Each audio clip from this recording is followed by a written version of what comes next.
Hola. Hey, What's going on? Hey, good Evening. Hey, Good evening. Good evening, BC. good evening. Hi, Jezbums. Check out Wonton Marsalis. Is that a new soup? The Wonton song. Guantanamata. What's up, Larry? Guantanamera. I am one of us. Oh, it's kind of ominous. Did you have a good week or what? It was fun. Yeah, it was pretty good. Yeah, not a bad week. Had some good records come in. Oh, that's good. Yeah, I you bought, buy a bunch of shit. yeah. No, not a whole lot. Had one that. Hold on. There's echo somewhere. Echoing. I'll fix it. Hold on. Brandon. Hello. Hey, Brandon. What's happening? Hey, I'm starting to try and write reviews for product reviews. So I got a review unit of the new Humming Guru. Oh, sick. Oh. Didn't you just steal that from Jim? They just sent you that? We reached out. I'm writing. I'm going to do a video review. I've shot a lot of stuff, and I'm going to write an article for Record Collector News. Very nice. But I will say, you have an older one too, right? Yeah. But I will say, very good, excellent. But there's some weird things. These little two things are stuff that you have to cram inside here to clean the 10 inches and 7 inch. Okay. I have not tried to do that yet. Oh, they gave you the inserts. That's cool. Well, no, they didn't give an insert. They have these little perches. And I still don't understand how they work. So you take that utility tool, this thing, and then you put them through the opening. You perch them inside there's kind of grooves in the area where you sometimes have to go in and take the all the hair that comes off your records in there, they clogs. But these things go in there. I still don't understand how this perch maybe it makes it go against the one that spins. Oh, gotcha. But you'll figure it out. You'll figure it out. This already worries me because these are very losable. They're plastic. There's cheesy parts of it. The unit's over there, but this is the lid, and it comes with these clear straws. They look like cocaine straws that you stick in these holes, and they have rubber stoppers that look like the Humming Guru bird that go on the top, and that creates a little lame ass rack to dry your records. So this is very cheesy. I think it kind of maybe diminishes how good this is. But I have to get my hand around. It still has a dryer in it. It dries better. A better dryer. This is everything they've learned. Because I could tell you that the motor that spins on my older unit died. I was out of warranty. They sent me a new motor for $25, and they gave me instructions. It was very easy to take it apart and install, and it works like brand new, my older unit. So everything they learned, like my thing leaks on my old one. So I think they've learned all the issues and they made this better. And this is better. It cleans better. It does everything. But this other stuff, I'm iffy on. This is cheesy. This is stupid. Yeah. And that's just an extra one, just in case they don't come out dry? They come out drier. My old one, it dries better. It's a better dryer. So I don't know why it was like someone's wife I'm almost certain someone's wife came up with this. This will definitely get you more things to review. No, we're okay. So Chris is of no use to me anymore. What? How dare you? Because Jim got a record flattener. He got this expensive German one, and figure out because it's kind of complicated. But I put in a record just on it markets itself. Relax your record and then play it. Do you have that? Relax it. So I put a record in on the relax setting for 2 hours, and it flattened it pretty good. So that thing will be playing with flattening records. And what do those go for? Do you think? Or no? Not cheap. North of 1,000. 1,000. Okay. Yeah. I can tell you, and Chris can speak for it because he flattens them. But everything he sent to me is good. There were some that just weren't fixable. Mm-hmm. Yeah. I think people need to know that there's if you have a serious warp, if it's a serious warp, when you flatten it, the grooves are going to move. That's just what's going to happen. Well, it depends on the kind of warp. If it's melted, basically, it's fucked. Yes. Usually, if you get those lip, right, Chris, they can be fixed. The grooves are done. But if you have a nice little warp at the beginning, you should be. Hopefully, you can make it good. But sometimes you look something that looks like a salad bowl, and it works. Mm-hmm. Yeah. So the ruffles, it depends. And also, on the record pie, what I learned, they have an adapter that's called a dish warp that it's like the center has a cutout in the center. So I use that in some dish warps, but I never use it again because it damages records. Because temperature in the center, towards the center, I got some records damaged. It's not bad, you can play, but they look weird. Yeah. They look like little dimples, like speckles towards the center. And then just by using the regular mats that cover everything, that never happens again. So if you have a record pie, don't use the dish warp mats that they sent because they kind of suck. Yeah. I will say this. I don't know about yours, Chris, but this one you could do 2 records at once. That's bizarre. It's like a Big Mac. Put 2 burgers there. You put 2 all beef patties in there and you're set. No, I'm not going to do one. I mean, unless you want to melt them into one. They have plates, so you can do 2 at once. Hence the name Duo. I'll tell you. That's cool. Mm-hmm. I love mine, though. It's been great. Yeah. Ooh. Fred got some LS50 metas. Nice, dude. Mm-hmm. What does that mean? Is that the Caps LS50 meta? Yeah. So meta is the name for the material that they make the tweeters. It's called meta material. It supposedly decreases some inner resonances, adjusts the sound wave that's being pushed. It's a really nice resolving bookshelf speaker. I think for the price is one of the best in the market. Yeah, I remember he was talking last week about picking those up. Yeah, I thought he was moving his TikTok channel to Meta. I thought that's what he was talking about. Yeah, so the LS50s are really good. I mean, yeah, Kef in general with this new ribbon technology. Tic-tac. They're very resolving, and but depending on your room and everything, they lack on bass. So Fred is right. Most people with Caps, they need a sub there for sure. Cap has a really nice small sub, but it's kind of pricey. It's almost the price of the pair of speakers. So you got to really shop for a good sub and know how to. Yeah, I'm still thinking. I get really good bass response from my speakers, but they're small speakers, and I still am looking. I had a sub in the past that was pretty good. It was like a Cambridge Audio. They're good, yeah. I think I'd like to try another one again. Mm-hmm. Yeah, I still get pretty good bass for the size of my speakers. I'm shocked, actually. Yeah, I have an important question for you, Brandon. What?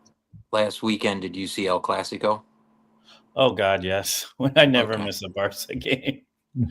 Yeah, I never miss a Barca game, and yeah, I watched. And then they equally destroyed Real Betis 3 days later. So back on track.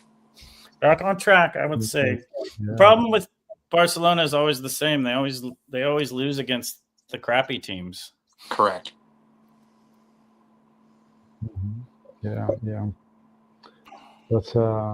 But Ben, just wrapping this up. So you got your speakers also inside your bookshelves. Your shelves. They're surrounded everywhere, so there's a lot of resonance there. That's why you're going to get a good bass. Right. I mean, they are front ported, which does help. Yeah. You know, and they are not. They do have a reasonable distance from the wall. They're not. It's at least 12 inches from the wall, back wall.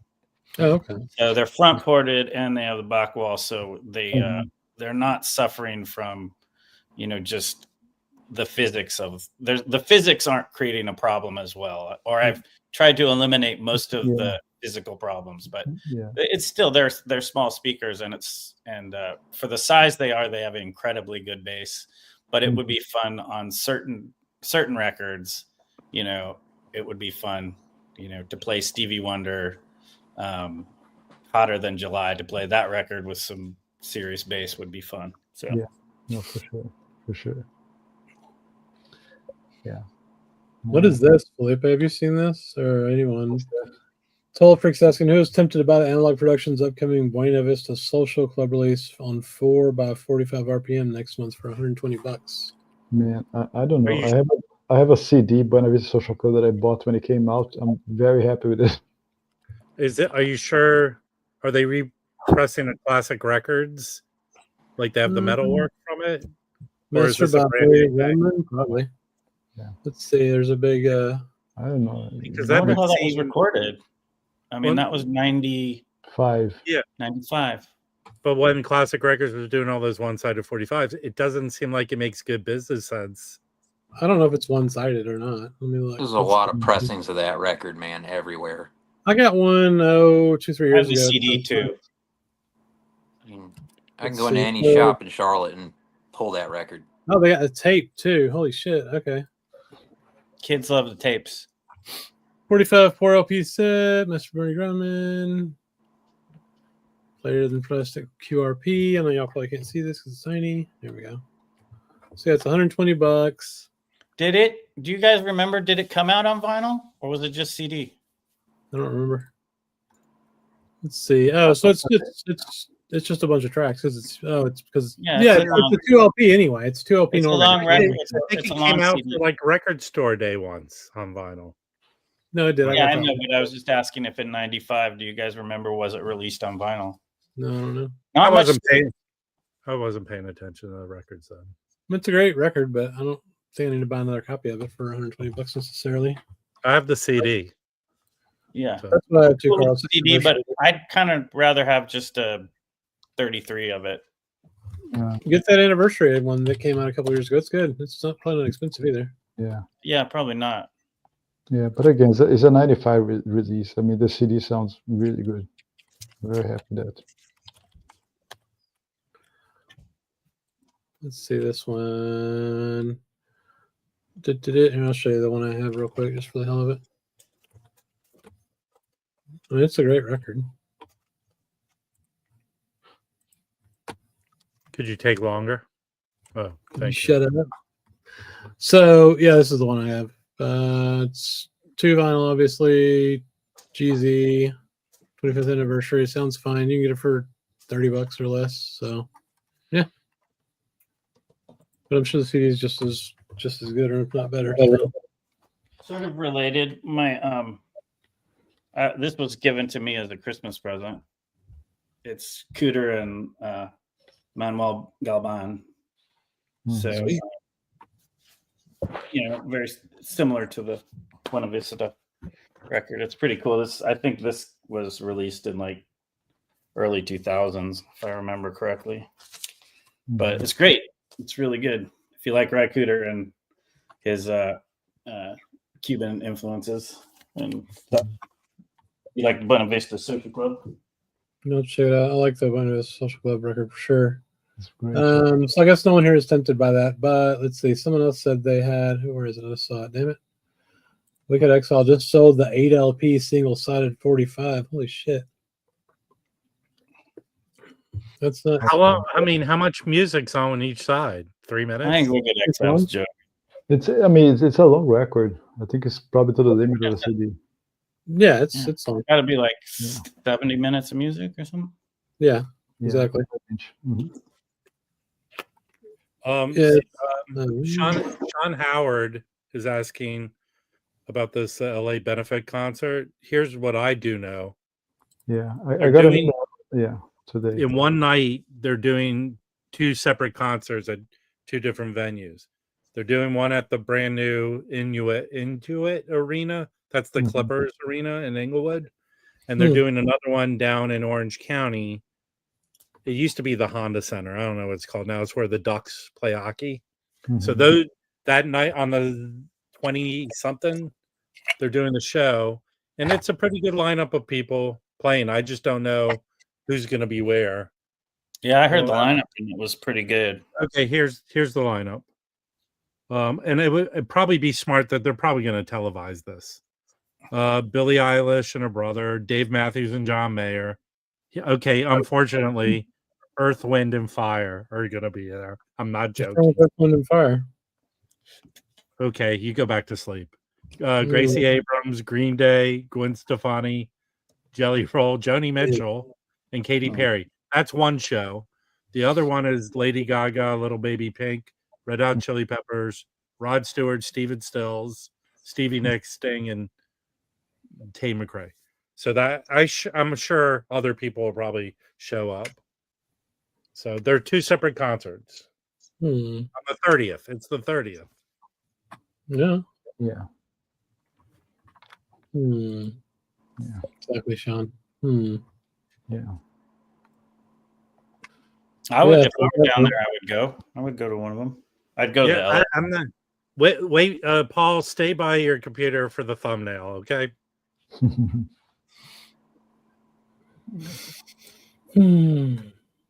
Hey, I'll show some records. How about that? Yeah, let's do it. So I went out with Joey Callio from Dada yesterday. Took him around.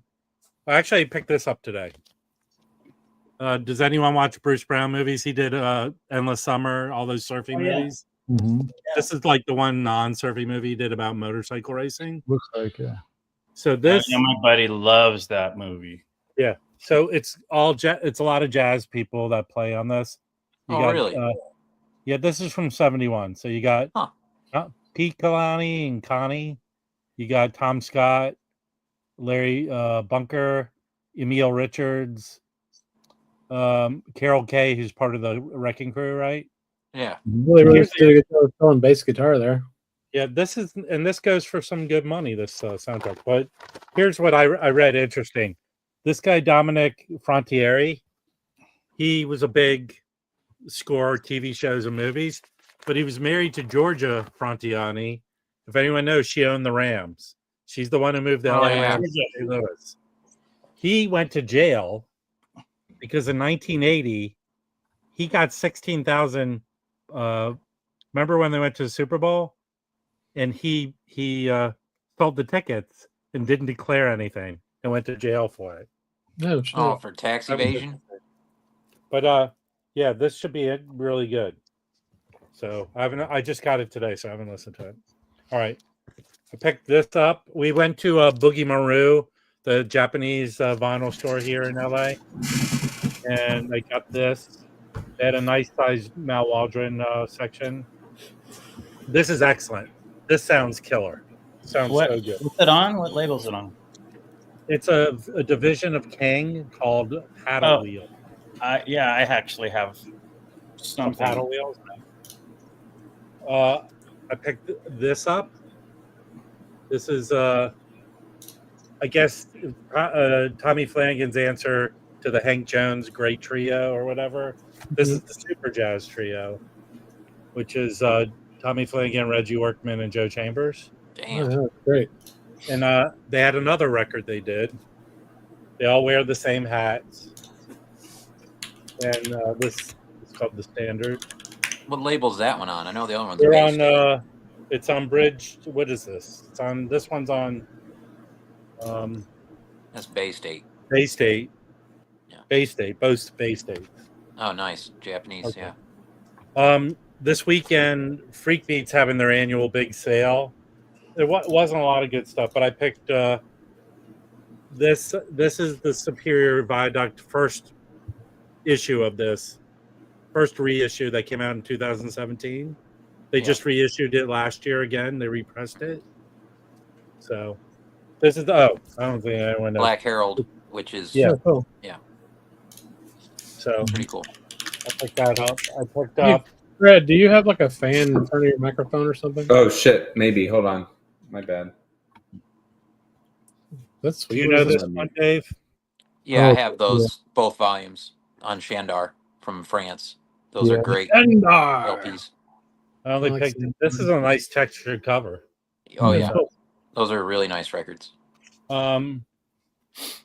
Picked up some classical. I got a 70s pressing of this. And this is, I'm probably selling this if anyone's interested, because I have a copy. This Mary Lou Williams 10-inch on Contemporary. It's very good. Yeah, I have that. It's good. Yeah. What kind of ballpark price is that off the top of your head? $30 $50? I think. Oh, $30. because I know some of her stuff goes for. I mean, it could go more. I mean, I'm just letting you know. Yeah. Does anyone know this guy? This is on ECM. Michael Velasco? Yeah. Yeah, I heard of him, yeah. It's kind of neoclassical, I think, is what they call it. Is it like early 80s ECM or something? This is 1983. Good call. German press. Okay, and then here is, this is cool. I've never bought this twofer. So this John Coltrane twofer, which is called More Lasting Than Bronze, it is Lush Life and Coltrane, but these, it's Van Gelder and the Dead Wax on this twofer. And that would be the Coltrane on Prestige. Prestige. So, but it's Van Gelder mastered these. I think for a year he was mastering these reissues. So I listened to one. Sounds excellent. I would like to compare it to Chad's reissues. So that's pretty much what I got yesterday. Cool. Yeah. I would save the two Prestige Coltrane's before Atlantic. Those are my two favorites. Yeah. Hey, Chris. Yes. What you're hearing might be my heat running because it's like 20-some degrees here. Yeah. No, it's gone. Is It's it? gone Okay. now, yeah. Whatever it was gone. Yeah. All right, 'cause my heat's just blasted. Someone saying like Bernie Grumman lost his house, which is true. Now? Yeah. But I had heard he left all his good stuff at his office. Oh wow, where was his office? Not affected. No, not affected. That's good. Yeah. But that's what I heard. I don't know if it's true. Anyways, yeah. Welcome, Fred. It's been a while. I haven't seen you. I know. Yeah. Well, I was here last week, but just for a I missed moment it. at the end. Yeah. Fred doesn't like to reply to texts. Congrats on the speakers, man. Well, thanks. We'll see if they make it here safe. Yeah. Every FedEx package I've got at this house has been a little rough. So I don't know if it's the local delivery people, and the person used FedEx, so we'll see. But I'm gonna have to get a sub though. But yeah, I'm excited. I think one day I'll get back to horns and tubes, but I think for a big room where you're sitting in multiple spots, the type of driver that the LS50s use, like you don't have to be sitting directly in the sweet spot, whereas horns are a little more finicky. So I think it'll be good. We'll see. Yeah, I'm gonna get a sub. I need to get a subwoofer. So I've only owned RELs, but I don't know that unless I find one used, I don't know that I'll be able to swing that. So I was looking into a company called Rhythmic. I don't know if anyone in the chat knows anything about them, but we'll see. I would also check out SVS. They have been making good subs. They're small, but they perform well. Even like the Emotiva and Clips, take a look. They're quite affordable and they perform. Yeah. I was looking. SVS. I've never owned one, but they're such a big subwoofer company. But we'll see. And most of the music some music just sounds wonderful with the sub, but also a lot of stuff. I mean, with a little bookshelf speaker, I think quite a bit of music will have at least something under 80 hertz. So yeah. Should be good. We'll see. I'm setting up a second system in another room for my 78s. It's almost complete, but I got some Clips speakers in there. just bookshelf, Nice. but they're nice ones. They're pretty big. 78s, man. Yeah. Look at this. Fred's saying that other Fred, Spectrum Market, is saying that apparently Madlib lost his house, studio, and record collection. That's awful. Yeah, that's what I read. Yeah. Oh, don't tell me something like that. Yeah, I just did. Yeah. Oh, man. Madlib's collection, I'm sure, was. Yeah, that's next level. Yeah, That's well, I think there's level. videos of it, right? It's insane. Yeah, that's awful. Yeah. That's one of the better collections on the planet. Yeah. I saw a story of this. There's a guy that has an art gallery who had a big, nice house, obviously, but he had 20 Andy Warhols in there. And they're gone. Yeah. Well, there was original, like, who's the other guy from the 80s? God, I'm drawing a blank. Shit. You mean Basquiat? Basquiat? No, not Basquiat. Herring? Herring, yeah. He had a bunch of Keith Herrings in there, including some like carved plywood paintings that he did that are just gone, man. It's awful. Well, There's going to be a lot of good art that disappeared. Absolutely. If you ever come to LA, there's the Getty Museum, which is up in the hills above Brentwood. And for them to get insured, they built that to be fireproof. Yeah. They built that whole structure to be fireproof, and it did not burn. So, I mean, there's possibilities of doing stuff like that, but I knew it's Monday morning quarterbacking. It's just very sad here. Yeah, but the Gettys have a lot of money. Well, I mean, I don't know if it's a trust or an independent thing, but if you ever saw the movie Against All Odds at the end when they're on the hill, that's where they built the Getty. Yeah. But I'm sure they couldn't get. You can see it up from the freeway. Art in that place. Yeah. Lance had mentioned there was some people that he knew that lost substantial collections, but he didn't want to name names. But I'm Madlib, damn that one. Yeah, that's a big one. Yeah, that sucks. I'm telling you, like up in that Altadena where Benny Maupin and all these guys live, they weren't the only ones that lived there, you know. Yeah. I mean, there's a lot of people. I mean, it's a very arty community up there with musicians and stuff like that. Yeah. Yeah, and there's probably going to be a lot. I mean, I've thought about art, all the vintage instruments that are gone, you know, kinds of stuff. Yeah. They how are the fires actually doing? I mean, are they? I've been driving around LA, and I see no signs of them. But last I checked with the Palisades fires, like 19% contained. Jeez. It seems like a lot of the ones that are more closer, and like the Hollywood one that happened like that night, like Wednesday night, they kind of put them out. And but I'm normally in years past with fires, you would see ash flying in the air like snow, and I don't see it. After that first day, like there's piles of ash on the ground outside my apartment.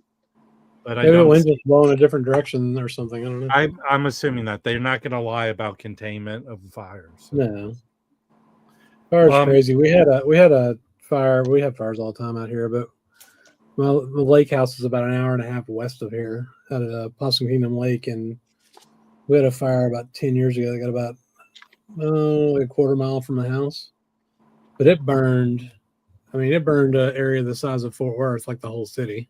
Oh, it's all man. It's all just, you know, ranches and like it's kind of hilly out there, you know. So but yeah, it burned. A lot of brush. It burned for fucking ever, and you know, people don't understand until you see one of those things. Like, there's no stopping that shit. Like, we can do a lot of things, but a wildfire that's going like ours was burning a football field every second. It creates its own weather.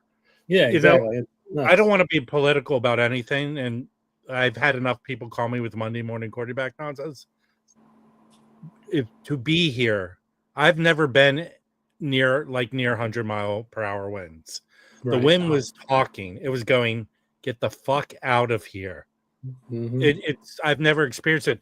I've walked down towards, because I'm about a 10-minute walk, 15-minute walk to the beach, and I saw Malibu burning in the distance twice in the last 7 years. So I've seen fires. I've never experienced anything like this. It's bone chilling how like Godzilla was walking through the neighborhood. Yeah. Well, 2 years ago in New York, when I was home, we had 70-mile-an-hour winds sustained for 28 hours straight. It was blowing snow through the cracks of my house, Okay, through the cracks of the door inside the house. If you guys want to come here next October, November, and check out a hurricane, feel free to. But here's the way people are talking. Next time you have a hurricane, Felipe, go yell at it and tell it to stop being a hurricane. Exactly right. Tornado in Oklahoma, tell it to stop being a tornado. The winds, whether there was no brush to catch fire, if someone was smoking a cigarette, it would have been pulled from their hand. The wind would have took it and dropped it on something that was flammable, like a house. Yeah, we can't control it. It's just unbelievable. It was a windstorm. That's the way what I saw was a windstorm. That's what came. So, well, and it was also just so damn dry out there, man. I mean, the drought. But we go through these cyclical things where we have a shitload of rain. Mm-hmm. Everything grows beautiful and green. Then it dries up and is flammable. Yeah. Even before people moved to California, that's what happened here. Oh, of course. It's the process of the nature of this area of the country. Yeah, that's true. Yeah, I grew up with. I remember my mom had a tiny little house in Topanga, and the fire got pretty close to us. She had moved out of that by the mid 90s, but I remember quite a bit of them. But this one seemed just a whole nother thing. Yeah, there's a guy that does one of those travel shows that's in Topanga. Yeah, I wonder how my mom's little house is. Fred, can you introduce yourself, Fred? I don't even know what that means. I don't know. I'm Fred Putterman. Yeah, there we go. And I collect records. And there was a stretch some years back when you first came on the scene. You were showing a lot of good blue notes, a lot of good jazz. Yeah, I've still got most of the really good stuff, I mean, like I said, I'm down to about 800 now, and it won't, buying won't pick up probably for, I don't know, another year or two, but it's not gone away. I think, I don't know, my relationship with music has changed in the last couple of years, which is, actually made it, when I was still making videos, made a video talking about this. It's usually like I can judge my mental health via what I'm listening to, and so I felt sort of disconnected from everything lately. And there was a time maybe at the beginning of remember the MoFi Gate tragedy in the vinyl collecting world, and that's probably when we got started. That was probably when I started like getting disinterested in sort of the, I don't know, the collector's aspect of all of this. Like I still love music. I collect vinyl. I love records, but like that was at that point I was like, man, I'm not freaking out about some of this stuff like some of these people are, I hear I don't know how many conversations I can have about outer sleeves and I don't know, all that stuff. Like I'm just more interested in the music lately, I think, than like the collecting aspect for sure. Yeah. I'm with you. I have sold in the last 2 years. I have sold so much stuff. Yeah. You've been moving some records. I don't, it's just I have too much, and I'm not listening to it, and I'm not. Yeah. So now I'd rather just sell a bunch and buy one. Mm-hmm. I'm probably to like sell 20, buy one. Sell 20, buy one. Yeah, I mean, there was a period where I had sold just, I don't know, like we talked about this a little last week, but kind of the stuff that, maybe I bought it and then just was disinterested, or maybe I bought it because I was trying it and didn't like it or whatever. But there was a period, I was probably around, I don't know, maybe 1,000 records where if I went and picked a record off the shelf, I knew that I loved it. There was no like, oh, I can accidentally grab something that I don't like. And that was a good feeling. There was a guy, I don't know if y'all remember, he stopped making videos. It was like the Vinyl Minimalist or something. And he had like 50 records or something like that. Like maybe 30 or something. And he would just move in and out. Hey, Eddie. I don't know if I could do that. You know, I still like the fact that physical media like tells the story. So like, actually, speaking of your comment section, someone was hating on me for talking about Slipknot last week. Oh, like, yeah, I saw that because I'm the one that brought it up. Yeah, the Slipknot record, like, you know, it's probably not likely tomorrow I'm going to pull the Slipknot record, but I still like that a collection tells the story of like your musical progression, you know. So if I was ever really into a record, even if I don't like it right now, I don't sell it. So I'm not a minimalist in that sense, but you know, I have certainly I'm not hurting with 800 records. I think I'm, you know, I'm. Yeah, I got to meet and hang out with Jim Root once after one of their gigs in Spartanburg, South Carolina. He's freaking 7 foot tall. It's kind of weird. Yeah, I had a professor I've ever seen in my life. Felipe's 7 foot tall. Did y'all not know that? I had a professor that got to put on one of their masks after a show one time and said it just reeked. You know, they're just sweating it every night. And, but yeah, someone in the comment section after I appeared for like, I was thinking that too. I was like, man, everyone was like, are you going to make videos again? I show up for 20 minutes. I get the one comment on the last stream was like, who the fuck is this guy that doesn't like Genesis but likes Slipknot? It's like, was that an actual comment? I get it on the fucking internet without pissing people off. Like, okay, I'm 100% with you, man. I don't have a single Slipknot thing, but I know it's much better than Genesis just because yeah, I mean, I like can't get on the internet without riling people up. It's like shit. Yeah. Here's a good question for everyone. Sean asked a little while ago, and we can talk about this. So, can someone advise me on how to get out of a record slump? I not really wanting to listen to records for a few weeks. It's not normal. Let's put on a James Brown record. Go watch some movies. Go read some books, and go sell a bunch of records. I can help you. Okay. Watch that new Tim Allen show. Then you'll go back and watch it. You'll definitely watch it. I talked about the stereo system impacting like me sitting down, and you know, I was actually listening to these speakers today. I was listening, you know, jazz is generally fine on anything with vocals on these cheap monitors. The vocals are muddy. There's songs where I can clearly hear the words even in like my car, and I'll come home and throw a record on and I'm like, what the fuck? What did they just say? So like that certainly makes a difference. But when I used to sit like once a day and just listen to one record and I was mindful about it, like I put away my phone, I wasn't chatting, I wasn't doing anything when I was listening to it, then I'd find that like I'd get into a record. But man, it's been a while for me too, whoever that was that commented that, since I've like really loved sitting down and listening to records. Of course, I've been moving around. My collection hadn't been out. It's still not out. So, you know. Yeah, you said you showed you that wall you're working on. Yeah, and this week I wanted to work on it, but I ended up, so that I could buy those speakers, I painted a couple of apartments actually, and which kind of kicked my ass. But yeah, I got the speakers now. So hopefully next week I get at least some work done on the built-in shelf. We'll see. But and then I'll have the new speakers, so that'll be good. If I could get a sub, it would be a Sprout, a PS Audio Sprout, which is 100 watt. You know, it would be, I think, a decent little system. You know, the Sprout is good. KEF LS50s, and you know, a subwoofer. I think for the money that I'm able to spend, that's probably a good bet. We'll see. Pretty sufficient for seeing that room you showed. Yeah, I think so. We'll see. That you know, you never know until you start throwing it all together. But I mean, it doesn't mean how many watts it has. It matters how good the watt is, right? Yeah. I'm at 28 watts here, and I'm super happy what I have.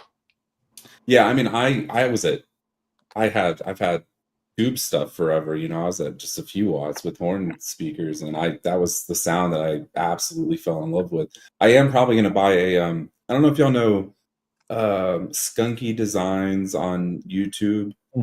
Yeah, I'll probably buy one of her phono stages. That'll probably be the next thing, just to get some tube in there at least. But yeah, I'm looking to a step-up transformer now. I'm okay with my phono stage, but I want to put a step-up transformer just to boost it up a little bit. Yeah. Oh, there's Rachel. I haven't seen Rachel in forever either. Yeah. All right. So what you got this week, Chris? No, I got a couple records this week. Let's talk about them. Yeah. Oh, yeah. Heck yeah. Yeah. Is that volume 1 or volume 2? Volume 1, right? Volume 1, yeah. So it's the Sunrise first record released on Transition. Really nice. We were very fortunate to get promos of these records from Fred Thompson. Nice. Fred at Sam Records. Yeah. So these are coming out. When are these coming out, Felipe? Do we know yet? February 15. I'm not sure when the pre-sale is open, but it should be soon. Yeah. Okay. Really Send nice me a packaging. link. Yeah, we're gonna dissect those for sure. Can you talk about the specifics? It's from tape to analog. Yes, they master from the tape. And Kevin cut the records from high-res file. Right. How did they get the tape? That we don't know. I don't know. That's something that because, like, correct me if I'm wrong. The situation is like Universal or Blue Note has like half of them. No, just Delmark owns these. Delmark, not Blue Note. Yeah, this was Delmark Chicago, out of Chicago. Yes. Yeah, this is Delmark. So Blue Note licensed the ones they just put out, right? No, Blue Note owns part of the Transition catalog, and Delmark owns other. So when Transition went out, Blue Note bought some, and Delmark bought some. Probably Delmark has more than Blue Note has. Yes. Yeah. So they had the Donald Byrd that Sam put out, right? That's a Delmark. Yes. I think that's the deal. But regardless, I mean, I couldn't care less. What Kevin did with those tapes is just unbelievable. That sounds really good. It's one of the best Sams, if not the best. I wasn't expecting much. I mean, I was expecting good, but not that good. The music is also very, very interesting. Sometimes it sounds like a big band, sometimes it sounds like hard bop, doesn't sound like bebop at all. But it's just great. It's great. Have you listened to both of them, Felipe? Yes, I got them last night, Chris. I mean, yesterday. So I was playing those records like back to back. You've only listened to the first one. The other one, I don't know if this. I mean, I'm thinking these have probably been available before, but not like this. So this is. Yeah, they have been reissued different covers as well throughout the years. Yes. So these are really nice, though. They're like a silk screen cover. Yeah, the cover looks nice. They did the booklet. It's like a nice reproduction, with kind of that pleathery paper or whatever on the back. You probably can't see it, but the textured. And Rob, you just saw there's an original on the wall at Atomic. Yeah, they have one. Yeah. Wait, so they're releasing two at the same time? Yes. Or is it one? Yes, it's going to be limited to 500 copies on Artisan Series. So they come together. When you buy it, it's one set? I don't know yet, Rob, because I mean I haven't seen it. Okay. But the nice touch is how they were shipped. So they come like in a second sleeve like this. So here comes the sleeve. Boom. Yeah. Come in a second hard sleeve, also kind of textured, also with the promo thing here, and the record comes also in the Sam thing. Yep. And also very nice. So it's a silk screen again. Chris showed it. And they also reproduce very nicely the booklets. And the booklets are actually kind of a little bigger than the ones that came with the Blue Notes. They're a little bigger. Yeah. Here it is. Man, that's cool. Very nice. See all the Sun teaching, philosophy, trips to Saturn, lots of pictures from the session, apparently. So it's pretty good. Yes, we're going to break that down. We're going to make a video about it. Cool. Should be coming out soon. Is that a picture of Julian Priester on trombone? Probably, yeah. Let me just go back here. I was just flipping. Yeah, here's a picture of Samra. Yeah, you see how young he is there? Yeah, he's Priester for sure. Yeah. Very cool. Great photo. Yeah. So I don't know. Yeah, I'm still going to go about everything here. Read carefully. You're going to prep for the video, and hopefully you guys are going to enjoy it because Wow. And Sam also dropped another one, right? Bud Powell, the solo session. That's on the website, right? Yeah, that's on the website. We didn't get those, so that's a session. So 60s, he moved to France. He was living with this possessive woman that was taking all his money, pretty much making him work as a slave. So all the money he was making, the Blue Notes, everything, she was taking his paychecks. And Francis Potrat, this musician, writer, French, he becomes friend with with Bud, and he starts helping him out until ultimately he is able to release him from this woman, and he goes live at his place, and that's why it's called Chef Francis, because he goes to Francis. And Francis was a musician. He brings this machine and records Bud solo at his place, directly from the piano. And in the book, of course, Dance of the Infidels is a very nice biography of Bud Powell. He describes the sessions, how it went. Also, another great session from those days that you can find. It's on this Columbia Classics. I'll show later after quiz. So it's, again, limited, everything. Yeah, it's pretty cool. Yeah. Y'all remember Roger Coleman that used to? Was it Roger Coleman? Yeah, I still talk to Roger here and there. Yeah, I loved his man. I gotta like Roger Coleman. When I first started collecting stuff, got me into like a lot of weirder stuff that I would have never otherwise heard. But he did he had a huge Sun Ra collection, didn't he? Yeah, well, he bought every single one of the 2014 reissues all when they came out, and he reviewed them all. And then he did that blog Sun Ra Sundays, and he put the book out. He put the book out a few years ago. Yeah, him and a friend, him and his I think it's Sam Bird, his partner in his jazz. That's group. right. Yeah. They made good music too. I had a couple.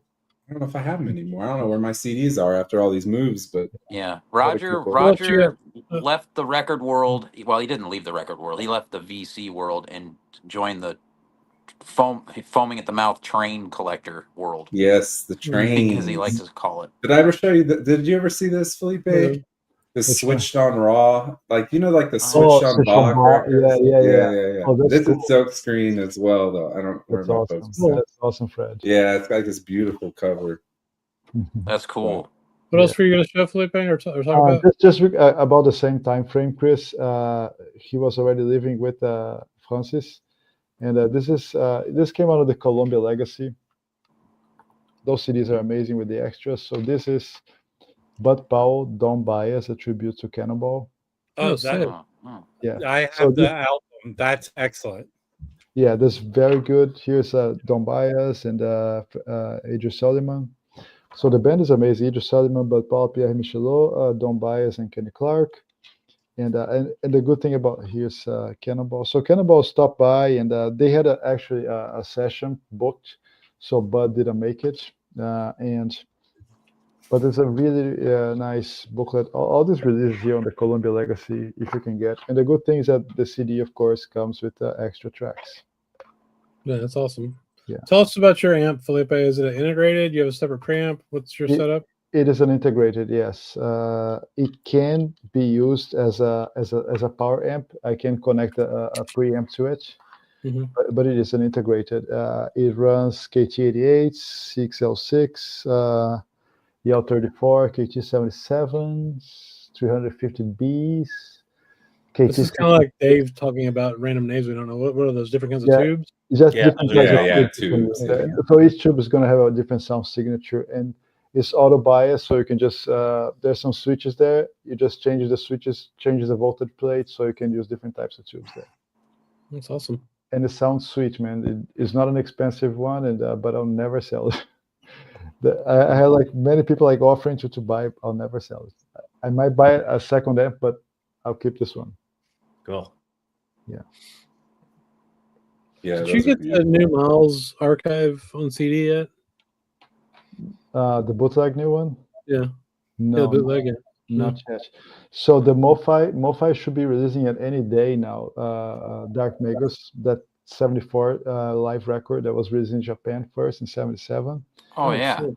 And that's a must-have, guys. That's one of the best live records, Miles. I've missed getting that a few times at Noble. It's the only place I've seen. Wait, who's on it? What period? Miles is a 74 live record. Okay. All right. Yeah. So it is really good. One song per side. It's insane. Dark Mega. It's gonna be on MoFi. It's a double record. I think $60 is a double.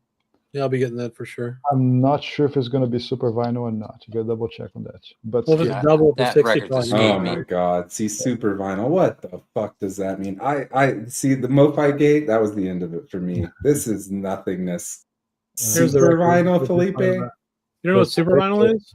Is this the VR 900? Yeah, It exactly. fights crime. This is the closest that It fights Davis crime. got to heavy metal, I think, somehow.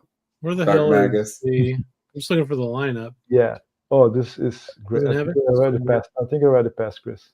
Okay. He has Al Foster, right? Yeah, here we go. Michael Anderson, Al Foster, Mtume, Dave Liebman, Peak. Wow, a lot of people. Azar Lawrence. Oh, wow. Ayrton as well. Not sure. It's awesome. crazy. It's just really good. Yeah, I need that record. Mm-hmm. Yeah, I've passed it up too many It's times. bulletproof. Back when it was cheap. Yeah, I know. Same. But I don't think it's that much. What is it, like $80 now? Yeah, but I mean, this MoFi, get this MoFi, it's going to be great. Yeah, and the MoFi is going to be cheaper than the original then, I guess. Oh, for sure. Yeah. Oh yeah, the original's probably $80. I'm going to let you all know it's probably digital, guys. So calm down. No shit. Holy It's shit. fine. It's going to make such a huge difference. I'm going to tell right away. Yeah. I'm gonna sell it on my MoFis now. Yeah. It's fine. Ooh. Hey, I have some CDs. That Hang I on, picked hang on one from second, real Chris. quick. Hang on one second, real quick. Oh. So they've also got out already available for order. They got a Miles Davis Miles Smiles Mm-hmm. on Super Vinyl for $60. I don't have that one. Yeah, they're doing the Miles on Super Vinyl now. Yeah, some of the ones they've done. That's the only one I'm seeing that I really care about here. Yeah, it looks like they're doing a lot of the Miles stuff on Super Vinyl, which I'm not going to rebuy them or anything. But anyway, Mm-hmm. what you got for CDs, Rob? Well, I picked one up for you and me. They had 2 copies. Oh, Yeah. yeah. This Fred Anderson record. But the main reason I picked it up is because Chris is silly in love with Ken Vandermark, Yeah, who dude. plays on this and produced it. Yeah. Very Yeah. cool. So 2 copies. I picked up 2 copies of this. If someone's interested, let me know. Yep. These are sealed. Oh, Before cool. Steps Cut In New my York. cart. And it's a great trio there. He's Yeah. him Nice. being kind of tame and stuff, you know. Very cool. And That's true. then I got this other Fred Anderson, Oh, yeah. I'm a Mhm. Drake. This also has a video CD, so it's 2 CDs. Oh, but wow. one- Really? Yeah. Mhm. What's Build a the video CD. CD? You have to put like in a CD-ROM or Yeah, VCD, early 2000s, that's quite common. Yeah, People it's put early that in, 2000s. what So- label is that one on? I It looks think like a tuner. so. Do you remember that Rush triple record, different Real stages? I think Damn. 98, 99. Interesting. It comes in an extra layer on the CD, so you can play on a computer the laser show they did it on the stage. Hey, you want That's a guys want to great see find, something kind of funny, ironic? Funny My how? friend just lent me that. Oh, cool. Oh, wow. Nice. Oh, is that on? What's that label? Interplay? IP. No, hold on. It's Interplay, So right? the record Interplay. store, Atomic got a bunch of records from Yeah, this Interplay. guy. It's the Yeah, same dude. one. Yeah, Yeah, that's a he good sold label. a bunch of inventory to. Cool. There's some Art Pepper records on Interplay, and That's that Nick Brignola. Didn't you get a copy of that Nick Brignola the other day? yeah, That's that's on Interplay. Interplay. That's the only Yeah. Interplay I have. That's great. Brandon has Dr. Nose chair. That's true. What? Oh, yeah. How about no? Oh, Mr. Bond, I expect you to die. Mhm. Yeah. How does that sound, Brandon? To be honest, I haven't played it yet. Oh, okay. My Report friend, next he lends me this great stuff, and then I'm like, oh, I've had that in my Discogs. I gotta play all the stuff. I thought you meant how does the chair sound? I was like, I've had no. that in my Discogs for years, and I just haven't pulled the trigger because it's like $120 or something. I How will. does color take, I will man? play it, and I will tell you next time. I'll be happy with The the CD, Interplay but- in New York is $200. For Oh what? shit! Oh wow. Yeah, you missed out on your $130 steal. You should have This taken is that. this I think is probably like $15. Yeah, but Yeah, well, it's a that's, CD. that's much better. I got to get back into CDs. Actually, what am I He's great, thinking? dude. I got to get Yeah, a CD. we've evolved past just vinyl on this channel, man.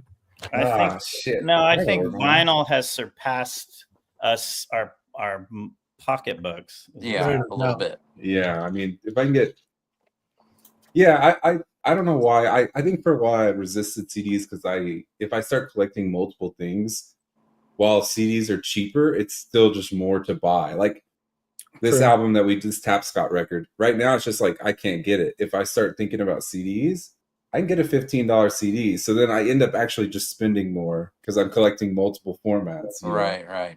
But I do think, yeah, if I were more thrifty, which I should be, then yeah, I should have. I haven't ever had a good CD player though, or a good CD transport, or no, but I just got. You can get a good CD player for not much. Yeah. You can get a nice Rotel from the 90s for probably $130. Oh wow. Yeah. I just got my old Sony boombox. It still works.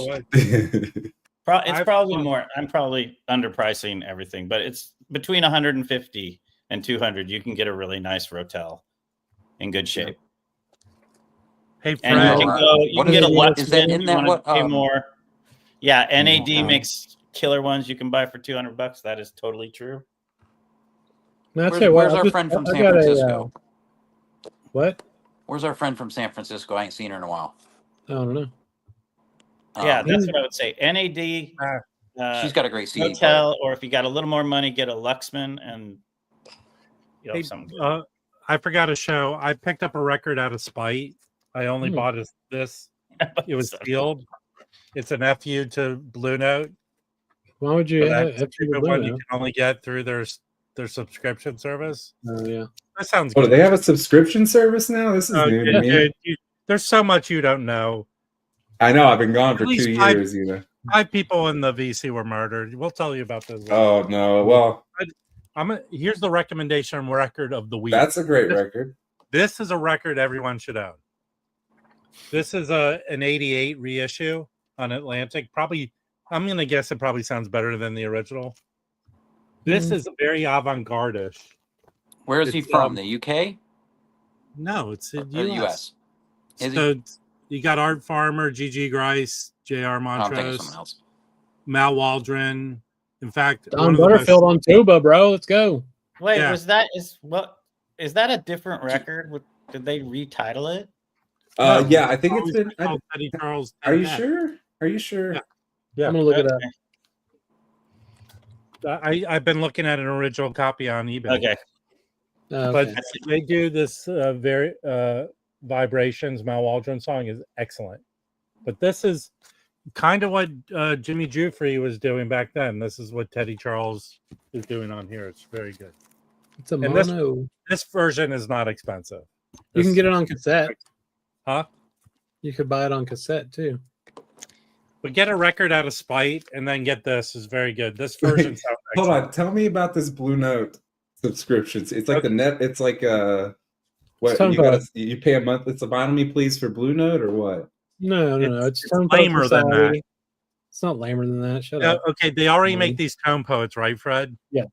So the brilliant idea they came up with is you join the subscription service to get the tone poets you can already get regular, but then they'll give you once every quarter they'll put out a version that you can only get if you're subscribed to the service. So they put out the Davis Cup, basically a tone poet of the Davis Cup, but the only way you can get it, and it's a very limited pressing they do, right? 1,000. Yeah. So you can only get it if you subscribe, and it's tiered. So Fred, you're a low class dude anyway. I am, yeah. You would get, even if you subscribe to the tier 1, you can't get this. Oh my God, they did tiers. They set up a class system. Yes. Well, it's like old German feudal. Whatever happened with the Blue Note cruise? Did Felipe go? Oh, Felipe's gone. Did Felipe go? Remember that Blue Note cruise they were advertising? Everybody had a fucking cruise back in the day. It's so weird. It was like this is the I got this a long time ago, but this is the Brandon, you should have said you subscribed to the Japanese tone poets. This is the Japanese king tone poet. You go back in time to the 80s. I'm not against the Japanese pressings for sure. Okay, I'm a huge King Japan proponent. They Yeah. those sound Fred, incredible. If you This thing decide sounds to get great. back into making videos, you should title your channel Fred Putterman Tier 1 It's VC. tier. Let's see, $30 per title. Oh, so Yeah, you it's a little save cheaper money if on you them? like, Okay. huh? You guys want to see what I got? I hardly got anything. Okay. Okay, Sorry I yeah. interrupted you. So I have decided it has a terrible Oh, cover, wow. but I got the CD. I used to have a copy of the original vinyl, and it was a little beat up, but I sold it back when they were like $20 or whatever.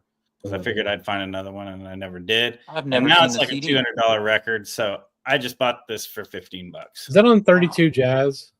It looks It's like it is. weird, and you can't like. It has this like cover, so you can't get rid of this ugly like tile work thing it's got going on. I actually dig that. Oh, I don't.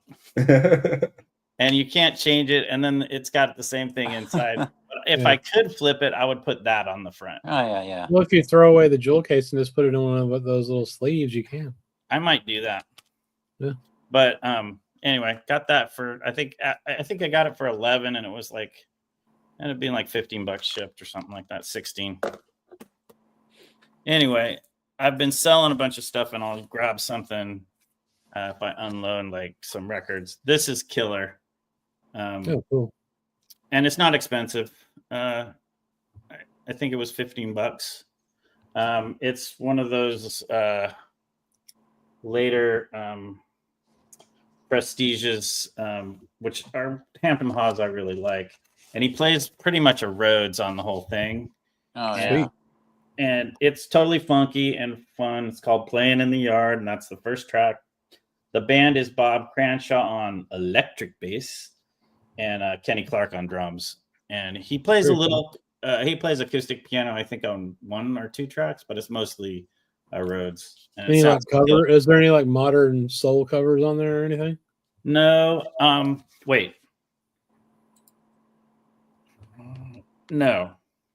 But he does do Stella by Starlight. But no, there's no like, there's not like a Stevie Wonder song or something like that. No. Yeah, that looks great. It's really good, and it's inexpensive. This was also inexpensive. This is killer. Oh, yeah. And this is almost the same band as the Lodestar. Oh, never heard that. This is got the Lodestar here. I think it's almost the same band. Yeah, that's the one you found at Little Axe, right? Yeah. So this is Max Roach, Cecil Bridgewater, and Bill Harper, not Billy. He's Bill on this one. And then Calvin Hill on bass instead of Reggie Workman, who's on the. Okay. This is great. It was $20, and I think it was only $20 because it was near mint. So kind of cool. It's got a little those Rick stickers. Ballard. Rick Ballard, yeah. Yeah, those stickers from certain. This is a French pressing. That dude imported a shit ton of records back in the day. Fluid. Anyway, Looks in good it's a shape. great little record. It looks more of like a solid than a fluid. But... Yeah, it's more a solid than a fluid. But it's good. And I didn't see how many were out there, but I'm sure they. Well, because I picked up the first one when you recommended it, the Lodestar from Europe. Yeah, it was $60 total shipped.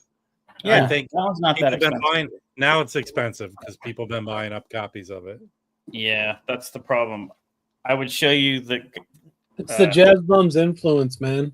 I would show you guys a bunch of the records that my friend lent me, but I probably wouldn't be able to buy them afterwards if I wanted to. This is the non-jazz record. I picked up Directions in Music, and this is a killer. If it's got Bundy K. Brown from Tortoise. This is 90s Chicago indie instrumental. Very cool. Music. If you like Tortoise, you'll probably like that. I like this better. I'm not a huge Tortoise fan, I like them, but I don't love them. I like this better than Tortoise.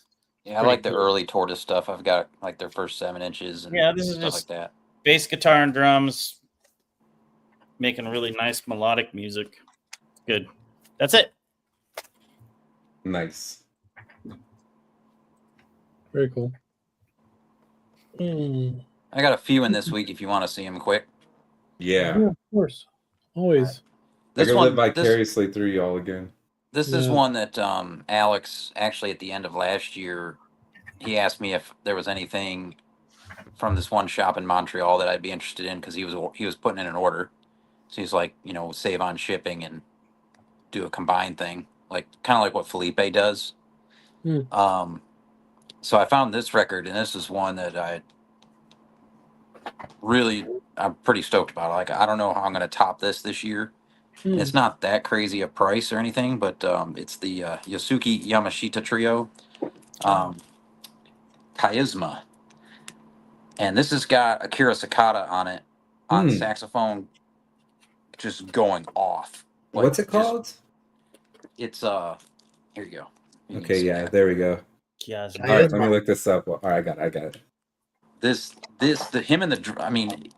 led by Yamashita on piano, but the drummer Moriyama and Sakata, the alto sax player, just crucify fools on this. I love Sakata. Yeah, that sounds awesome. This is intense. Is it late 70s or? Oh God, I forget what year. Yeah, 76. Oh, cool. And this came with the Obi and the insert and everything. Yeah, it looks perfect.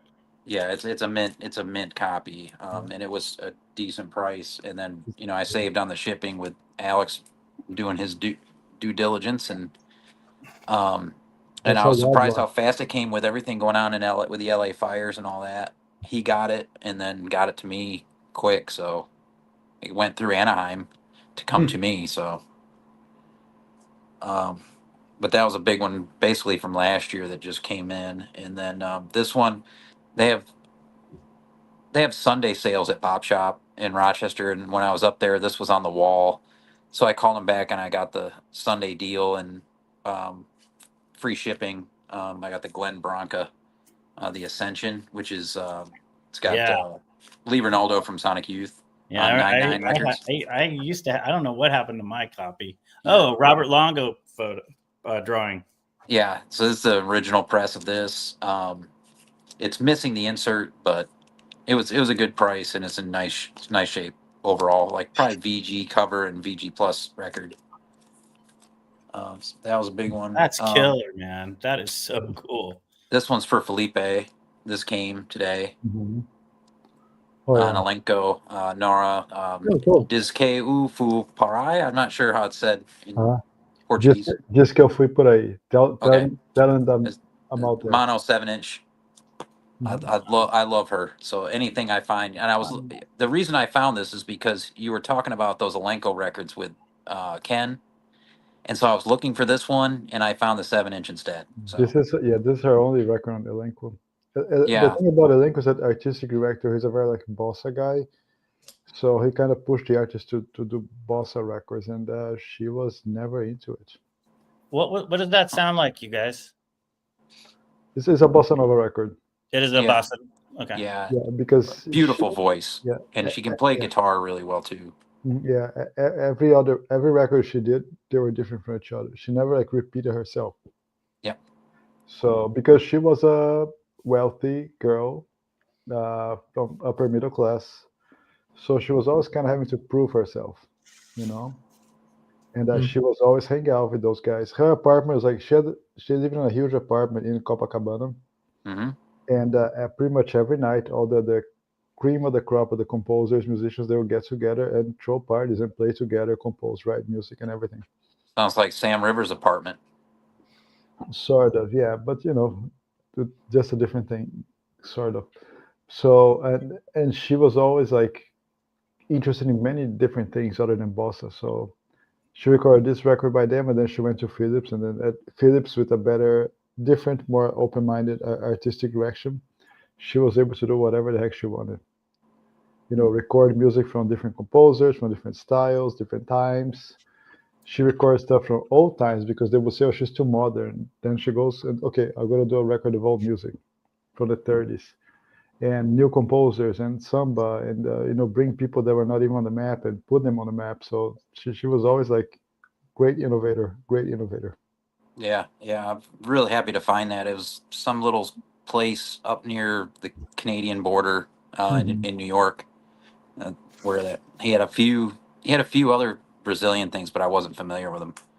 And then this came today too. Three Kings and the Queen. It's a great blues LP. The reason I got this, and I got it for $17, and it goes for a lot more. It's an original pressing on the Spivey label. Bob Dylan is on two cuts on this with Big Joe Williams, and I just saw the Bob Dylan movie, and it was freaking great. And this popped up on Carolina Soul, and no one must have known what it was because I got it for $17. So really stoked to get this. This is really good blues stuff right here. Yeah, Lonnie Johnson's on this. Roosevelt Sykes, really, really good. From I think 1964. That's everything I got this week. Cool And stuff. is Dylan just doing some vocals or playing guitar? Harmonica, guitar, and on one, and I think vocal. I think he's got maybe some vocal accompaniment on the other. I haven't listened. I just got it tonight. I haven't listened to it yet. But yeah, I mean, I had seen this once before and almost bought it, not even knowing Bob Dylan was on it. There was another seller on eBay that had it that I was getting some 78s from, but he wanted like a lot of money for it, 100 and some bucks, $150 or something crazy. So I wasn't gonna pay that, but I bet you I'm glad I waited. Now if he wants. What's that? I bet you he'll get it now with the movie. Well, it's interesting. This record, this pressing, it doesn't have any information on it about Bob Dylan. On the next press, there's a block they put, instead of where it says blues, they put a block with featuring Bob Dylan listed on it. Of course they did, yeah, of course. Once Bob got big, they were like, oh shit, Bob's on this record with it's just Big like Joe half Williams. the damn Coltrane records ever released were somebody else's record. They reissued it with his name as the leader, Yeah. So as soon as so it's I thought it was I actually like the fact that this one doesn't have Bob listed on the cover. You know what I mean? Bob. But it's just interesting. Don't remember that movie, What About Bob? Oh yeah, with Bill Murray. Yeah. Bill Murray, Richard Dreyfuss. It's great. But that jazz LP that came, that is pure fire. I mean, I don't know. That one's going to be tough for me to beat this year. Yeah, makes sense. It's early. That does sound good. It's early. Yeah, I'd like to hear that. Yeah, it's been a while since I've had a free jazz record really, really grab me, other than that natural music. But this one's next level. The Japanese they're just good at everything. Yeah. I guess I'll show this too because my friend lent me this one. Holy shit! Pretty awesome. It's totally awesome. Oh yeah. Oh my goodness. Yeah, I got some good friends. It's nice, you play it for a month and then give it back. Yeah, like a library. You could lose that one. Oh no. Anyway, there's some really cool photos in it too. Wow. Except I'd have to move the Obi, but hold on. No, don't do that. I don't want to move the Obi, but you can see most of the cool photos. No, it's cool. Anyway, it sounds great. That's a beautiful record. This is the one I have been playing actually quite a bit since I got this. Wow. Yeah, it's killer. And the taps got too. Yeah, which I will play tonight. Promise. Oh yeah, you let me know. Yeah. What are you gonna drive out to Portland and listen to it with him? Dave? Well, I'm going to Denver. I'm going to Denver in a few weeks. No, you're halfway there. Yeah, no, more than half. Yeah, more than halfway. It's still ways. Denver's still plane flights are cheap right now. I got round trip direct for $177 with after Denver? tax and everything. What's up, Lou? Louis. I mean, I can't beat What's up, that guys? with a hat. Where's your Yeah, that microphone? sounds good because I know overseas flights aren't dirt cheap. There we go. Yeah, I mean, I looked at like Copenhagen in January, back in November, and it was like 525 round trip Oh, that out of sounds Charlotte. great. Charlotte goes everywhere now. That's the best thing. Really? Yeah. So they have direct flights to Europe all the time, every You day. get a Timbuktu? What's that? Timbuktu? You try it? No? Maybe? Wait, who's in Denver? Oh, Tice. He's from the Netherlands. And Steve okay. Carlson. Is Tice? I didn't know Tice was located in Denver. Yeah, he's in Denver, and then Steve Carlson's there, and Poetry on Plastic Michael's going to come up and go on the dig with us. Cool. That'll be cool. Fun. Yeah, I've loved the record stores in Denver, but I've had several experiences that Denver has like all the hipsters with like the minimalist tattoos that are just like one fine line around their wrist or like a thing, and they like I was in one of the stores. It might have been Wax Tracks. Yeah. One of the better stores, and they had this huge collection that had just come in from a radio station. So they were all marked up with like a Sharpie, whatever the radio station was, but it was a bunch of free, like weird jazz. And I was like telling the guy, like, yeah, I'm from out of town. Like, would you mind me going through the records? And he was like, no, like real super pissy. Like, no, you can't go through the records. We haven't marked them yet. And I was like, all right, man, like chill out. But there are some good record stores. They're always like digging when I'm there. Yeah, that's one we're going to. Wax Tracks, Twister. There's a record store in Boulder you can just skip, though. It was too expensive the last time I went there. Okay. In Boulder? I've never been to a record store in Boulder. There's only one left in Boulder, from what I understand.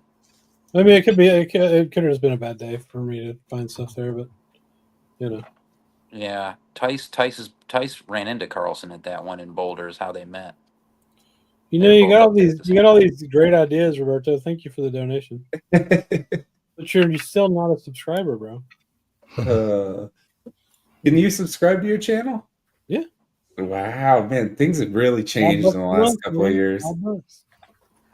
Yeah, I subscribe to Stunty, now, right? so I send Stunty $5 every month, so I can't afford another VC channel. You'd be surprised to learn that a lot has stayed the same as well. I don't doubt that. Yeah, I don't doubt that.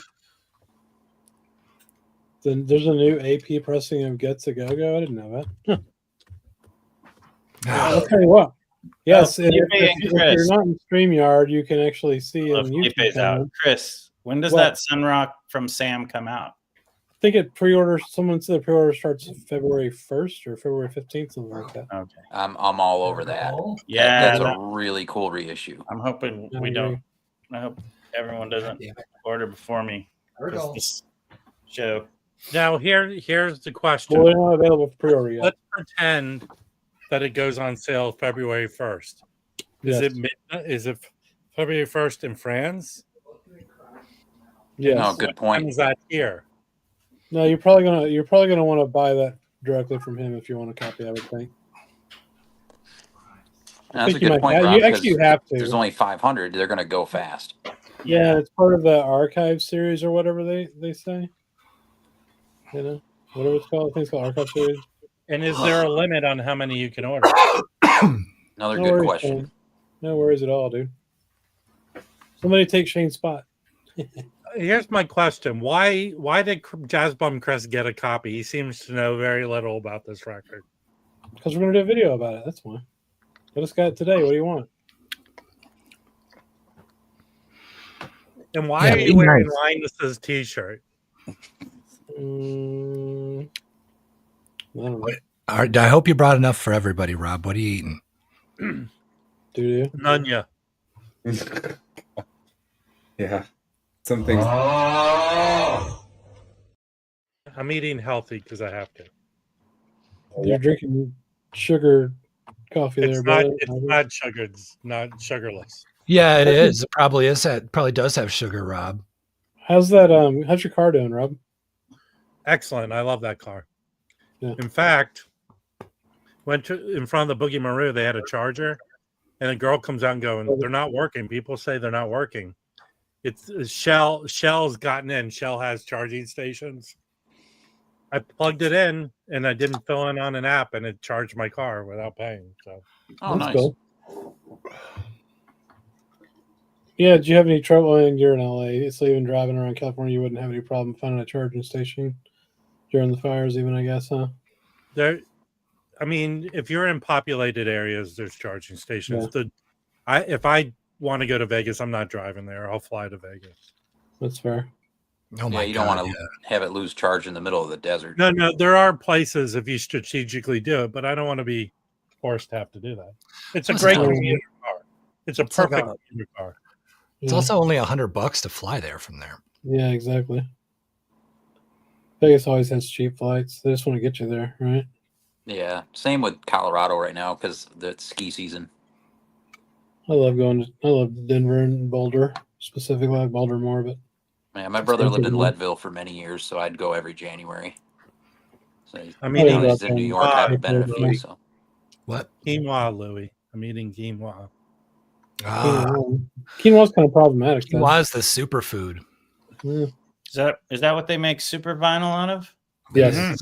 Quinoa. This tastes like a John Coltrane record. Fred, what's that record? Is that screen printed? Yeah. We were talking earlier about there was a screen printed Sun Ra on Sam that's coming out. Well, it's right over there. Chris. Hey, Fred. I don't know if you're in communication with Alex.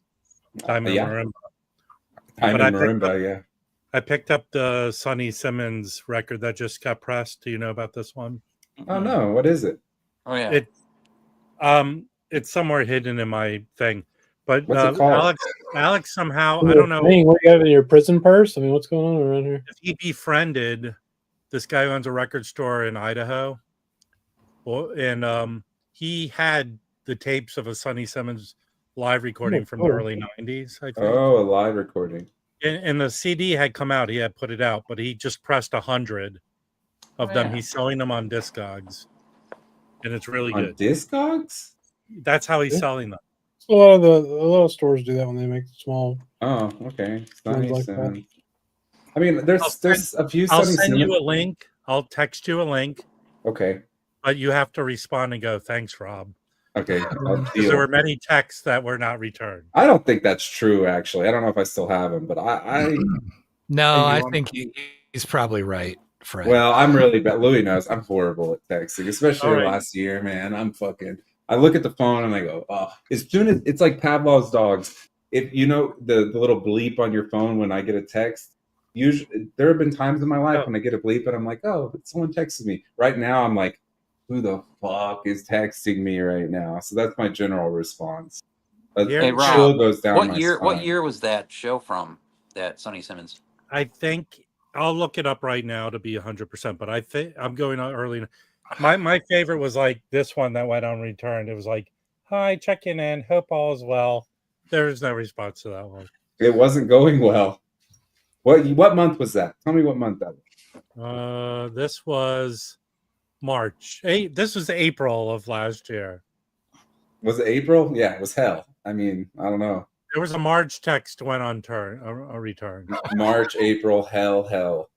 So here's my favorite. I texted him because Fred used to stamp his name all over his records, and I'd found one. A guy went to town with stamping his name all over his records. Okay, I don't do that. I don't just sit there willy nilly. I still stamping them though. Still got that. Get a copy of that record, Fred. I don't know if I still have that one. That's a good one, but I don't know if I still have it. Actually, what is it? Giuseppe Logan on ESP. Oh yeah. Well, the reason I asked about that year is Alex sent me this here on CD, the Sonny Simmons Live 1990. Who's on? Yeah, it? That's it. Yeah. Oh, okay. Yeah, so I've got it. I just don't have the vinyl. Yeah. You know, so the he only pressed 100. Okay. It's called Global. It's called Global Jungle, and I think he's selling them for $30, 35 with shipping. Yeah, I need to get it. Yeah. How do you find that? Message me that. Yeah, that's it. Hey Dom. Yeah. Hey Dom. I was just listening to. This has nothing to do with jazz. Shit. Hold on, Dom. I don't have your number. I know they're gonna ban me from the jazz bums. Never. I think Trash. I think you mentioned it, Dom. Horizon by Trash Kit. Let me know in the comments below. But yeah, I think I was listening to that again today, and I was like, damn, I need to buy this. Why don't I own this record? I think it's fairly cheap too.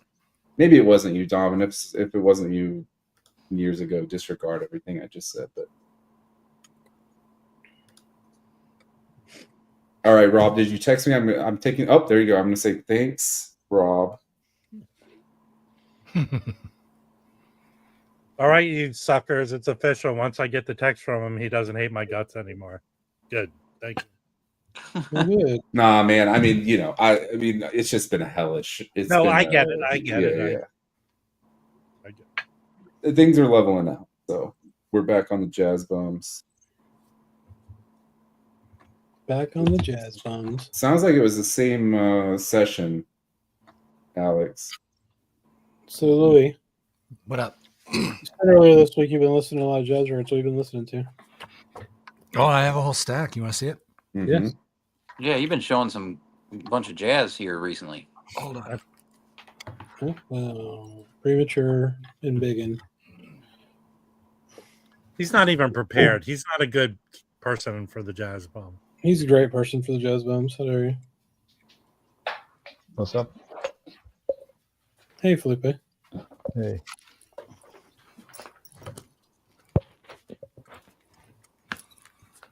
Do y'all know Nomadic? Oh, Louis back. Sorry. It's all right. Go ahead. Nomadic by Sonny Simmons. Do y'all know this one? No. Okay, he did this weird. Y'all got to check it out. He was old, man when he did it. 2014, I think. Is that? It's got this an illustration with his side profile. Yeah, it's like with the elephant behind it. The guy who's with him on there has been selling them Moksha. Yeah. So I ordered directly from him in France. He also included a copy of his own album. So they are still selling them. Go to Discogs. He's selling those records. Okay, yeah. Discogs or Bandcamp? I think I bought it from Discogs, but okay. All right, go ahead. Sorry, Louis, I interrupted you, but this the only new one is this one that I got today. I don't have that one. Oh, it just came out, right? Is it classic series? Yeah. I pre-ordered it. That's a good one. That's a good one. It's really good. Yeah. This is just the stuff I listened to today and yesterday. And if you, I spam my Instagram with all this stuff anyway. This is absolutely. Yeah, this is great. Perfection. I've never seen your Instagram, so this is new to me. What killed? I didn't look at it. I could Google it. I know, but do you? OD. Oh, really? Yeah. Mary Halverson, Cloudward. This is really good. I like that. I have a few. I felt about that one, man. Actually, I wasn't around when that came out to talk to.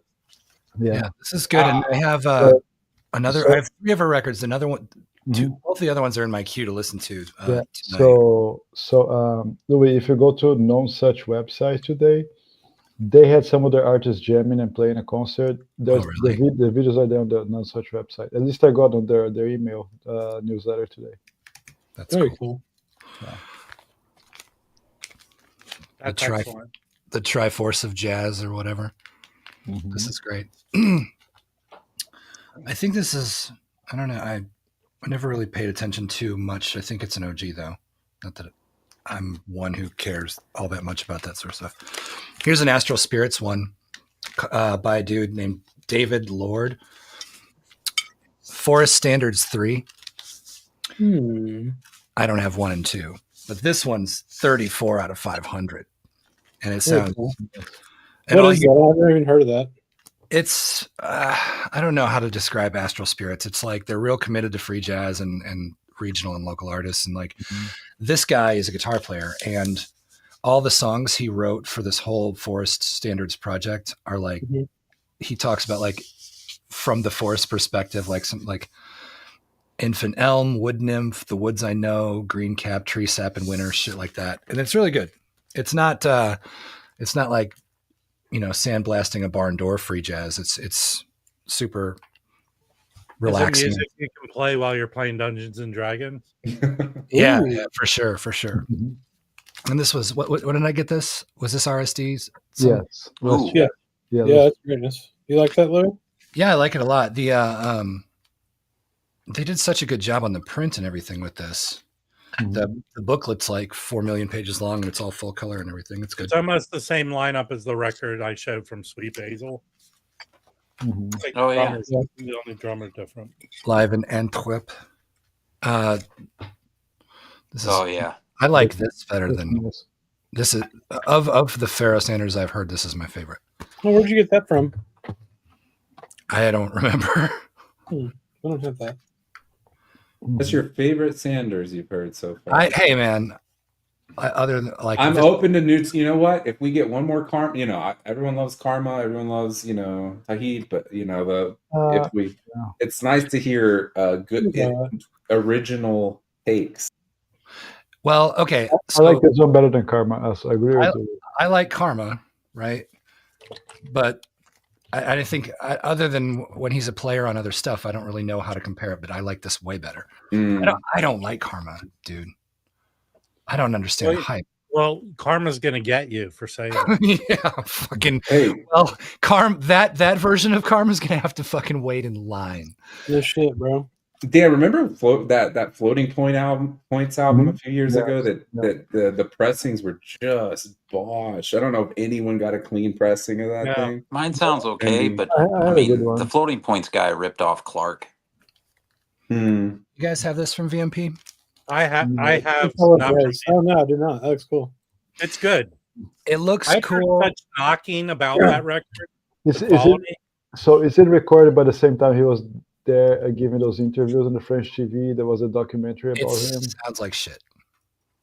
The performances are great. The performances are great, and I think it's great, and I like listening to it. But it doesn't sound great at all. It's way more hiss than you would expect from other. Even though it's. I think a tile from your sailing's going to hit you in the head. That's the karma for saying that. That might happen. Nah, the best YouTubes are those people that end up diving into genres that they're not used to and just giving like a fresh. They don't have anyone in their ears saying like, "You gotta love Tahid, man." Oh, you ever see that channel Kira Was a Diver, where she does her alternate channel where she listens to like metal for the first time and stuff? No, I haven't seen it. Oh, it's a riot. That sounds like a college kid in Australia. All right, what you got next, Louis? That's a great record. The Champ Muse. Yeah, who's on that with him? You're just going through these really fast. Oh, I'm sorry. Is it Barry Harris?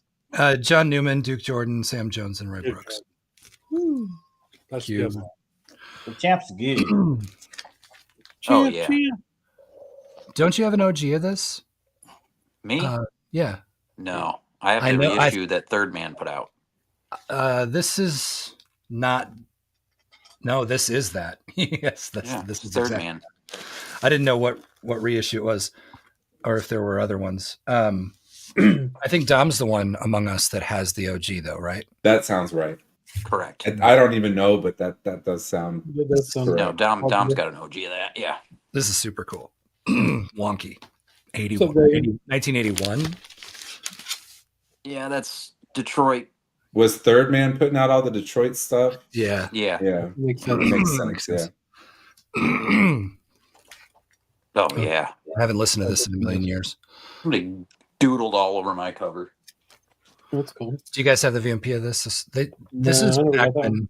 I mean, I stopped. That's my favorite Zabo, I think. What's that guy's name, Rob? Gabar Zazbo. Oh, Zazbo. That's how you always call him. Mine was Defaced. Yeah. Early. I do miss getting VM. It was exciting being a part of the VMP things when they were doing really good stuff with these booklets and everything was like kick-ass, but like I never read a single one of those fucking booklets, though, not once. They stopped based on the way they're reading's hard. That is hard. Great one. This one's great. I love it. Yeah, that's really I don't remember when I got this. I think Chris. You've been busy. About 6 months ago.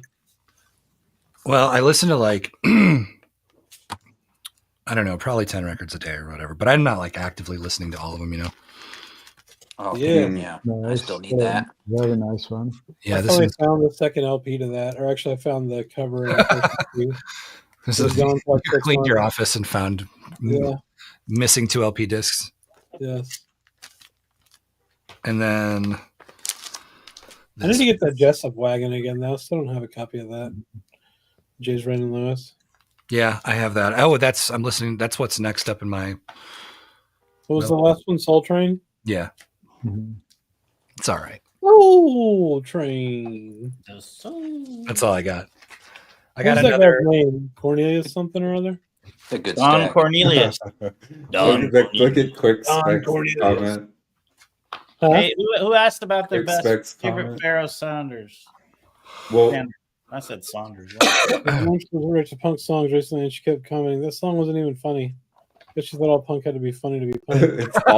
it's all Sum 41 and Blink 182. Gate Yeah. Punk. No FX. That's funny. Wait, yeah. What's yours, Brandon? 311. I go. This is my favorite. Oh, really? Wait, you're just copying the last guy. Ah, I said that before, right after Louis. Louis. And then I It's like all right. this one.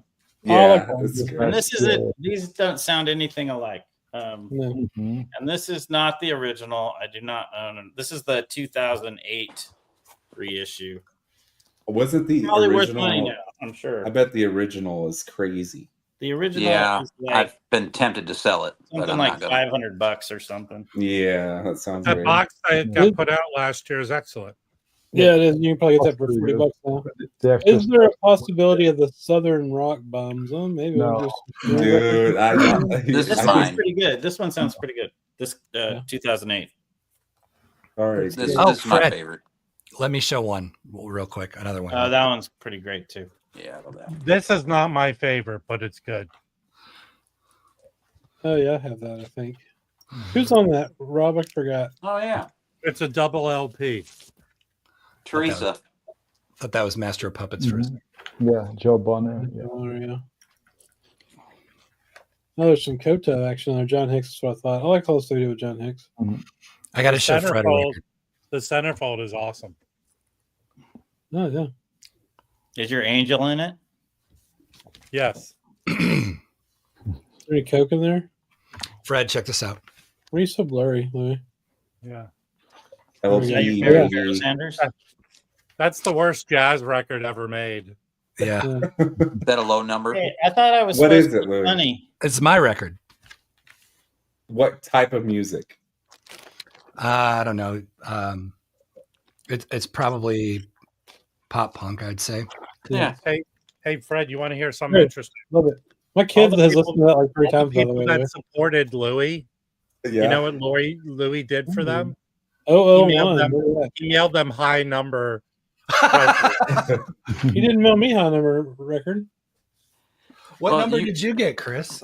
9. Rob was just entertaining one of the guys that plays that's on the record with him. Hey, me. There were only 200 pressed. I somehow got number 203. Wait. Are there other people in the? Are they just your friends, Louis, or is this? Well, okay. I did almost everything. I had a friend of mine help with some drums and bass, and then Joey sang on one of the songs. Joey Yeah, Keller. that's a good song. Mhm. Dude. Thank you. Hmm. That makes me Yeah. That one jams, man. I've played it on the band camp. I don't know how many times. Really. Oh yeah. Chris, what'd you say about your kids listening to it? Oh, Brooks listened to it 3 times now. Yes. Got to Yeah. get them when they're young. Yeah. That pop Hey, music. even Wyoming Dave got a lower number than you did, Rob.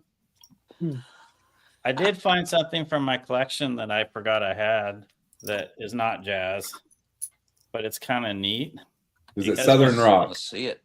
You want to see it? No. I didn't buy it when it came out, but I bet you I bought this What is in it? like 1990. It Okay. is like this is a police. It's like all these 7 inches of all the What? police hits by 1980, No way. and Let's it's see. like there's Oh, cool. forever. Whoa.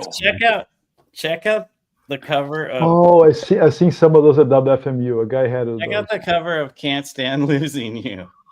Jesus. Whoa. Oh wow! See that's Brutal. that's a thing. That's something I'd be interested in. So and it sounds. I forgot I had it, but I found Remember it. the good old early '80s when suicide was funny? Yeah, so you could That's sing cool. about it all the time, and I've never seen that before. Wow. yeah, I had a dark- there's there's just all these cool photos. Like the lyrics will have like a photo on. It's like here's the lyrics of "Walking on the Moon" and "Visions of the Night," and then on the opposite is Stuart hanging out somewhere in Japan, I think. Yeah, one of the first 1 or 2 records I ever bought was a Police record. But they're cool because like some of them are like blue vinyl, some of them are red vinyl, Oh, that's and black vinyl. Yeah, it's freaking sweet. It's just a wacky thing. I don't think it's worth any it might be worth like $30 or something. But it's fun. And they sound great. You're not They're going on super to vinyl, the early super vinyl. Very cool. Rob. You're not going to go see Dada. It's tonight. It's not even close to here. So Oh, okay. I hung out with him I went and watched them rehearse, and that was really cool. Yeah. Yeah. When they rehearsed, did they have in-ears? Yes. It was Brandon. It was just like how they're going to perform. They did everything. Right. So, Oh yeah. Yeah. Okay. Cool. I bought this in 1995. I have my the, copy. It's the first time I went to a record store in Charlotte. I went to Manifest on South Boulevard, and I bought this for $3. Is it And I still have it. translucent? Is it the translucent one? Hold up. What might made have you it get on a your record phone. in '95, Dave? Like, what made you go? You know what? Today's the day I'm going to buy a record. I don't know. I have my record I bought. No, actually, I got the cassette when that came out, but I got This it. used to be Hold clean. it up to the light. Hold it up to the light. Can you see through it? Yeah, it's kind of a purplish. Yeah. Yeah, that's it. It's translucent. Yeah, Purple translucent one. that's cool. I think there's 2 other colors too. If you can get the Really? translucent. I don't know anything It's about like this a record. doo-doo brown one. It's a top loader. Oh, that's Ugh. weird. In case you're DJing and need to grab it out real quick. Yeah. Yeah, I mean it's a top loader, and it's Yeah. I don't know what's it's a UK. Is it a UK? I don't know. Beats me. I was kind There's of $3. so my dad went to that show, and There is a Dookie Brown. I knew it it. wasn't an all ages, and I couldn't go, and I was super bummed. Oh shit! I never was able to see torture. him. It was torture Yeah, because I was like 14 or 15. I guess I was 15. Yeah, the song Synchronicity 2, the end of the A side is the best fucking song. It's heavy. The drums Really? on that are just out of control. Yeah, that's my Synchronicity favorite song 2? I've Is ever that what you said? What? You said Synchronicity 2? I think that's the name of the song. It's this last song on the A That was side. the name of Kevin's band, cover band from The Office, too. Yeah. The police cover band that Kevin had. Another they made a video for Oh, that's right. Yeah. The police cover band. Yeah. Fantastic. No, that single thing. I mean, that's crazy. You saw that at WFMU, Felipe? This records, yes. And there How was much did they also, want for it? Do you remember? I don't. Was it the 7-inch seller that was kind of in the middle? I think so, Dave. And they also had a 10-inch version of one of the records, like a double 10-inch. Yeah. It's also okay. This shot's really cool. This photo of the band. What's cool is they're just 3. It's always 3 dudes. So this is the lyrics, and then there's a photo, and Sting has a Nikon with a motor drive on it. Yeah. And Stuart has a Super 8 movie camera. Yeah. And they're in Japan somewhere at some garden. Yeah. Like probably. So this came out in like 81, I think. So it's only like the first 3 records, which came out all like within 2 years of each other. Yeah. And it's amazing how the Police are so influential, right, Dave? After Ice Cube listened to the Police, he wrote a tribute song for them. Listen to WMA, fuck the police. It's good. I got it. Iconic LP. I just got that. Thanks for explaining, Felipe. That's funny. Now, Felipe, tell me, do you think the Ban the Police was more influential than the Policeman and the Village People? Which one do you think was more influential? Oh, the Village People guy, 10 times. Yeah, karaoke. Who you gonna do? For sure. Oh yeah. And Felipe, Eddie Money, because he was a cop.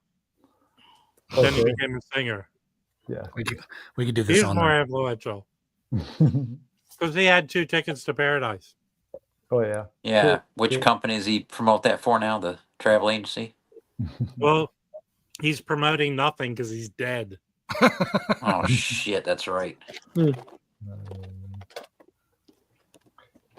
So which labels, Police? Was Warner, Sony? A&M. Yeah. Okay. Yeah. Oh, A&E, yes. Yeah, the drummer. I mean, he had to have some jazz background. Oh yes. Yeah. Do you ever hear any of Stewart's, like when he went to Africa with just a drum? He would Yeah, just have, it's like, been a years couple though. of hand drums, and he'd go to like And not even speaking a lick of the language, and he would just start drumming outside. Yeah. And he'd set up his tape, and people would start drumming with him. You see that video where he got up with one of the ladies down in Miami that's a drummer, and they went back and forth. I forget her name. Yeah. I mean, yeah, he was an amazing drummer. I don't know if He's you guys. one of the best rock drummers ever by far. Did you guys ever the chance to read his book that came out last year? No.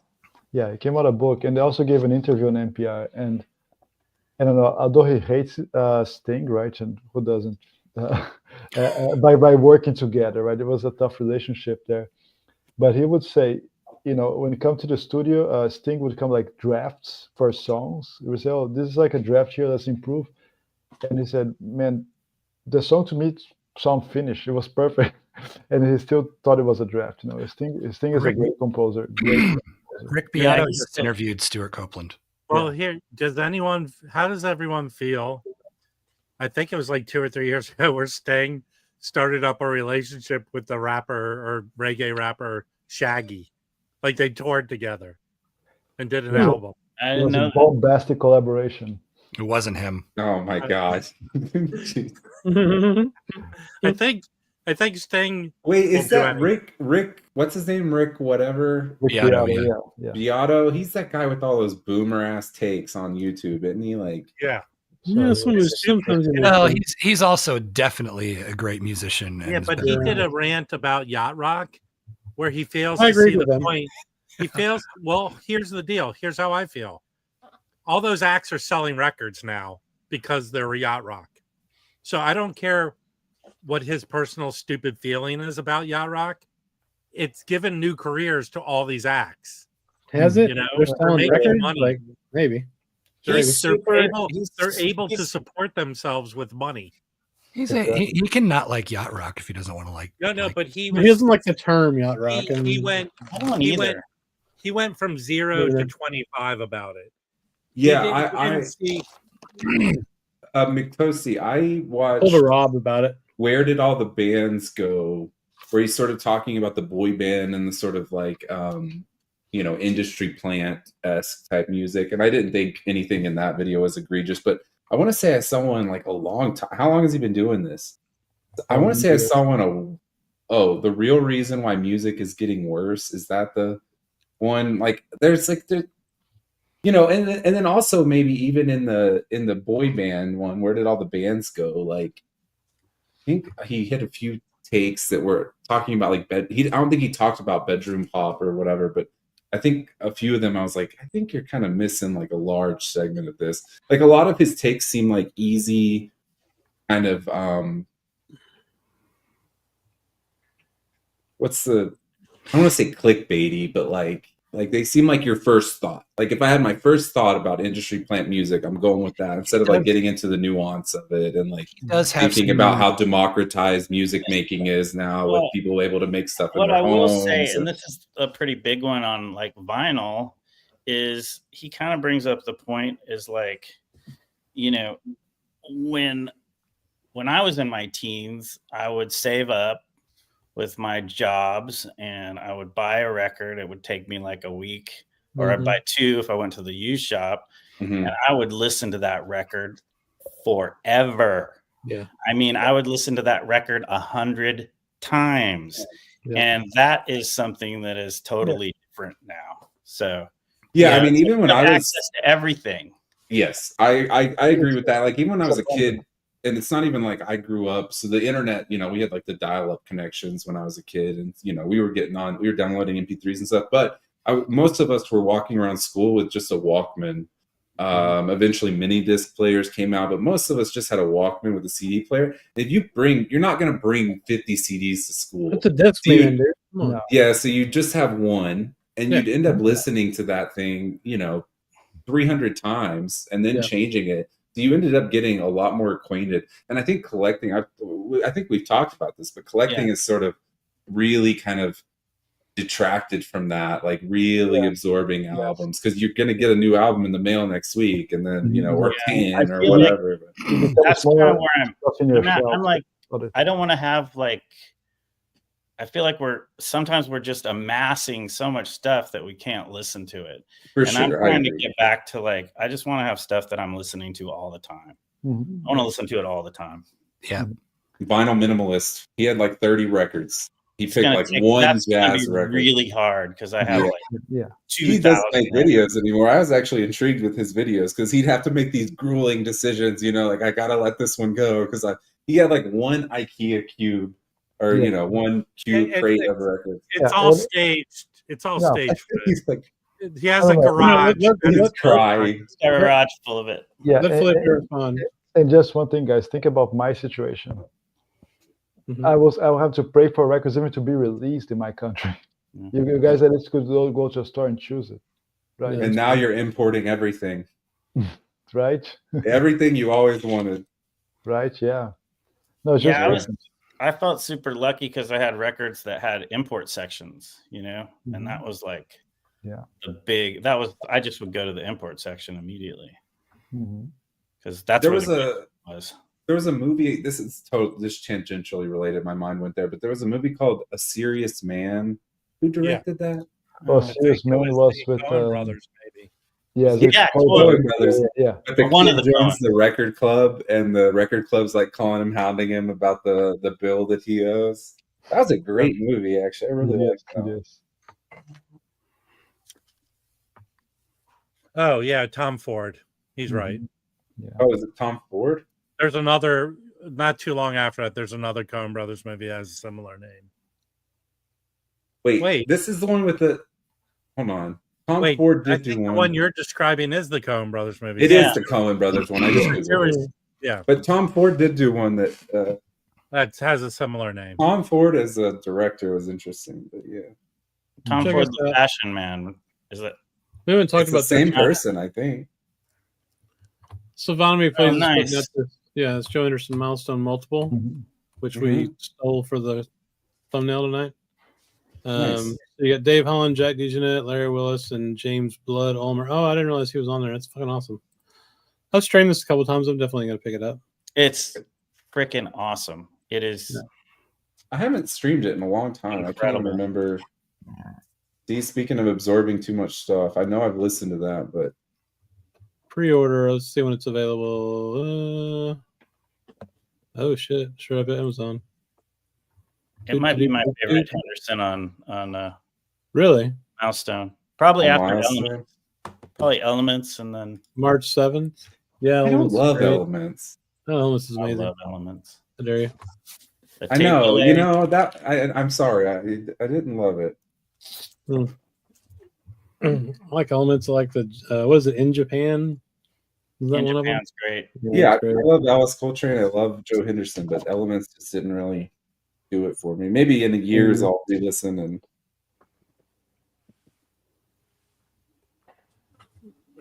MTV Live is playing Bruce Springsteen Storytellers. Okay. Serious Man, Coen Brothers. Yes. Yeah. Are you a Serious Man? Guess what record this is? No. Serious Man soundtrack. Yes. Peanuts Christmas Jazz. Oh, Jeff Parker. Oh, cool. Is that the one that just came out recently? Yeah, I took advantage of that sale they had, 25% off. Mm-hmm. And when I ordered it, they go, everything will be there in February. Then I went and checked on it, and they go, March or April. Because this is I haven't heard that. So I just canceled my order and bought this. There was a time when I had every international anthem release for like their first like however many years running. Well, this isn't my first one, but I've been streaming this, and it's really good. So yeah, John's giving me a copy of that tomorrow. I like how it's not sealed. Who showed Fly or Die a while ago? Someone showed. I was the Louis. Well, yeah, Fly or Die. Yes, and also they are it's anniversary, right? So they're putting out their very first records. You can buy as bundles or individual. If you go to their Bandcamp. Oh, cool! They're repressing their very number 1, number 2, number 3, especially like the first Mackay McRaven and stuff like that. Oh, really? Yeah, I had like 1 through like 50 before. So if you go to a website, you can buy them individual or bundles of 3s. Nice. Yeah. Yeah, I like Fly or Die Live as well. I thought that was good. That's a good one, yeah. Yeah. Oh, there's a new Damon Locks coming out too. That's awesome. Yeah, they said that they're. I have only one of those, but it's good. They're doing a second pressing of this. That's why it's delayed until March. Okay. But I want to get that Tommen one. That thing is excellent. He plays all the instruments. This one's good. The Black Monument Ensemble. Yeah, that's fucking great. I love that record. Yeah. Here. It's a good one. Show it now so people can actually see it. Really cool cover too. Yeah, fantastic music. Gold. I don't know if I still have that one either. Let me look at Angel Batuide's on this, which on the clarinet. Yeah. You have the new Damon Locks, Paul? What's that? Oh, I think Paul's saying he has the Damon Locks already. Oh yeah, which is cool. Yeah, I have a lot on that label. I only have 4 or 5. That label's had my best of the year like 4 years running. So yeah, really cool shit on there, dude. Yeah, I love these Daniel Villarreal releases. These have like this one with Jeff Parker was just. I don't have that one yet, but I need to get a copy. I've got a couple of CDs too, so I may just buy a bunch of these ones I missed on CD. Hey, quick question: you can get the CD. Do any of you guys know the Charles Sullivan re-entry record in the '70s in Japan? Mm-mm. Yeah. I might know if I see the cover. You have that? No, it just showed up like local record store. It's like, you know how they do their little videos to like tempt you in. Oh, and cool. it looked really tempting, so it's working. But I don't think you can go wrong with that. No, it looks pretty. The band looks pretty good too. Yeah, you go in tomorrow and getting that. I'll see. Well, I'll see what he lists it for. He's usually pretty good prices. So yeah, or bring some trade. Probably do. That's what I'm gonna do. Bring one of your friends' records. No, not doing that. I'm not doing that. Are you okay there? Yeah. I'm going to go see Dylan tomorrow. Bob should be Dylan? interesting. He just bought 25,000 records. Jesus. Oh, the whatever Voice of America thing. Yeah. I haven't gone through it yet, so a lot of it's still in the shop. So that should be interesting. John went in there and picked one record up. He says it's a treasure trove. So we're gonna hit it tomorrow. There's a record I saw today I wanted to talk about too. There's Nathan Davis, I think, that Peavine put out. Let me see if I can find it. Hey, I heard Safari picked up a jazz collection, and they dropped pictures of what's going to be out there tomorrow morning. Oh, you should get that. OG That's of that. Yeah, that's good. OG of that. That I want this record. Have they reissued? Oh, nice. Chili Peppers. Oh man, that's a great. How much I want for that? They got Go back to that. I don't care about that. Go back to the Chili Peppers record. Is that a promo? Themby. Dude, that's sweet. How much do they want for that one? Do you know? They don't put prices when they post. Okay. I'll tell you what I was angry that Sibylline posted and someone bought. I texted, "Is it still there?" They go, "Someone just bought it. That'll be there tomorrow." That's there you go, Brandon. Right? That's a great record. Yeah, I want that one. Who's the band in that? I do not know. They don't. It's a funky. It's a different lineup. It's a funky one. But here's what Sibylline posted these 2 records today. Well, they posted more. They posted that. I'm sure that's gone. Oh, That's a heavy piece. And I want this. This is impossible to find. Yeah. Oh, that's great. Who's on? That Is one won't be Sarah as heavy of a piece, but that's going to be up there Good too. Lord, dude. Just read it to me. Billy Hart, James Spaulding. His brother, Bill Barron, Billy Hart, James Spaulding, Charles Sullivan, Chris White, and Carlos Alomar. Yeah, that looks great. I've Is got it pricey that. or it's hard to find? There's It is one hard to copy find. on eBay someone's trying to sell for $250. Oh, Jesus Oof. Christ. But this is I impossible can't to deal with find. that. With No, what I can't muses do are that. getting now. Jeez. I've got Well, that good one. thing. But the one that's really good is Sunset to Dawn. That's the I bear. have Did we, that. did I we have know this had been released? I don't remember. Oh, I saw that. Oh, Yeah. No, that need, they put that's it that's out. a pricey original. I have it. It's out of stock. I don't have that one. I think Mike got in a bunch of copies at the end groove. So Did he? yeah, it was like I think it was kind of pricey. Let me see. Well, And no, it's only, it came does out- that say $40? Yeah, That's it's sold out yeah, here. okay. Though. That seems good. I have it. I have it. It's right over here. You have the reissue, the recent reissue. Yeah. I've Let's only see. seen an original once in a shop. It was in Pittsburgh. And Here it is. oh God, what's the Yeah, $50. Jerry's. I don't know. $50. It's Jer- sold out already, so I guess it doesn't matter. Yeah. Jerry's had a copy for $400. They'll repress it. They always do. Peavine does. It'll come back. I got it. But Nathan Davis is a Pittsburgh guy, so it wasn't surprising to see it there. It's somewhere in this mess. But I have a thing. Go to the Verve by request or the Verve subscription service. I don't care about that, but okay. I signed up for 1 month to get their first. What record do you get for that? Yeah, I think month is the way to go. It's Coltrane on Impulse. Oh, okay. Oh, that's a decent start. It's called Right, Verve Record Club. But the next 2 I'm not getting. I signed up for 1 month for that reason. But they have an Ahmad Jamal coming out, and I hope it's the Awakening.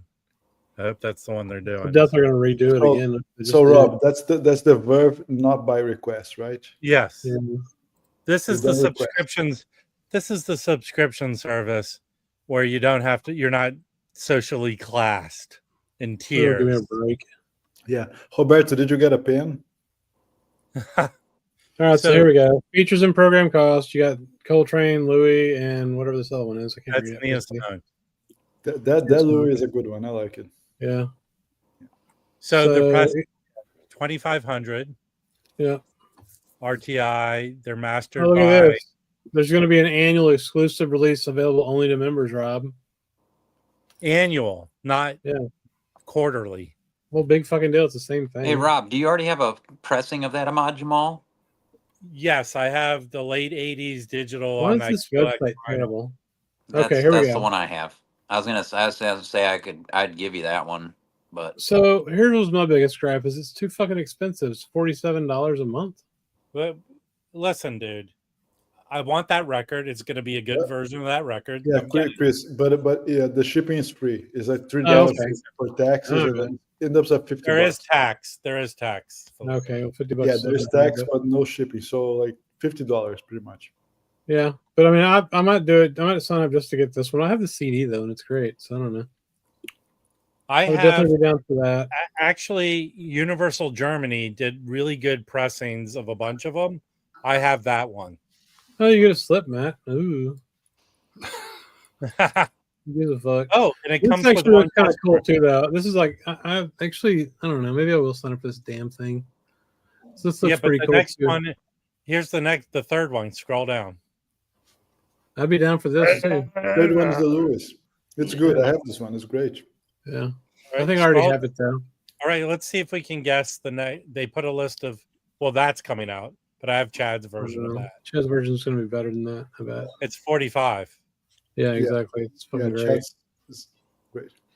I don't care anything about This this. is a really nice record of hers. Late in Yeah. her career. Good I'm band. not a big fan of that dress. She was I think it was one of her last things she did for Verve. I just have like 20 Ella records already, you know. I mean, I'm sure it'll be great. Okay.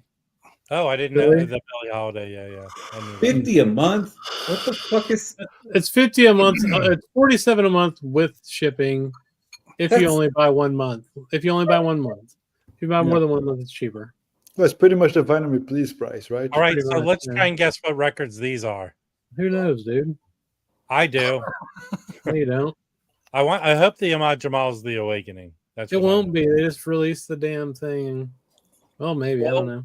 What other Impulse records are? Is it the one where he's dressed in that weird suit? That's on That'd be 20th sweet. Century. That's on Yeah. an Impulse record. He's I got a don't bunch know. of it. I don't know. I don't know. I only think he did like 4 or 5 Impulse. Don't do The Awakening. I bet you're right. I bet they do Yeah, The Awakening. because it was such blasted, the horrible one they did.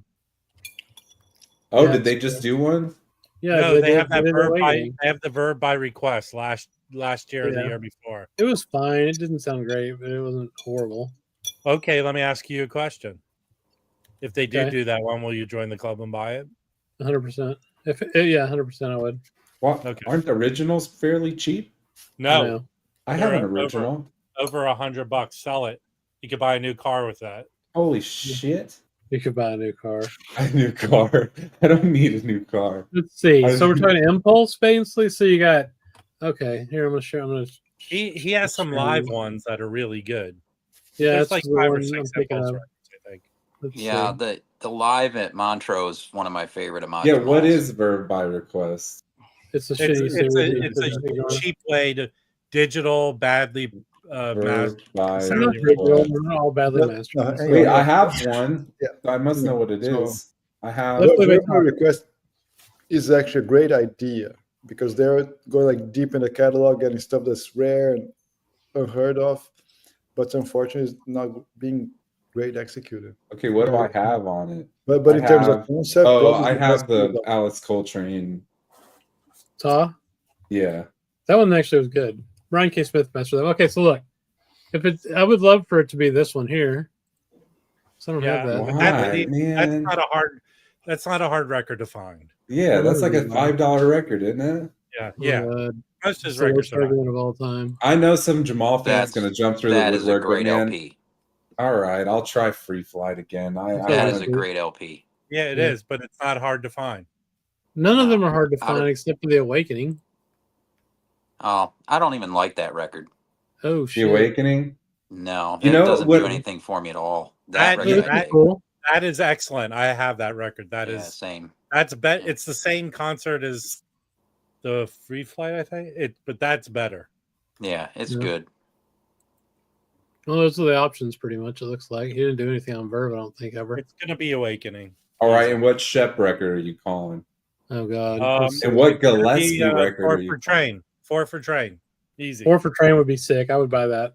I have I have OG of it. So I Wait, don't need- what's the packaging like on these things? Am I getting the Yeah, dark they're like stock? tone poets. They're gonna be like tone Oh. poets. Okay.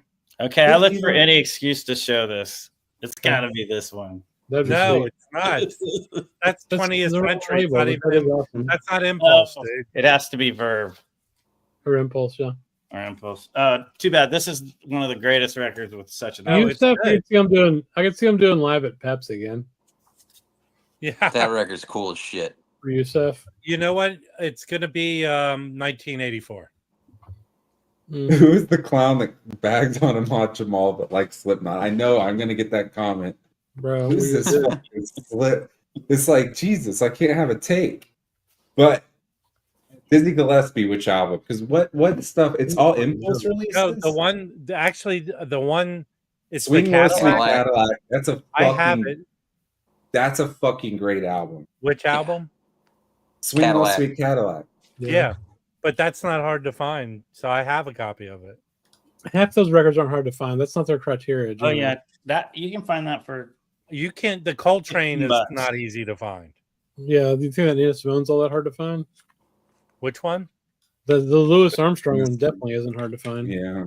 They have to I don't throw know. that in. They have to What's do with the that. criteria when they make Sorry. these things? Well, that Uh, Nina Simone, I'd yeah. never really see that Nina Simone record. No, the Nina Yeah, Simone I don't see. That's a me cool. neither. That's a cool release. I just wonder how many more of her records do I need, man? Yeah. Yeah, We've got like fucking 10. I don't have Yeah. any. I don't Sounds listen to like- I don't it have sounds like any you're either. addicted. Actually. Chris, it sounds like your attitude needs adjusting. That doesn't sound You shut the fuck up. Hey, Someone from- listen, Chris, treat Louis nice. I do. Me and Louis are friends. That's right. We Neighbors. go buy records together and eat What hamburgers. am and I, share French applesauce? fries. Yes. Oh, Chris, do you want to do that again? I have 2 more weekends before I'm. Well, Yes. I'll still have all the weekends, but Probably next weekend, maybe, because I have to.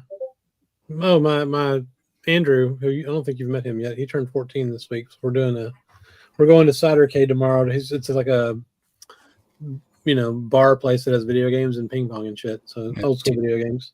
teach him how to drink. No, I'm gonna drink. He's gonna play video games. Now, Louis, will you dress up as Spider-Man for the party for him? Oh, look at the pup. Very small price. What kind of puppets did I need to It's a blue healer. Dexter, you're on TV. Like Bluey. You're on TV, Bluey. A blue healer, is it? You watch Bluey. Is Bluey a blue Big old healer? lap dog. Bluey is the blue healer. Yeah. Bluey. Bluey's great. You know what that dog looks like? That dog looks like it's the sidekick in an old Western where the guy goes, "Get him, dog."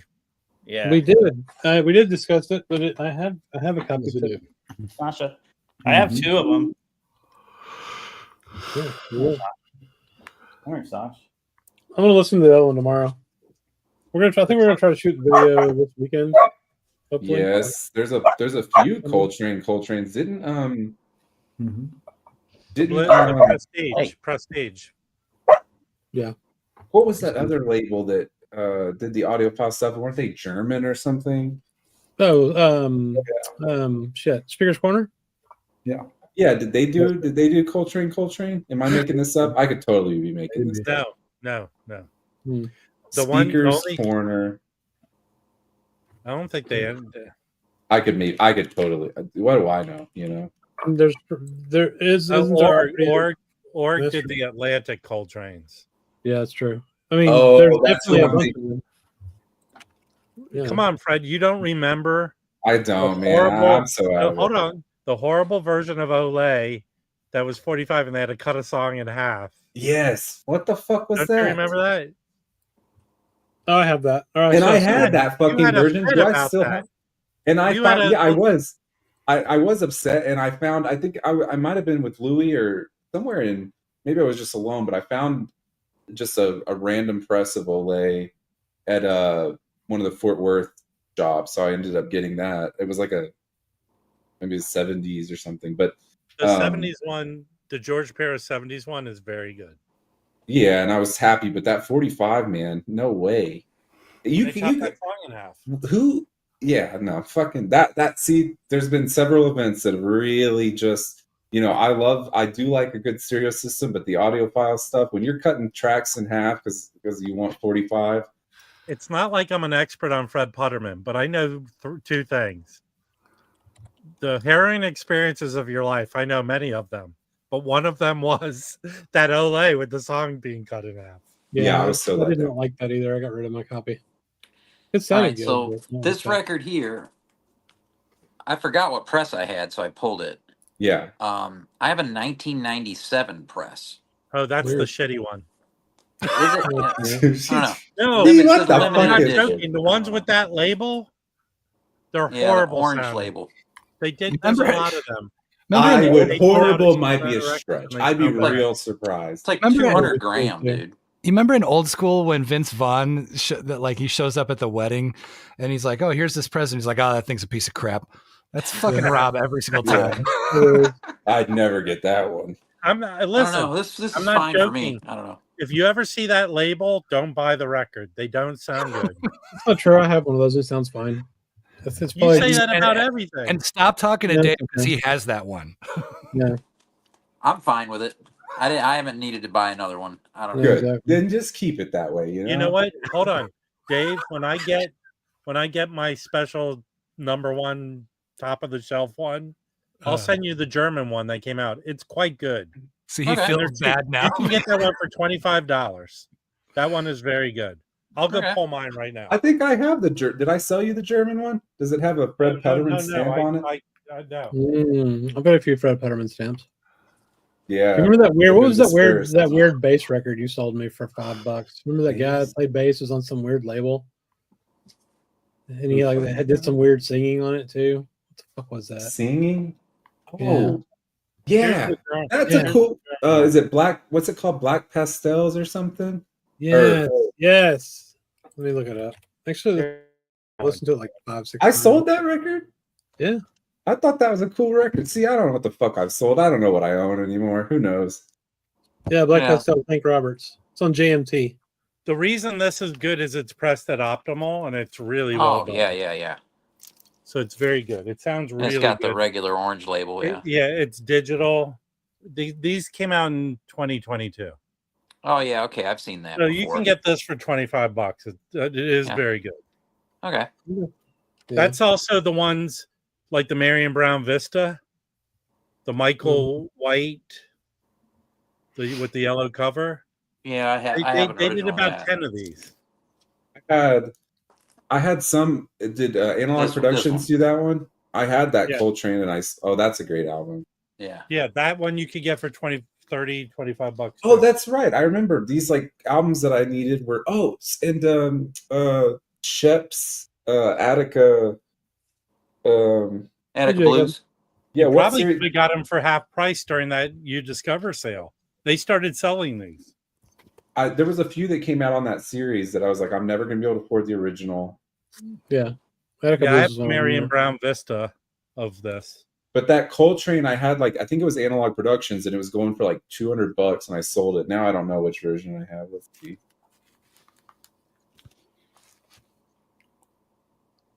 I just have a 74. Check this out. Still have your I was just wondering where that went, Alex. I was looking at it on my Discogs. I couldn't find it. I've got a couple of her CDs from International. Any of you guys have Mama Too Tight by Shep? Yes, I have that. It's a good one. Yeah.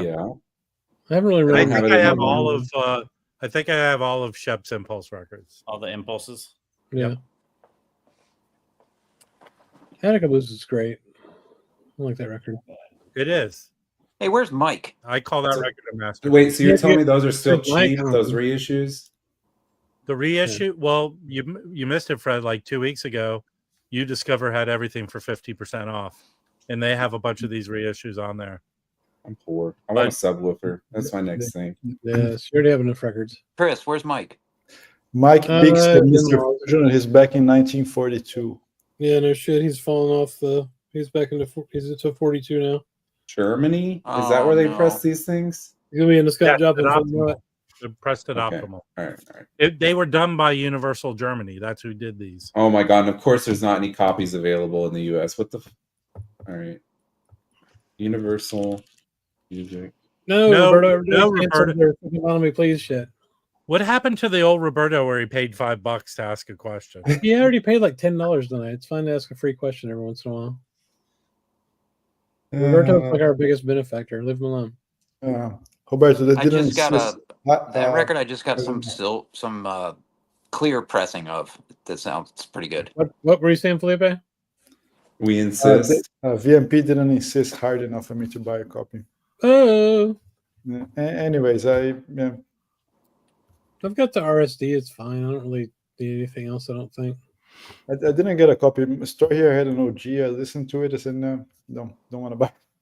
We insist got repressed. This was the RSD ago. one, wasn't it? Yes. Yeah, and Kennedy also repressed it. I have the Pure Pleasure one. Yeah. This one. Yeah. Yeah. It's good. I found it in a used bin cheap. Yes. I paid $10 for this. That makes sense. Yeah, remember they did like didn't they do like a Candid series? I think I had a video on that, and I was not particularly thrilled with them. But they've kind of petered out. They've kind of dropped the ball, I think. See that, man, all this shit, I can't keep up with all this stuff. I think it's just like... Yeah. Isn't it the one that Maz is still waiting for his copies, Rob? No, he canceled them all and bitched about it for like a year. Because he bought like all 12 of them at once and got pissed when they didn't show up because they hadn't been released yet. I was like, dude, you don't buy them all at once, man. Come on. So that's like a bit with him. I don't know if they put anything out recently. I don't know. Let me look. No. Nothing. Nothing. They're promoting stuff they've already released. If you go look at their social media, they're placing ads of stuff they've already put out already. Wait, so this is $35 for that Michael White Numa. Yeah. But it's just a record, right? In cardstock packaging. No, it's a basic cover. It's not like elaborate. It's like the classics. I left and yeah, okay. So I leave in classics. Like, how much is a classic now? When I left, it was like $22. Come back.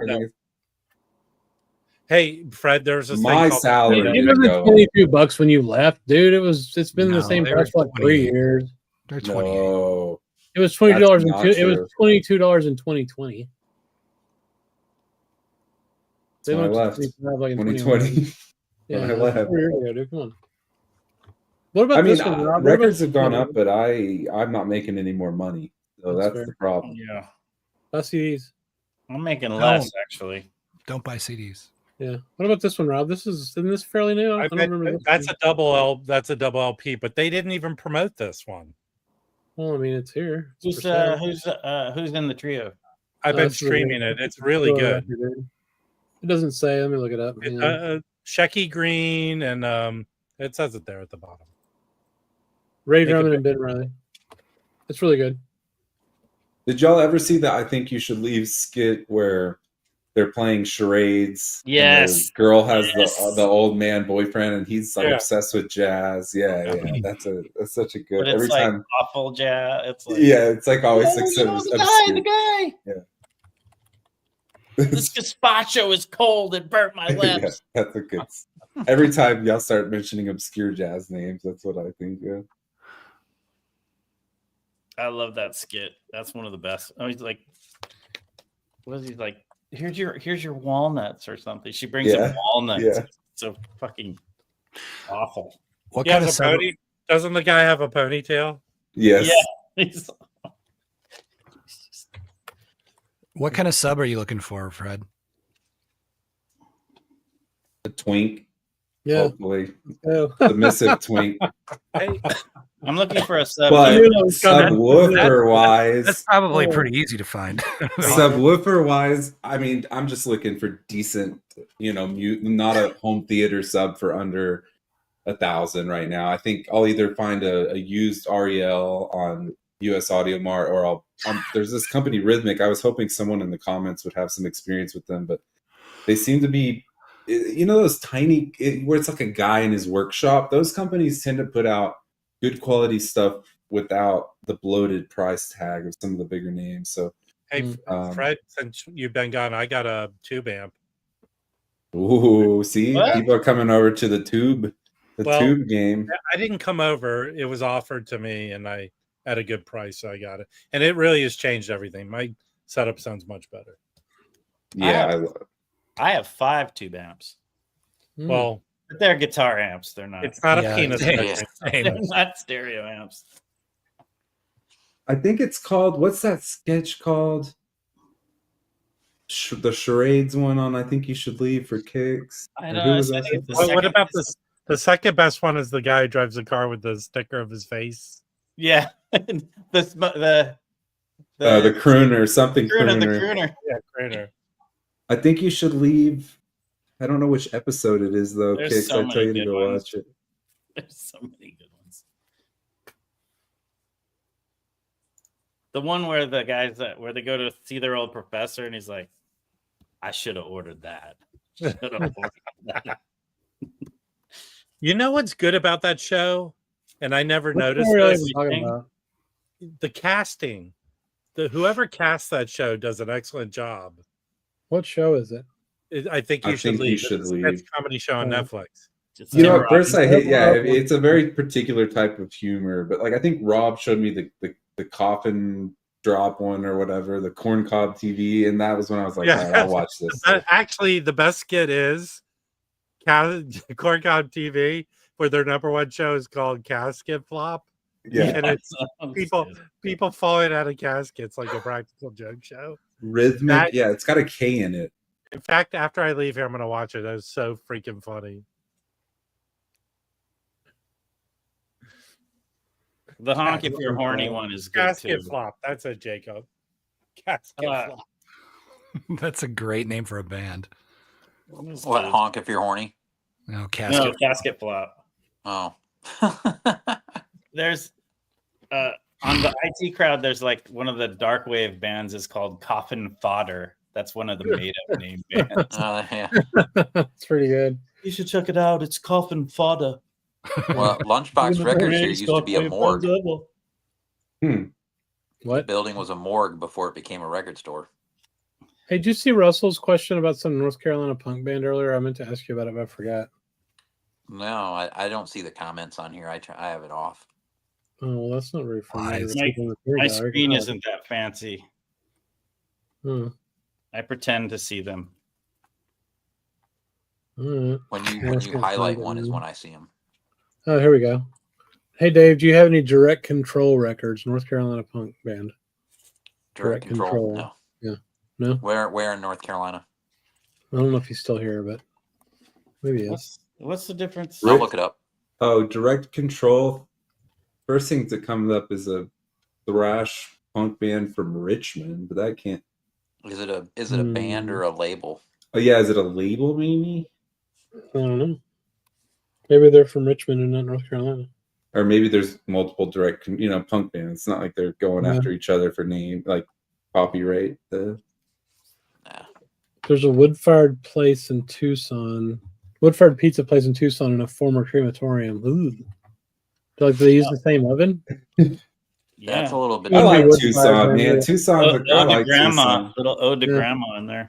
Do we know anyone in Tucson? Are there any VC members in Tucson? I don't know. Well, I only know like 6 VC members anyway. No, I think Dave. You can definitely say it's a family restaurant. Oh God, Felipe. Albuquerque. Dave Wayne's in Albuquerque. Yeah, you know what's a place that a lot of people like to open restaurants in? Old Banks. Yeah. Yeah, you go downstairs to the bathroom and the vault is still there. It's a band. Oh, that's cool. There was a record store in Asheville that was like an old newspaper building or something. So it was like a Citizen Vinyl. Yeah, I didn't buy anything from Citizen. I did buy a ton from Harvest when I was there. Right. Yeah, Harvest is the best. Here in Hollywood, I used to work at a building that was an old coffin factory, and people would go, "Isn't it creepy?"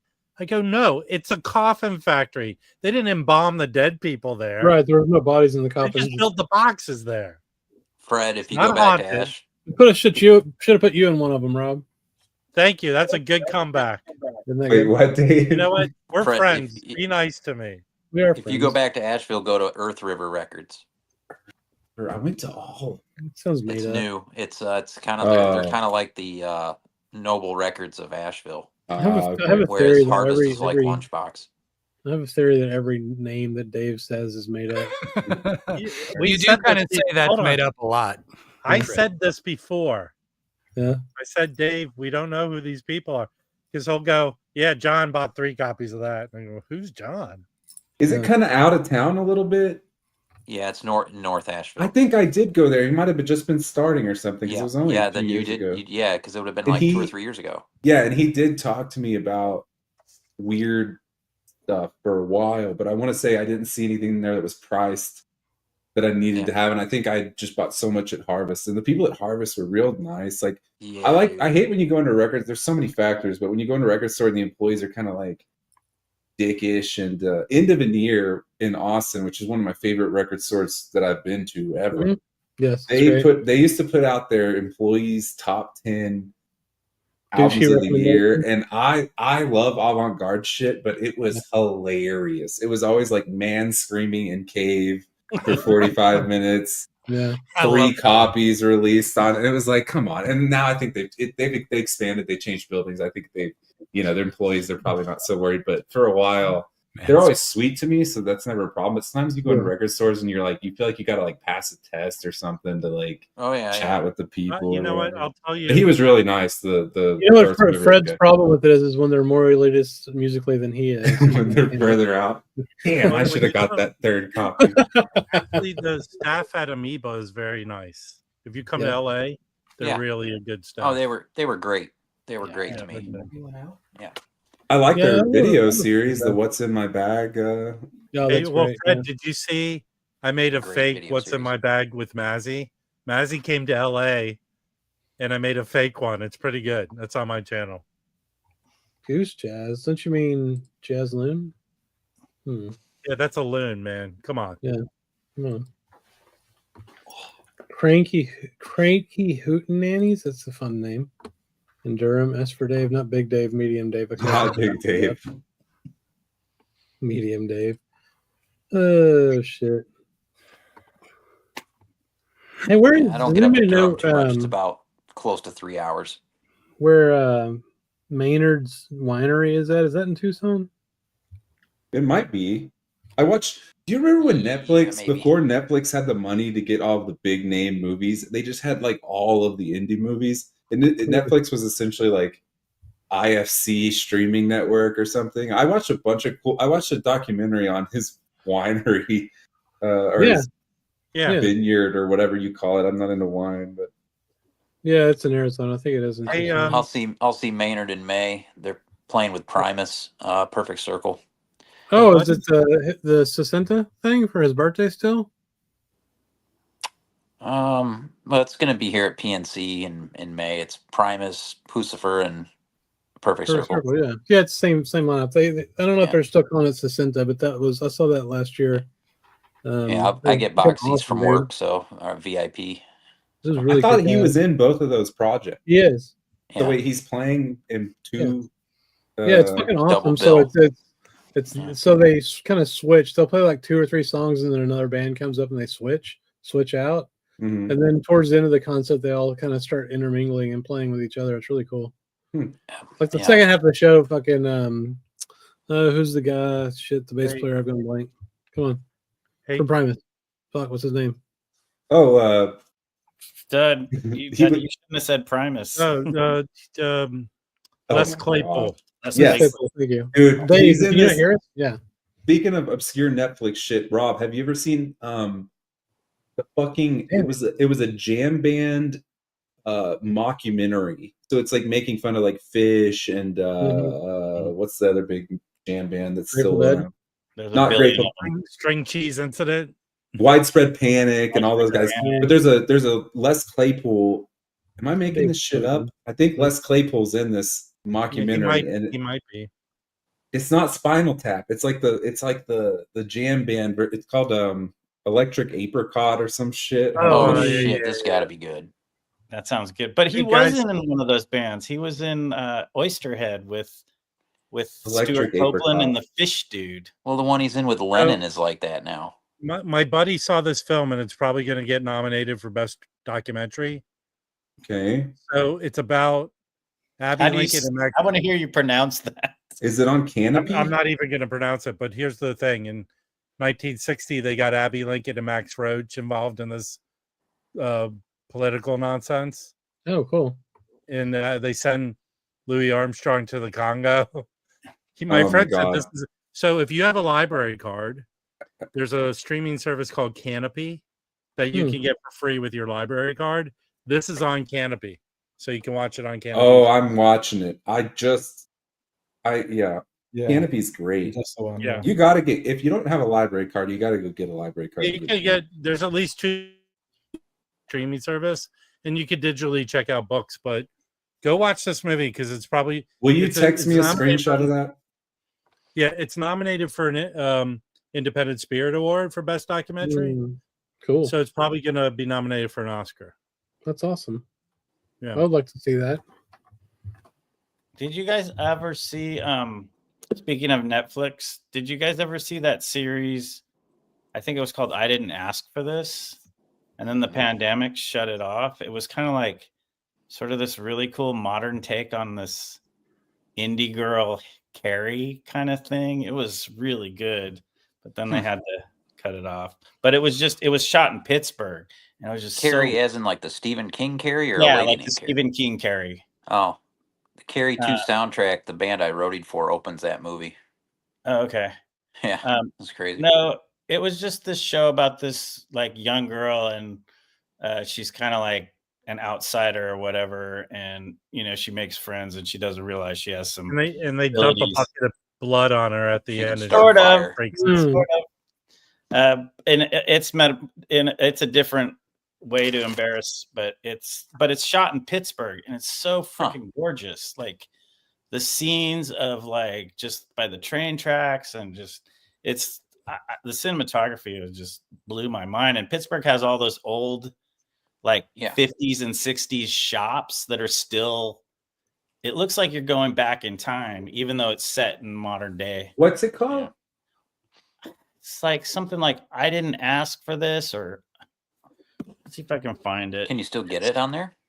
I would think so, because it was a Netflix series. Yeah. So We didn't ask for Steelers Raymond. We didn't ask for this. I didn't ask for this, or shit. What was the one series? Hold on. Power of the Dog. Did you see that? That was the soundtrack was done by Johnny Greenwood. That was Netflix. Oh, that's the movie Power of the Dog. Yeah. He has. I'm surprised. I looked it up. He has like 40 soundtracks.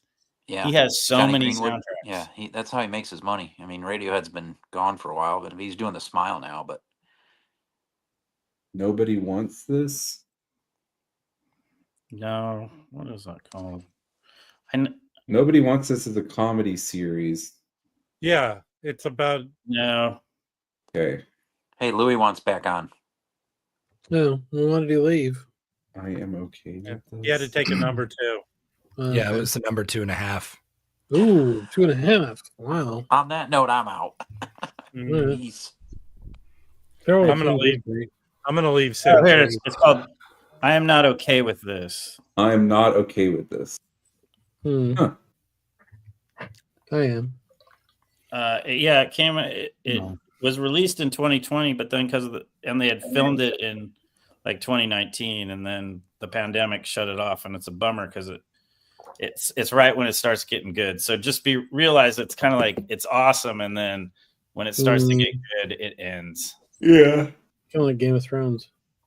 I hate the new way of making series where I'm gonna end every single season on a cliffhanger in case we get renewed by Netflix, and if we don't get renewed, then the fans just have to go fuck themselves. Like, just write a story, man. Which is why Beef. Well, remember the series Beef, Rob? Yeah. It just told a story. You just got the story, and then if they do a second or whatever, cool, do a spin-off or whatever. But like, just tell a full fucking story, man. I'm sick of this. That's why that first or second True Detective was so good. Yeah. Yeah, just tell the full story. Yeah, well, that's how they do it. They need to get people back. Yeah, money. Yeah, that's the thing. Also, I think, and maybe Rob will agree. I think a lot of times they don't have the end. They don't have it written yet. Well, I know. So write a damn story. Here's typically what happens. If you're a showrunner, they write this thing called the show Bible in case they leave that has the whole story in that book. So they know the whole story. They're looking for 5 seasons. That's what they typically do. Mm-hmm. You know, Rob, I know somebody else in the showbiz now over in LA. Who? Y'all could be friends. My ex's brother works for Disney now. On like the streaming, I guess Disney Plus would be. Yeah. Well, here's my prediction about how streaming services are going to go. Streaming services are going to turn back into what cable was. You're just going to bundle them all together and you balance. No. So when you log in, Chris. when you does anyone have Pluto? When you log into Pluto, it automatically takes you to sort of a channel guide. Yeah. Because they're already Netflix on Christmas Day paid $1 billion to show 2 football games. Yeah.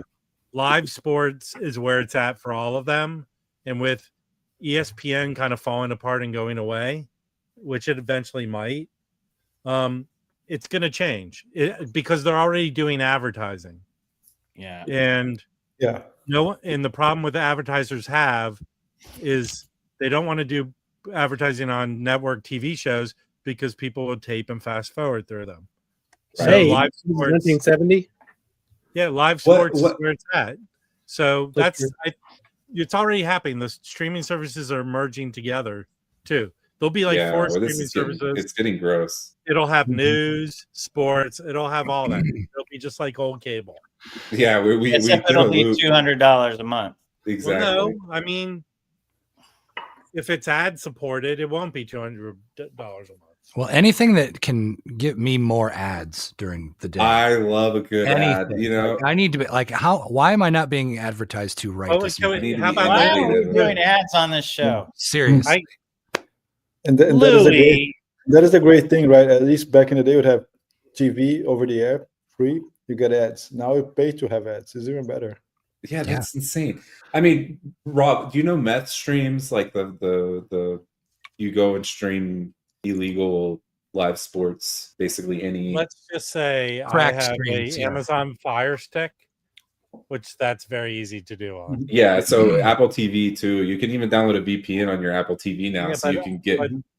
Since I'm since I'm an instructor, I use my school email address and get the discounted.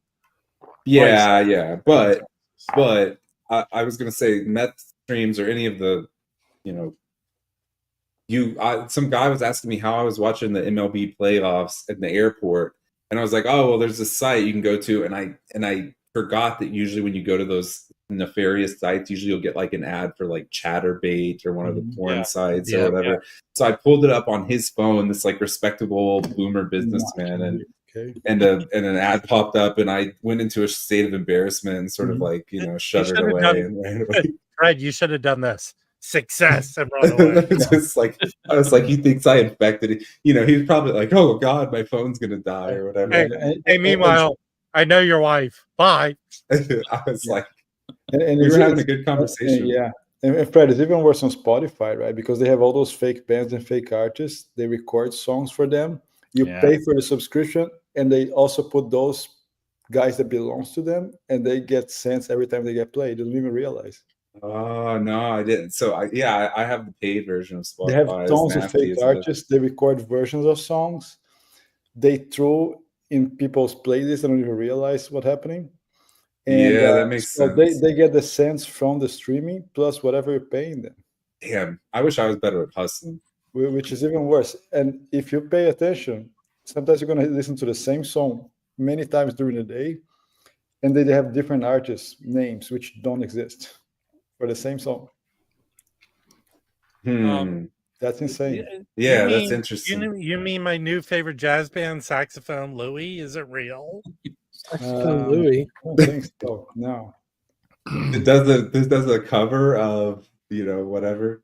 Yeah, no, it's true. You mean the song "Love Taco Supreme," the Burrito Supreme is not real? Yeah. But it's true. There's a really interesting book coming out this next few days called Ghost in the Machine. It is about that. They did a deep investigation into that. A book? Yes, it's called Ghost in the Machine, an investigation. Not to be confused with Ghost in the Shell, which is probably better. That's what I was thinking of actually when he said that. Ghost in the Machine is also a police record. Yes. It's also it's a horror movie with Karen. Yeah. Okay, Ghost in the Machine and investigation. Yes. Louis, let's do mushrooms and watch Ghost in the Shell. So yeah, the she actually went to Sweden and went after all these guys, seen the bands, interview people. Is really good.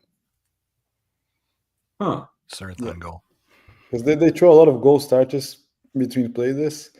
They get play, they get money, they get revenue for that, and it all goes to Spotify on top of what they already charge people. Okay, yeah, here. Thank you, Eric Z. Felipe, you're trying to radicalize me, but I'm already definitely radicalized against. Yeah, I mean, I never used Spotify. I was against Spotify from the beginning, but just showing up more. Did I tell you guys how much I got paid? Spotify paid me. Spotify pays 36 cents. I got. Let me see the up to date. Yeah, a third of a cent for every play. Hold on. That's the platform that pays the worst. Oh yeah, this is like kicking myself in the balls every time I look at this. I don't. Okay, I got 51,000 streams in the period, the pay period. I got $9. Woo! So what did? Hold on. Looks like no one ever asked this of a musician. What did you do with that $9, Louis? Well, I'm glad you asked. Let's talk 'Cause about that buys He paid for a Spotify subscription. you can have a couple cents left over. You can buy some and strings. You can get a Mexican pizza from Taco Bell. Yeah, Because believe it or not, if you want to feel bad about the world, Yes. those motherfuckers are $8.19 now. Controversial. And they only share any revenue if you're above 1,000 streams. Yeah. If you don't get 1,000 streams, you don't even get paid. Yeah. My favorite thing was the double-decker taco. I hadn't eaten at Taco Bell in 10 years. They brought it back. Mhm. I went and got one. It tasted like shit. Yeah, they're not good anymore. There. No. Dude, the Frito burrito back in the 90s was really good. Del Taco is 10 times million. Oh, yeah. But you've got 10 times better American style Mexican in LA anyway at other places. Yeah, but when you're driving home late at night and you go through the drive-thru. What's the there's Letterman, have you been to Taco Casa yet? Green something? What's that one? It's like a 1980s Taco Bell. It's really good. Yeah. I've been to Taco Casa. They had one in Kerrville when I lived there. It's brown, the brown and yellow and orange one. Wait. Isn't the favorite Texas one is Taco Bomba? Well, wait. What's Taco that? Taco Villa? Taco Bueno. Oh, I've totally forgotten. What's the there's one on PCH, like right at Manhattan Beach. It's the fish taco fast food.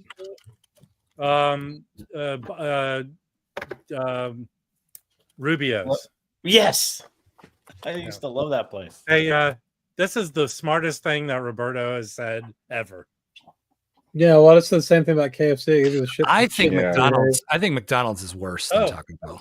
But I talk about this. I went, Fred, when I went home to visit my family. Chick-fil-A has a test restaurant in DC called Blue Kitchen, and they have Chick-fil-A pizzas. Oh, Taco Cabana is not really fast food, though. It's more of a. I won't eat a pizza that doesn't have the crust made entirely out of chicken. That's what my favorite. My family lives in Houston. There's that restaurant group called Brothers. Is it Brothers? Yeah. Okay. That they have all different types of restaurants. Papa's. Papa Do's. It was Cousins. Those restaurants are good. Dude, the best one is their steakhouse in Dallas. It's so fucking good. Papa's Brothers. Oh is good. Okay, but also there's these? Chewy's is good. Jazz Records? Chewy's is good. Chewy's is fair. Matters ads. Yes. Did you say Chewy's is gross, Chris? I just found this. You don't do these anymore, right? You don't get like. Well, do they even make records anymore? No, I think you just get. No, but they still have them on their site. You can buy some. But this is like this has got to be from like 2017. Is that a catalog? Dude, when that dude, whoever was running that thing, one of you people know, but whenever he started upping prices because of the secondary market, that's when you fucked it all up. Well, yeah, of course. Wait, we got. I understand. I understand his thought, but like that, man, it's greedy. No, Chris can't get off the hook for this. If you think Chewy's is mid, I want to know what you think is top tier, like Mexican. Not Chewy's, Louis. Well, I don't think top tier fast food Mexican. Yeah, because Chewy's is top tier Mexican. Rose's Cafe is better than Chewy's. There's a Rose's like fucking 2 golf ball driver hits from here, and it's sucks. Night Dreamer is good, Ricks. Do you know Nifa's? Do you guys know Nifa's? Nifa's is kind of, yeah. Dude, who at Chewy's hurt you? It's just okay. You know, actually, I know the story. It is just okay. Here's Chris' go to Taqueria. He went into Chewy's, and they didn't have enough crayons for him to color in the little. Yeah, man. I think out here, especially in Texas, like you could just be getting real Mexican food. Yeah. Like I'm Mexican American. Nothing you have beats. to find a taco truck, dude. Like just hit it up. Hit up taco trucks. The queso in Texas, they cannot replicate it anywhere. I've been all over. There's good trucks everywhere. Rob said this when we were in Austin, but that shit comes in 5-gallon bags. Yeah, I understand it, but it's not the same in other places. Portuguese is a shade, though. I found a killer taco truck in Columbus, Ohio. There's good taco trucks everywhere. Tex-Mex in Texas is awesome. Yeah, I can't find them. I need help. No one will help me. You can't find tacos? That's what I'm saying. Just look up gas stations with tacos. Have you guys noticed what's really popular at taquerias right now that I've noticed? Cactus tacos. Birria ramen. Yo. Yeah. Let's just put there in Portland, bro. Hey, Brendan, Del Taco sells birria ramen. Do they? Too greasy. I take Del Taco over Taco Bell that much. No, it's too fucking greasy. Hey, Harry. What's the green one? Forgot. I did. My 14-year-old makes himself fancy ramen all the time. Not really fancy, but it's fancy to him. Well, do you watch TikTok's going away? But there's those people in Japan where they put all this shit in the ramen. Do you watch the food stall? Where they set it. They spend like their whole day setting up the food stall, and then it's like super late night Japan. Oh, those are great, dude. Yes, those are great. I'm talking, they go into like 7-Eleven. They make the ramen. Oh, yeah. They add a cheese stick in there. Yeah, they put all this different shit together in it. I like the prison ones. Have you seen the ones on TikTok where the prisoners make like prison food, like with all the shit they get from commissary, like toilet ball wine? I don't think we're supposed to see that. It's not real. I mean, it's an ex-con that makes all the shit. Do you want to see them toss salad? Gross. No. Okay. All right. It's time for me to go listen to some records. It is time for me to go. I actually have my dinner waiting, so I want to keep it separate from Del Taco and toss salads. Okay, I'll see you guys. It's been awesome. Take care. Have a good week. See you, Brandon. I like the video where a guy made an electric guitar out of ramen. Pretty fun. Hey, someone was asking about the burned down restaurants. You can't even go down there. You can't even the PCH. You can't even enter. The 10 ends at. Okay, wait. One more food thing, and then I promise we'll swap off. Fucking. I watched A Quiet Place first one in theaters. It was one of the whatever you got to say about the movie, one of the coolest theater experiences I've been in because of the sound work in it, right? It's so quiet in there that everyone's nervous to eat their snacks, and like it's an interesting experience. As they fucking should be. I'd like to see the origin story of these fucking aliens. And then sure enough, they made it. A Quiet Place, whatever the fuck it's called. There's going to be a TV series, I think. And it follows the story of this woman on her quest to get a piece of pizza. Horrible fucking movie. It got decent reviews somehow. I was all stoked about it. So if anyone was going to be lenient on it, and I'm pretty cool with like a shitty thriller. Like I love a good shitty thriller. Hated it. I'm hoping someone is angry with me in the comments so that we can. I need to be. Should I be writing this down? Yeah, get someone. Someone's be like, this guy likes Slipknot and he hated A Quiet Place Day One. Fred, you got two things going for you right now. You've been gone for so long, but no more than two. So there's 20. I think 30% of the people know you. You have like 70% of the people you're new to them. I could remake myself into a chipper. Yeah, you're a fresh start.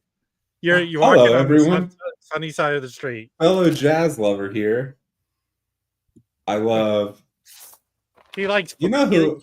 He has a he has a greenhouse in the back. He loves growing roses. I love jazz. You could talk to Joe about Peter Brotzman for 4 or 5 hours. No. I don't even. Peter Brotzman's too angry for me. I'm a new man. I like Milt Jackson. You need to get into Ken Vandermark, Fred. Hey, I joined the stream like an hour late, and I didn't want to rehash, old news. But what the hell? Where you been? Like, what's going on? Did you win the lottery? Like, what the fuck? God, no, it's all been shit. But I'm in. How's your little boy? I'm not going to go into everything.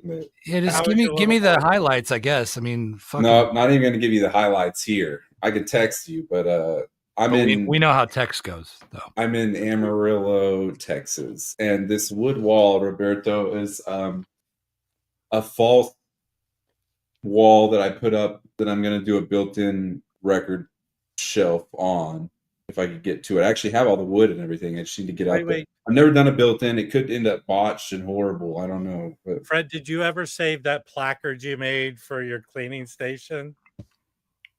Oh, the cleaning closet. Damn it. No, that was lost in the wreckage, actually. And actually, now that y'all got me thinking tonight, because I had Roger Coleman's ex-VC member. He put out some decent free improvisation music. I had those on CD. I don't think I own CDs anymore. I think they're gone. So I don't think I have any CDs. The cleaning closet thing got lost. Sold the system. A bunch of shit. But I'm in Amarillo, and I'll be here. I'm gonna try to wrap. The only goal for 2025 is finish up the dissertation and not die. So I have a dog, but Freya, which some of y'all might remember Freya. Those of you that don't know me, she passed away before you left. Yeah, right? She passed away during that year. Yeah. So, but I do still have. Actually, where is my dog? Billy. The farting machine. I have a French bulldog that ended up. Well, we won't get into how I ended up with her either, but yeah, I've got a French bulldog, so I'll show her. Hold on, let me grab her. For the new folks, that might endear them to me, Rob. They'll think, who's this friendly plant grower? Yeah. Hold on.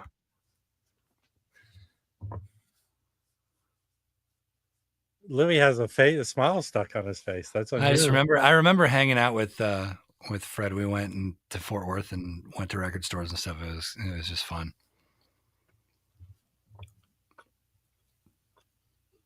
I couldn't believe you didn't take either. This is before you and I had made a connection, I think. Ah, cute. I have this one. Very cute. Oh. Is that your phone number? You might want to hide that. Oh God.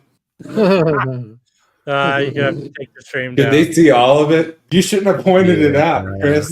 Nobody's gonna text you. I'm gonna get some Genesis lover. I saw you shitting on Genesis last week. I'm gonna fucking kill you. And that Quiet Place movie was fucking great. You piece of shit. Quiet Place was film of the year 2024. Yeah. No one has a collar like that on their dog. No one. Yeah, they do. Yes, they do. If she gets lost, they can call me. It's a little dangly metal piece. Several people in the comments already have my phone number, anyways. Yeah. How's that dog getting loose? There was a song today actually called "She's Not Getting Loose," and if she gets loose, if I'm faster than her, she's not very fast. Yeah, that's fair. Yeah, that's the kind of dog I want. Wax has a necklace like that. I don't wear necklaces. I don't. You got to give him credit on that one, Rob. This is the only thing I wear. I'm not a jewelry guy. Yeah, that's funny. Howard Tate has a song called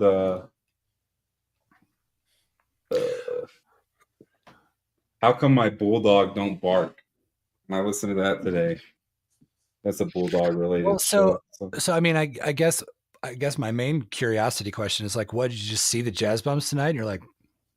I came in last week too. He was here for 2 hours last week, Louis. Come on. Oh, I fucking wasn't. I'm sorry. Yeah. No, I mean, I don't know. I'm getting settled in here. I'm basically set up in this. I mean, there's lots of little projects. The house was made in the 50s, and the previous owner passed away, and then it was acquired by a relative. So all of her shit was just like gathered up in here. So I had to. The place is haunted now. I actually don't think so. I kept a few of her. I think I've kept enough. She had this weird. Actually, I'll send a picture sometime, Rob. There's this weird angel with a sword statue out front of the house, and I was like, I'll leave that there just in case. I don't want to stir up any spirits. Are there good record stores in Amarillo? Hell no. Oh, dude, this place is a fucking dump, man. It's just. I mean, I'm supposed to be cheery. Well, Rob, you take what you can get, and I'm happy to be. I'm just grateful to be in a town. We have a Walmart. Good God, you got a Walmart. Actually, so south of here in Lubbock, which has Texas Tech University that I taught at for a while, they opened up a new record store with a bunch of kind of obscure stuff apparently, and which I know y'all don't give a shit about Lubbock, Texas's record store lore, but there was one store that had been there for like 30 years that kind of dominated the market, but it was mostly like classic rock, old beat up, classic rock. And I love the dude that runs it. I love all the employees, but not much if you wanted weirder stuff. A guy opened a store, but here's when you open a store and all of your records are at median Discogs prices, I feel like you're going to be in trouble because, and I know you got to pay for overhead and I know it's expensive, but records are not a convenience item. No one's running out on Christmas Day because they need something in person. Most of us can wait a week to get it in. And I want to support brick and mortar stores, but like if it's no longer, if you have it $5 under Discogs median, I might impulsively buy it. But if you have it right at where I can get 1 million copies later, I'm much more prone to go, let me hold off on this. Fucking totally. Well, Chris and I have a store in Denton that's exactly that fucking exact scenario. I think Is it that recycled? Yeah. That's great, but they got good shit. I never got to go to recycle. You don't have to pay shipping. I'm going to Safari early tomorrow. Look what Safari put up for tomorrow morning. I don't give a shit. The sleeping's better. No, it's not. Yes, it is. No, it's not. 19. All right, I guess I have to get up early. Are you from Lubbock, Fred? I was born there, and then I moved around a lot, and then by some twist of fate, I ended up back there on a scholarship for like addicts that have got clean. They have this thing called the Center for the Study of Addiction and Recovery, and it's it was kind of the kind of groundbreaking thing for universities, and a lot of universities opened up centers that mirrored Texas Tech's actually, and I ended up getting a big scholarship there, so I ended up back in Lubbock, and then that's where I taught literature there for a couple of years. Where are you teaching now? Great to chat and talk with you, Fred. Hello, you guys Mr. have a good weekend. See you, Rob. Yeah. Hey, Rob. Take care. Bye. But yeah, no records out here in Amarillo. I mean, it will be a strictly Discogs. I was looking last year, which was probably one of the lightest years I've had in collecting since I started collecting.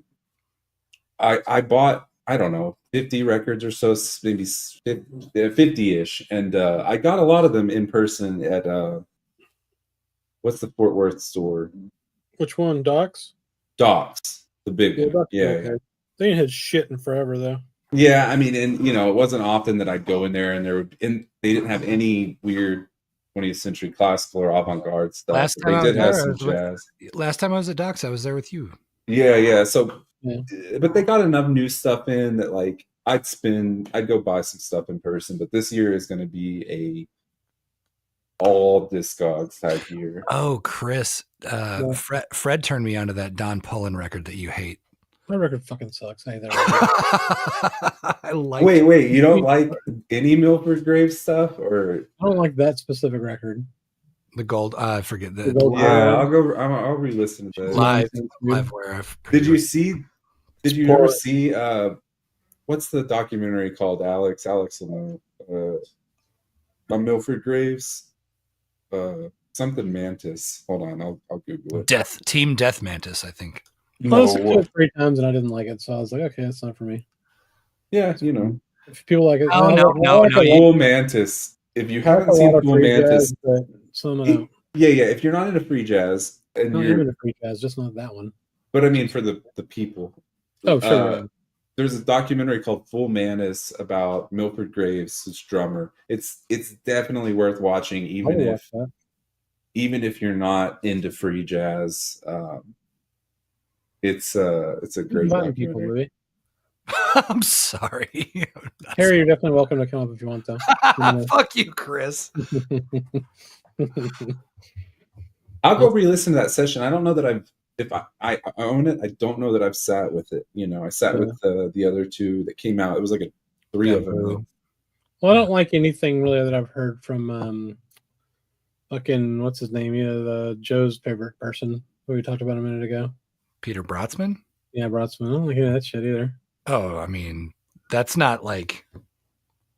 That doesn't mean you have bad taste in music or anything. That's pretty acquired taste. No, it does. And actually clip this so that the Jazz Shepherd can see this. If you don't like Peter Brotzman, you suck. No, I mean, I get it. I think for me, you know, for someone that legitimately enjoys this shit, despite people thinking that you can't, I think I was already so attracted to any abrasive.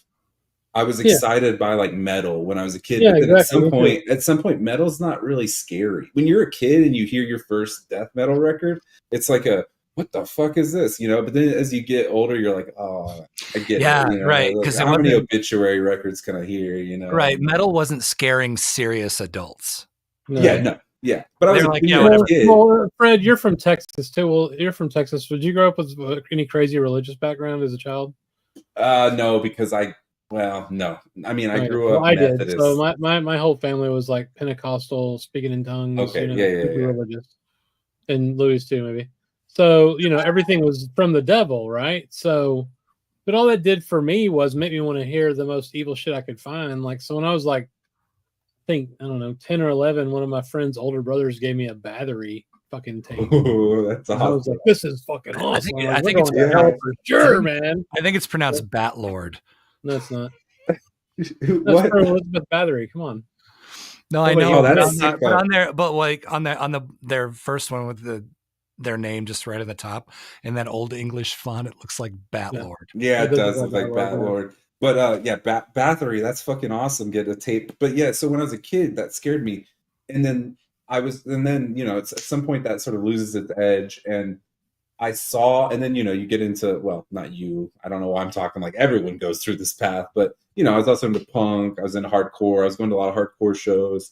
And then Brotsman to me sort of was the same kind of, it wasn't scary. I was an adult when I was introduced to Brotsman, but it was like, so mysterious that it scared it was serious intriguing. adults. That's the thing. So, and then on the same thread here, that is also why I'm so attracted to the music of, I've mentioned them 1,000 times. I've not met any other VC people that like this group. It's really like a guy, it's kind of his brainchild. It's called The Body. They're not metal. They're not doing any riffs or anything, but they lean into this horrible, fucked up production style. There's this like high pitched squealing over it. It gives me, I think the reason I'm so attracted to them is that they give me sort of some of the same feeling of that like terror that I got when I was a kid. It's not metal, but it's weird enough and abrasive enough and dark enough. And Brotsman, I think for me, was so close to punk. Like it felt like, and and by that same thread, which also probably why I'm so attracted to like 20th century literature, because in the 20th century there was that rebellious like fuck all this Victorian stuff. Yeah, you could be a punk and write like great. Early 20th century literature is so punky to me. It's like we're fucking done with all these norms. We're doing what we want to do. And so, like, that sort of rebelliousness always kind of intrigues me. Maybe as corny as that sounds. Descended into fascism, and now it's and the rise of fascism. I mean, and also, by the way, all of our punk friends, we failed. We're such a cool mix. Such an interesting mixture, though, for sure. But yeah, Brotsman, I think. Well, it's not the first time. You talk about that stuff from the 20s, early 20th century literature. That's what happened. That was like, maybe that was kind of a reaction to that shit, fascism. And now we start getting free again after the 60s and the civil rights movement and all that. And now we're descending into fucking fascism again. That's the worst trait. But so wait, you're saying the rebelliousness, I mean, the rise of fascism in the 20th century, I would almost like, there's people that view it almost like as, inevitable, but one of the, I guess, more interesting links that you can look at the rebelliousness into fascism is the like Italian futurist movement, which was this. You can look up their manifesto. I mean, you can, if you read the Italian futurist manifesto, which I should know this actually, I've taught it fucking 10 times. Forget his name because it's an Italian name. Fuck it, let's read the whole thing now. No, let's not read the whole thing. But if anyone's listening and intrigued, it's like a couple pages. Marinetti. Anyway, you can see this guy ended up being super intrigued with work. He just ended up being a fascist, So he writes this hyper rebellious, like, fuck the past. I think he says stuff like, when I'm dead, please burn everything I've ever written because I'm only looking ahead. They're like obsessed with machinery and fast cars and like, you know, which at the time thinking about how fast those cars might have gone is kind of hilarious. But, and then he ends up just being like full on, like, I'm for violence, and just leaning into fascism, which is this kind of interesting split. And as far as that's concerned, like even contemporary punk scenes, there tends to be this like group of everyone's there knowing that it's violence, so sort of controlled violence, cathartic violence. Yeah. And you do end up having like fascist groups of punks, like little 100%. neo-Nazis. Yeah. And the sort of queer far lefts, like totally not militant, like, militant anti-fascist punks, right? Which are this like, it's this interesting mixture. The worst trait, though, is like what Chris is saying is like, well, this in literature, this and this, and then the rise of fascism, and then we pushed it back, and it's like the worst trait of our species is that here it comes again, and we're gonna pretend like we didn't see this before. Well, this is my exact point. This is my exact point. Jeff has a great point. This is like the Weimar Republic. Fascism rises out of us being wild and free, and uptight people reacting against it. I think that's true. I mean that. I mean, we let gay people get married and elected a black dude, and they freaked the fuck out. I mean, that's what it comes down to, really. Yeah, our hate of change and our evolutionary reaction to, you know, change equals us not living in as many numbers or as long, and so therefore change is bad. Somehow, Budget, I think you're like an hour behind. Yeah, I would say someone let Budget know that you can't tell him via voice though. You got to say it. Well, you can if you're evil and you just want to. Then he figures it out like an hour later.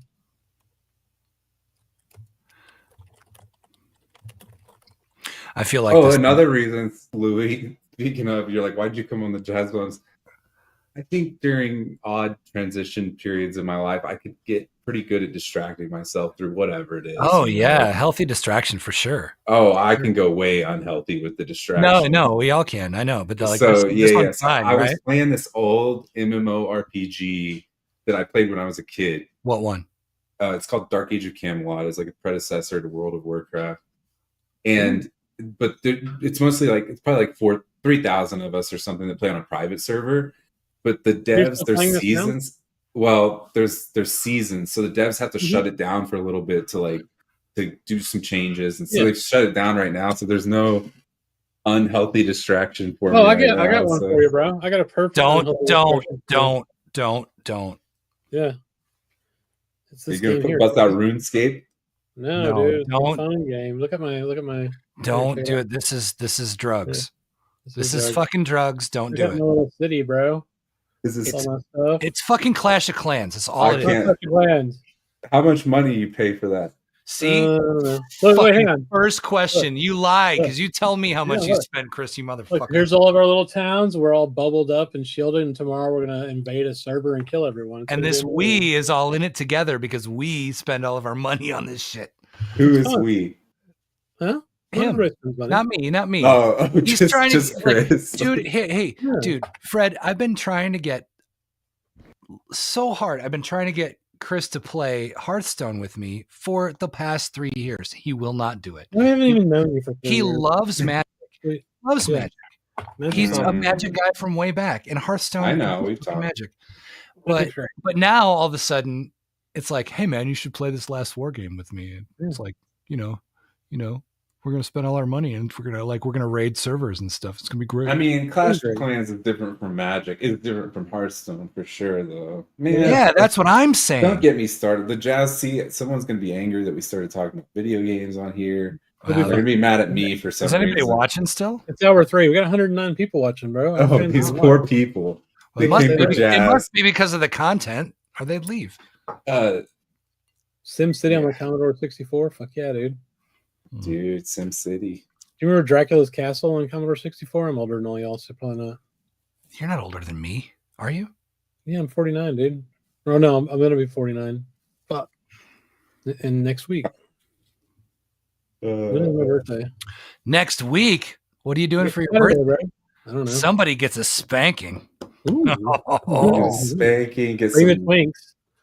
buy yourself some records or Twinks or whatever you want to spend your money on. You know, let's stick to politics and religion. Yeah, please, no video games. Dear God, go back. For crying out loud. You know, someone was asking me, someone that knows nothing about jazz actually was asking me. Speaking of the rebellious thread, though, was it Dan? I was gonna say no. Wait, back. The last thing there are no records, no Twinks in Amarillo, so it's kind of a wasteland. Oh, there are. They're just if they're hiding well. Wait, Jeff, politics and religion. What was I going to say? Oh, someone's asking my favorite period of jazz, and I was sort of talking about the '60s, and I was talking about free jazz and the introduction, like the breaking from the kind of hard bop, yeah. I guess genre. Also, that's not the word I'm looking for, but yeah, it's the same there. I guess I'm always sort of attracted by some sense of rebellion, and that might be, I don't know, what happened to me as a child or whatever that made it that way. Bebop was fucking rebellious as fuck, man. Oh yeah, I mean, and that was so, reading up on bebop and like reading up on it's all, but it's harder to feel. Yeah, but the rebelliousness of that particular thing is harder for me to feel because I was born in 1978 as a white dude in the Midwest, right? So when I listen to something that's completely insane, like Peter Brötzmann as an example, that sound forces me to feel something crazy and grating, and I don't have to know anything about it. Sure, right? No context needed. Yeah, you know what I mean? Sure. So. But see, the thing is, this is where we're different, because my journey is even newer than, like, way newer than Chris's and all the jazz bums and everything too. But like, in order to feel something, we're looking for like the metal when we're little kids, or like what scares the adults when we're teenagers, or whatever it is. And so now I get what I sort of put it all in its place in this like map of the jazz universe or the music universe. And so I go to these things to like clean my brain off and like make me feel a certain way at a certain time, because of no context. Like I know that I can just do that, and I don't have to be a scholar of the material or the history, and I can just put this on and this sounds a certain way, and it's sort of like push things in these little corners because of that.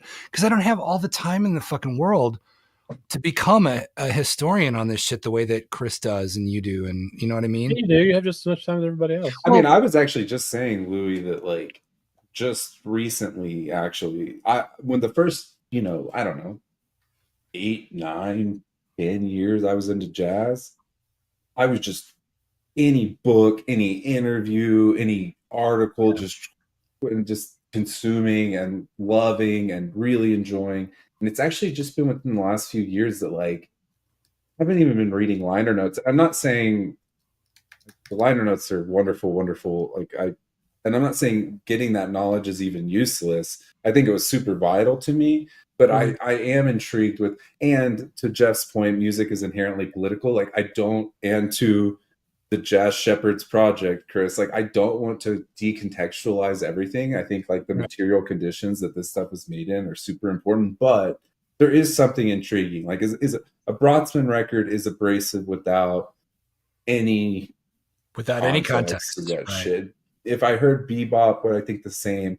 Another thing I was thinking about recently, as I've been actually listening to more like just hard bop, just fun hard bop sessions lately, just kind of back to my roots. Like, cause when I first got into jazz, and I was thinking about those first few years, how it took a while because of the music that I was raised on, which, until the internet, and actually until Dark Age of Camelot, the video game, where I had a few punks that I played with that are like, check out these bands, and they were just like blowing my mind. But until then, it was just radio pop crap or whatever.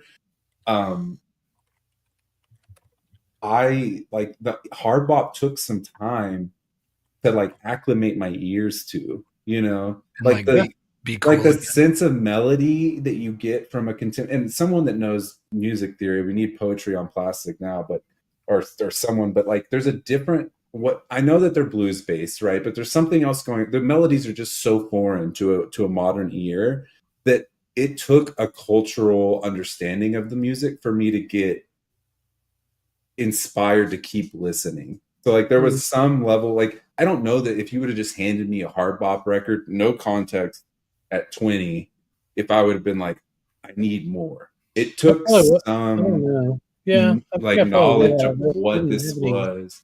I didn't have any context of it at all until I just happened into it. Like, because the only jazz I knew of back when I was 20 was smooth bullshit on the radio, you know, fucking smooth jazz that I hated.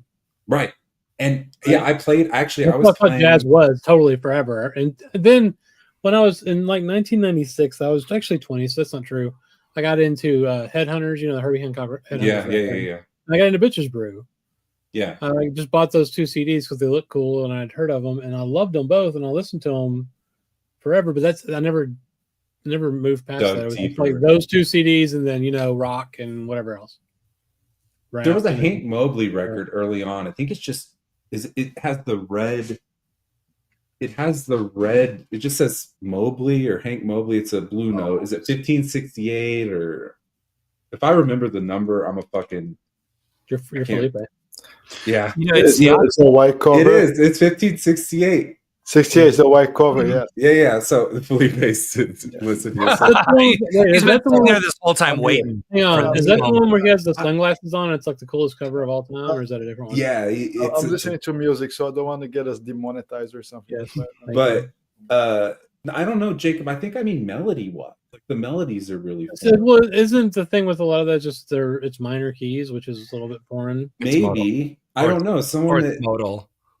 Yeah, but what's contemporary music that makes it so it's not just the blues, because we haven't completely abandoned blues bass for sure, right? But either way, that 1568 was one of the first hard bop records that I threw on, and Hank Mobley's tone on that record, something about his tone. It really wasn't even the melodies or any of the solos. Dude, like your experience with that, like you needed like I actually needed the context for hard bop so that I could get into it.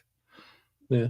Yeah, I mean, I needed hip hop samples or what. But initially, like listening to, because I remember in the beginning when I was getting into jazz, talking to people like Aaron, like metal theologian, and people like him, and I said, put me out into the deep end, get me some free jazz. I probably asked you the same thing. Mm-hmm. And they're like, okay, this is paint peeling free jazz or whatever. And they would give me varying degrees of whatever. And so I'd listen to that and be like, okay, this is part of this world. And then that was like super compelling. And I really liked that.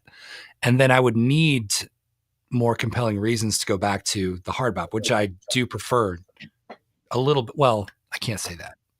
I like it a lot now. But I now that I've gotten the history a little bit, I understand where it came from and what it means.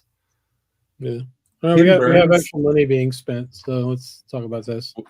Let's choose the next record of the week here now. So I'm supposed to do a record of the week every week, but that's like your favorite of the week prior, or what? Yeah, it was like a series for the Discord mainly. But I've been depressed and wanted to commit suicide for like 6 months, so I just kind of have half-assed it, you know. Same. Yeah. You know, I'm sure we can all relate, right? Yes. Everyone here, maybe not Felipe. Yeah. So you know, he's listening. So just because we're talking hard bop, let's talk about late Wayne Shorter stuff. Far from hard bop. What do you think? No, that's facts, of course. What? I think Odyssey of Vista. So one of the greatest tone poets. Yeah, that's great. I like that one. Which one? Odyssey of Vista. And I think it's great if you really listen to that record, like paying attention. Like most of the music done these days sounds like that. Wait, which record, Felipe? Odyssey of Vista. Is that the one that I was sitting on? It's a brown cover. He's like staring at the camera. It has a horrible. Is it the one with the little picture in the middle? No. That's a Moto Grosso Feio. Oh, okay. No, his 80s stuff. Some of his 80s stuff is awful, though. Yeah. But I think I'm gonna type it here. All right, yeah. Odyssey of Vista. You know, it's great. Okay, wait. So wait, you're finding your album of the week right now, Chris. Is that what you're doing? Yeah, Odyssey of Vista. That's it. I don't know. Oh, that's a wonderful record. Yeah. Yeah. I don't have it here. I'll tell you what. I'm not gonna make a record of the week. Is this damn thing? I did not like this record very much. I know I said that last week, but Did you buy this one, Felipe? I have the OG, so I kind of pushed to the back. Yeah, but So you're like, I'm gonna get, because I get all the tone poets, but right. Not the first in my line. I mean, it's not bad. It's just I was hoping for more from Booker Little and Max Roach, I guess. I think it's pretty early though, too. Let's see what it says. I mean, it's not bad at all. This wasn't really blown away. Does it say when it was recorded? No. 1959. So it's a little early for those dudes, I think. I don't know. The Odyssey of Iska, Roberto. Dude, why don't you make Jacob's record the record of the week? I don't. You already did, dumbass. Was it record of the week? I think so. Post bop disco. I mean, I have talked to several people that were like that bought the that were into the Headhunters. Like that ends up being, or Headhunters, and then Davis's Electric Period ends up being an intro for some people. It was for me. Isn't that Rhodes stuff, man? That was not. In fact, that took me a while. And in fact, Crossing. Who showed Crossing? John at I got that record too. Digital. What's John's channel's name? Digital Gramophone. Digital Gramophone. He just got Crossings, a copy of Crossings. Crossings got me more excited about the electric stuff than I think I had. Oh, Billy Cobham? No, the Herbie Hancock Crossings. When he same period, Wandishi period. Yeah. Roberto, I'll listen to this. I will vow to you to listen to it. I don't know what's in store for me next Friday night, but I will come back some Friday and we can. That is not the pick either. I haven't picked that as a record of the week, but you can. No, but he just said, "Can we listen to it and discuss it?" No, Charlie Rouse's Cinnamon Flower sucks. That record's terrible. How about it cheap too? Unless you're in Rob's next auction, then it's an amazing record. Oh man. Yeah. The thing for me is I like just about every kind of jazz there is. I mean, I can listen to the fucking Hot 5 and Hot 7 shit Louis Armstrong did in 1923. Yeah, I can listen to. But your favorite's vocal jazz, right? No, that's the one thing I'm not huge on. I like it though. I mean, like I love Ella. I got a bunch of Sarah Vaughan records that I like a whole lot. I mean, Billie Holiday, Nina Simone. There's a time for that stuff, but one of the things I like about jazz is no words, man. So I don't have to fucking contemplate. There's 30 seconds on a Tuesday night for that, and that's about it. I listened to. I'm trying to think of one I threw on all week. I threw on Monk's Dream all week, but Monk was a little too. Now Jacob's feelings are hurt because you said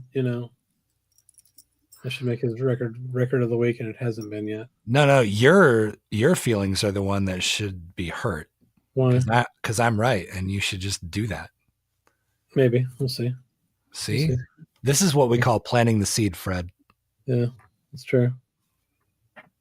What's your most favorite jazz record? That's a tough one, Fred. Do you have a favorite? I mean, I'll give the cliched answer that I've given 1,000 times, which is a Love Supreme. Yeah. Which I have a milk crate that sits next to and it has all my what I'm listening to this week and what I've been pulling a lot, and it just doesn't leave. What's your favorite one right now, though? Do you have one right now that would be your favorite besides your all-time favorite? So let me go. I'm gonna go check my crate, and then I'm also trying to think of. I've actually been streaming more. And one thing about hard bop I'll say is I'm never gonna throw on a free jazz record in the car. I'm never gonna throw on. Yeah, I feel that. Yeah, so hard bop. You're because it forces you to feel something. And you're like, I need to remember that there's red lights and shit. I can't even engage with it. I mean, that's the thing. George Russell's Electric Sonata for Those Loved by Nature is one of my favorite albums of all time. I listened to it maybe 3 or 4 times passively. Just sort of threw it on. I was like, oh, this is cool. It's got some, And then I listened to it one night actively, just sat and let the experience happen. Whatever's going to happen. And I had a fucking out of body spiritual experience listening to this album. So I can't engage with free jazz enough when I'm in the car. Right. If I did, I'd die, I suppose would be the thing. Yeah, exactly. Let me think. Let me go look at my bin though. But all time, I love Supreme. Lately, Kofi's I was listening to. I did throw on That's Where It's At. I threw on That's Where It's At. What's that? Stanley Turrentine's. Okay. They did the blue. Is it a tone poet? Yeah, it's a tone poet. It's got that pretty cover. For just like a. What's my favorite jazz? Hard bop. I've been listening to that a lot lately. Hard bop session. I've listened. I always end up listening to Free for All a lot when I get back into hard bop. Art Blakey's Free for All, like whatever. Man, they are jacked up. Whatever night that was, and that is like, So I've just been back on some of like my favorites. I think it's Night in Tunisia for me. If I had to like pick right now. Night in Tunisia. I've listened. I actually have been, Jeff. I've listened to Black Saint and the Sinner Lady a few times in the last couple of weeks, and I guess I should. Mosaic's good.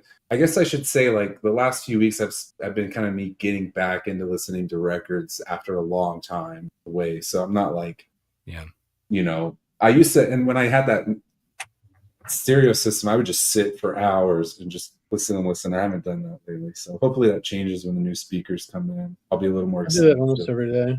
What are you getting for new speakers? I don't have the money to throw together a really beautiful horn tube setup like I'd like. I had to sell my setup, because I'm listening. I showed them my place last week on this stream because I'm listening in a living room now. I went with the LS50s again. One, because they're affordable or they're within my price range. And then two, because that coaxial driver, I do remember I own the original LS50s. I went with LS50 Metas this time. I don't know if they're much better, but that coaxial driver, you don't have to be in like a sweet spot for them. Yep. They sound pretty good. I mean, you can't be, behind a wall or whatever. So I'll be more excited. Now I understand why you're in the market for a sub too. Yeah. So LS50s, I think they go down about 80 hertz or something. So I had a great chicken parm sub 2 days ago. There you go. Oh my God. I've been asking for a good chicken parm sub for like, I don't know where to even get one. That's not controversial, Jacob. I don't know. Is this controversial? Inner Urge is greater than In and Out? No, I don't think so. Inner Urge is wonderful. Yeah. In and Out was actually slammed by the critics when it came out. Well, is that really? Yes. Came out. A poll. I don't know how to do a poll. Mike's not here. Let me see if I can figure it out. Felipe, make a poll. Make a poll. That's not going to happen. See? Also lately I have been listening to, I always end up listening to Ella Fitzgerald, These Are the Blues on repeat. That's just like, that one does not leave the bin either. Yeah, Ella is great. I mean, yeah. I'm going to start doing this all the time. This is easy. Maybe Jeffrey is great. Poll has started.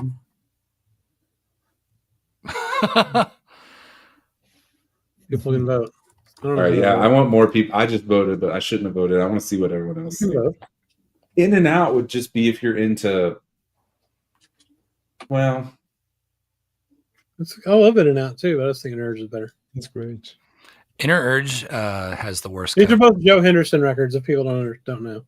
Oh, speaking of, I talked to, who's the big, is it Joe Harley, the guy that runs the, remember I messaged him on Instagram?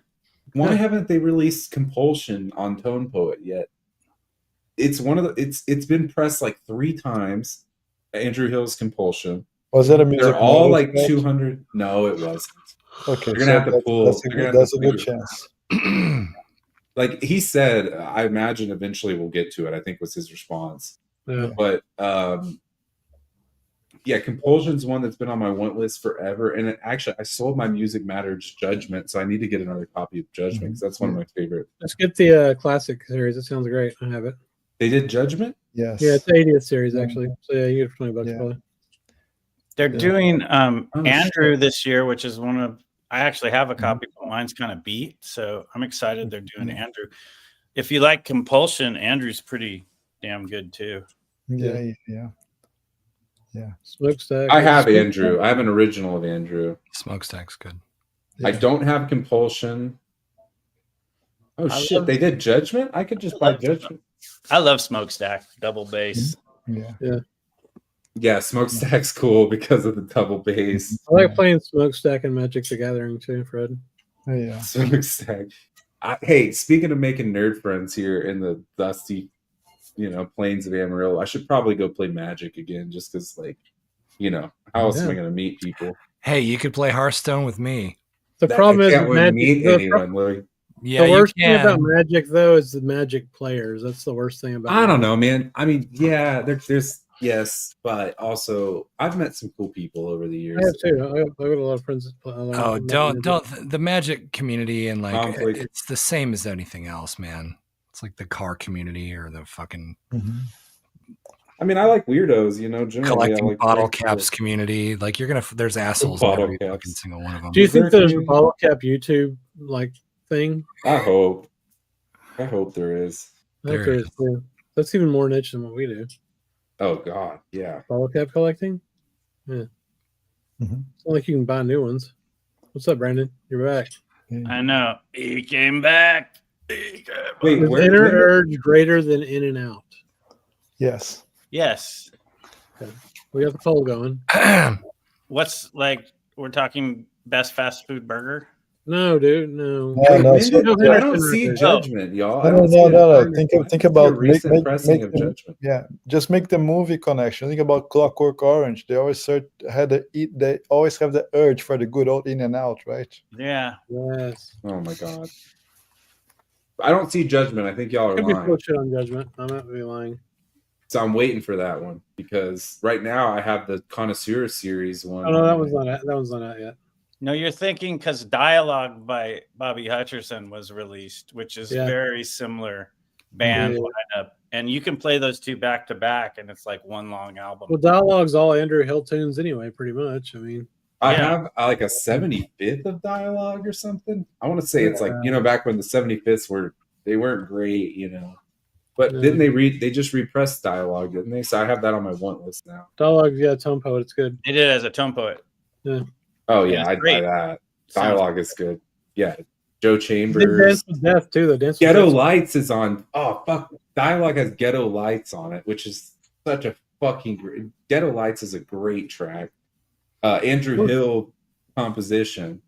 I was thinking of Smokestack. It's not Judgment, Smokestack. Yeah, so I'm waiting on Judgment. I've been waiting on the copy. I sold my Music Matters Judgment just because I needed the money. It went for like $300 or something, Passing Ships was pretty good. Oh, I find that hard to believe that the modular synth community has 0 assholes. I also agree that is impossible.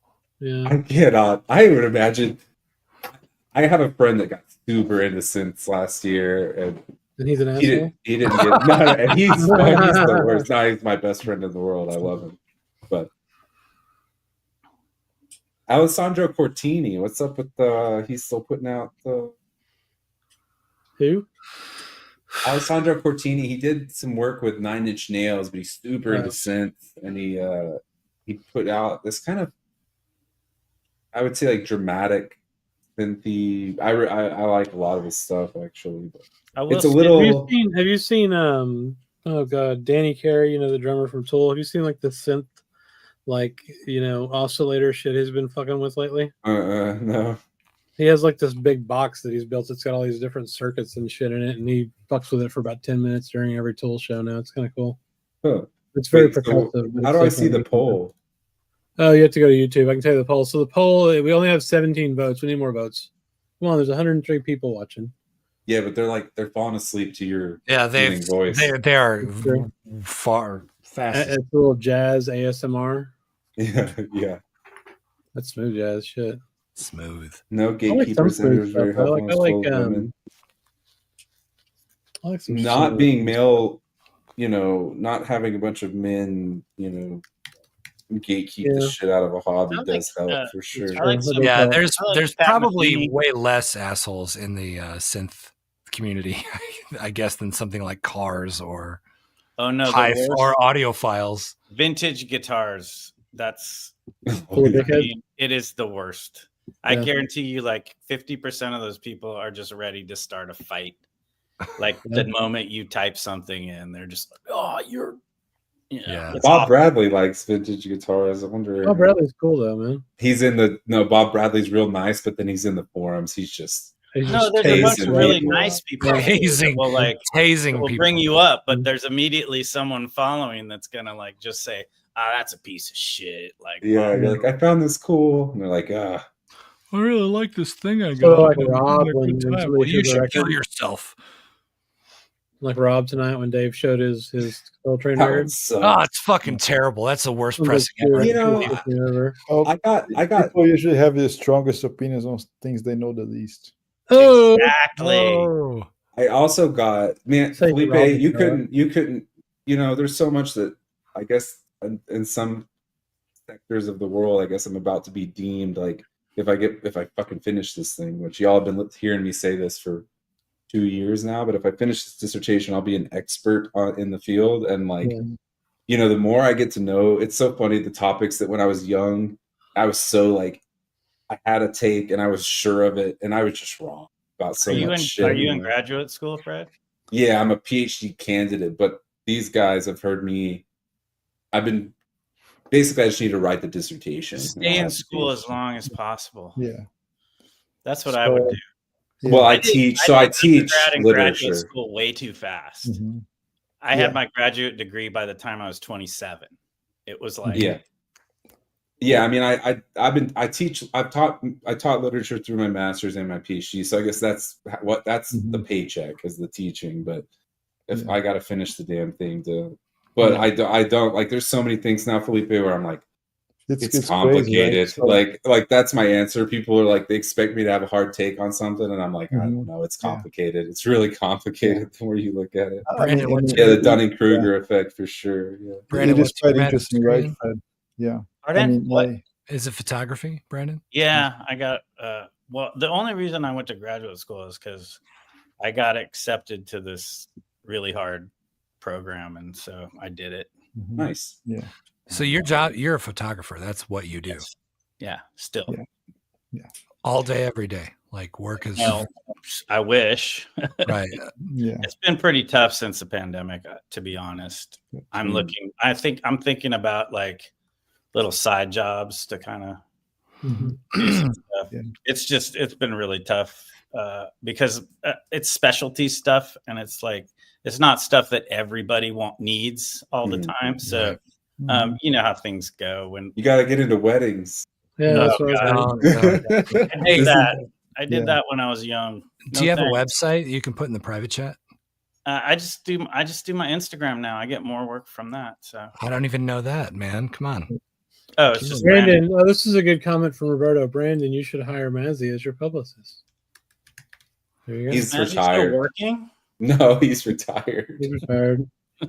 Yeah. I don't know your Instagram. Get Mazzy to come down and go to records shopping with me, so I don't think he's going to be my publicist. He's only 2.5 hours away. I've never been to the Pacific Northwest, and Brandon, put your Insta in the friggin' private chat, would you? I don't want to go, Fred, though, because I'll figure I'll just pull myself back JB, to leave. It's awesome. I'll have to come back to here. Texas. I know. I really want to move out of this shithole of a state.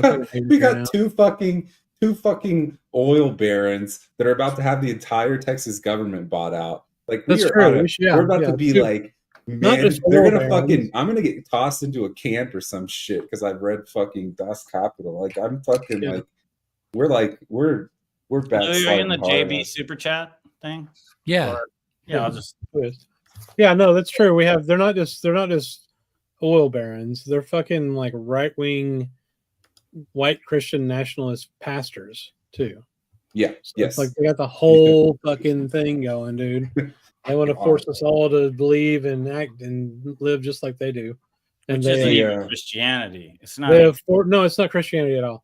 They have forcefully removed plenty of very conservative candidates that were, that I still hated, but they didn't, kiss the ring, so they weren't towing the line. Yeah, the guy from Weatherford, he was the congressman from Weatherford. He has been in the house in Texas for like 10 years. He's gone, man, and they got some crazy ass nut job took his place. That'll just do whatever they say. So yeah, fuck this place. It sucks. Yeah. I mean, the weird thing about being bound to like, so now I have like all of my good, I'm out here in Amarillo lately, and I don't have any friends out here, and like all my friends are in Austin. My son lives in a town near there, so it's like or a lot of my really good friends are in Austin, I should say. So like it's funny being like, yeah, ideally I would exit. Not that I have a job. Like if I got a job offer to teach at some small school, I'm out of competition to get a job at a big R1 school, like the big state schools. But like if some smaller school offered me a job elsewhere in like some, I don't know, Pacific Northwest or something, like yeah, I'd consider it, but there'd be a lot of traveling, So it's weird how like family and stuff will keep you in an area. If Donald Trump was to reduce jazz history to 5 albums, we don't need that evil in our lives. No, we don't. No. What the Benny Goodman. Benny Goodman's awesome. How dare you? I know, but you can't tell me that Benny Goodman wouldn't be on that list. Trump doesn't listen to music, dude. No, that's actually true. I don't think he really listens to music. He doesn't listen. He doesn't read books. He doesn't. Right. There's nothing creative that he likes. There is nothing creative. That's true. 100%. He's anti-creativity. Oh, dude, I had a dream that me and David Bowie were buds, and Trump was chasing us.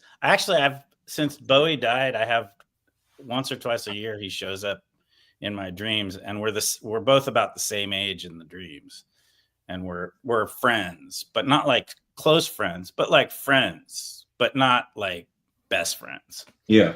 And Trump's cronies were chasing us, and we kept like going through corners, and then we'd be safe, and then all of a sudden they're over there, and then it was like it was awful. It was an awful dream.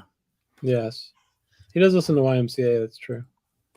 Oh, yeah. You don't have a bunch of Trumpers over here on your chat? I don't know. Sure you do.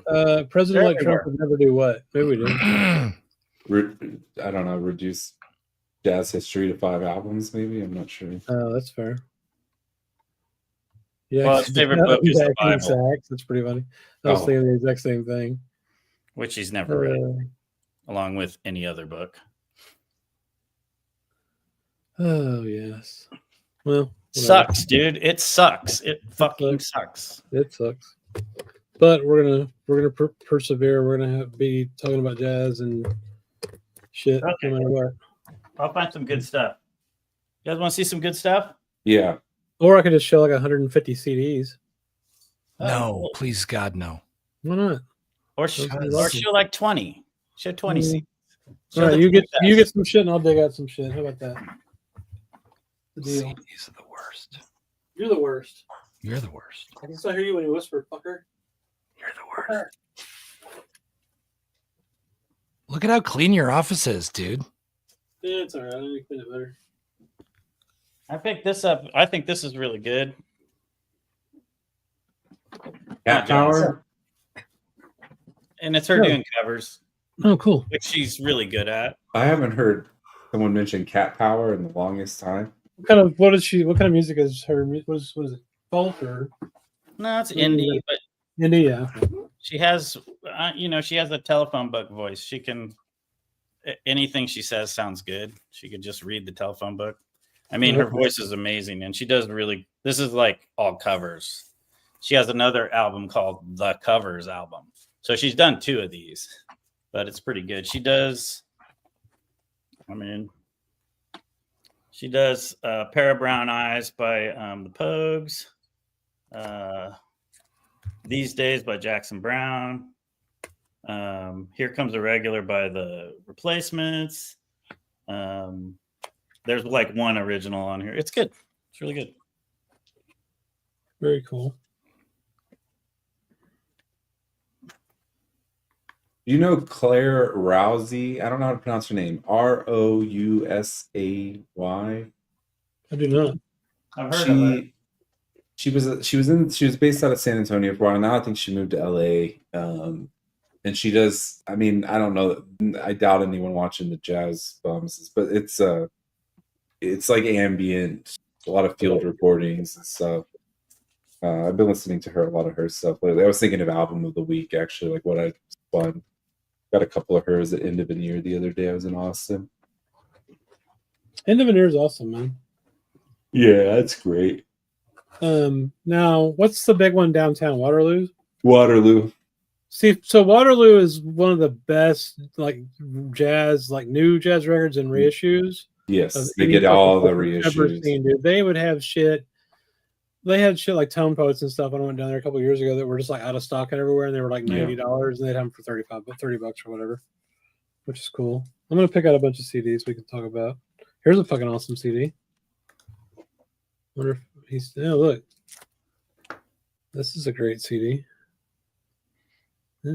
I have that on vinyl. Album of the week. Is he the guy that you interviewed? Did you? Yeah, he's been on the channel. He's on the chat. He was chatting a second ago. Yeah. Oh, hi, Jacob. It's a good record, man. It is a good record. It's not good enough to be album of the week, though. Apparently, according to Chris. We'll see. He said that. We'll see. Like, still got to deliberate. Yeah. I'm kind of okay. Here's the thing about album of the week right now, record of the week. I haven't picked one for a reason.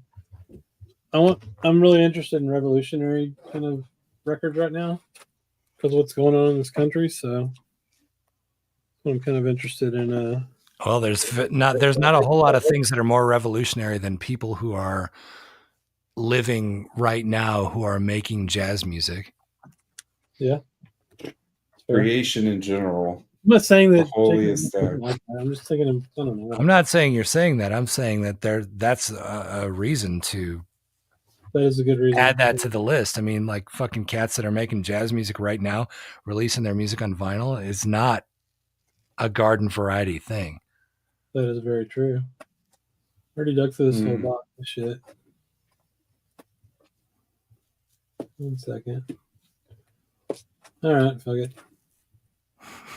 There we go.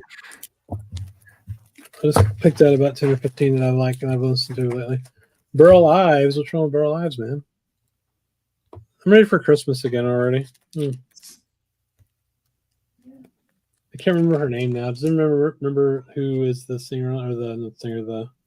I'm ready for Christmas 2029. That's a very good idea. I think the first. I don't know. I think the first good year for me. I'm looking at 2027. Yeah. Yeah. That's fair. Finish out PhD 2025, 2026 transition into a new job. Probably have to work at like Taco Bell while I look for a new job. Can't do that. All right, anyway, let's talk about my CDs, okay? All right, yeah, more CDs. See, Jacob says that he wasn't saying that I don't think it's not deserving. I was saying that he thinks there are better records that deserve to be record of the week. I don't care what he says. Michelle and Degacello. Do y'all know her at all? Yeah. Oh man, she's fucking great. She's awesome. This is all like covers from the 90s, like 90s hip hop and shit like that. It's really cool. So this is a really cool. This came out on Blue Note last year, so recent one. I found that at like Barnes and Noble or something for cheap. So I'm not fucking with these goddamn sleeves though. Okay. This will be a theme. So Vandermark 5. This is what I was telling you. The Ken Vandermark is somebody you should check out, Fred, if you haven't before. Okay. He's a guy out of Chicago. He's a free jazz reed player from Chicago. He got what's the I don't think I know. You know the Genius Award? Who's the like Mary Halverson got it? Yeah. He got MacArthur. The MacArthur. Yeah, he got one about I think 20, 30 years ago. But he's got a bunch of different groups. So this one is called the Vandermark 5. There's a dude on here. That's fucking awesome. So there's a guy on here that plays trombone and electric guitar. And he's like a badass at both of them. His name's Jeb Bishop. He's really awesome. Then you got Kent Kessler on bass, who's great.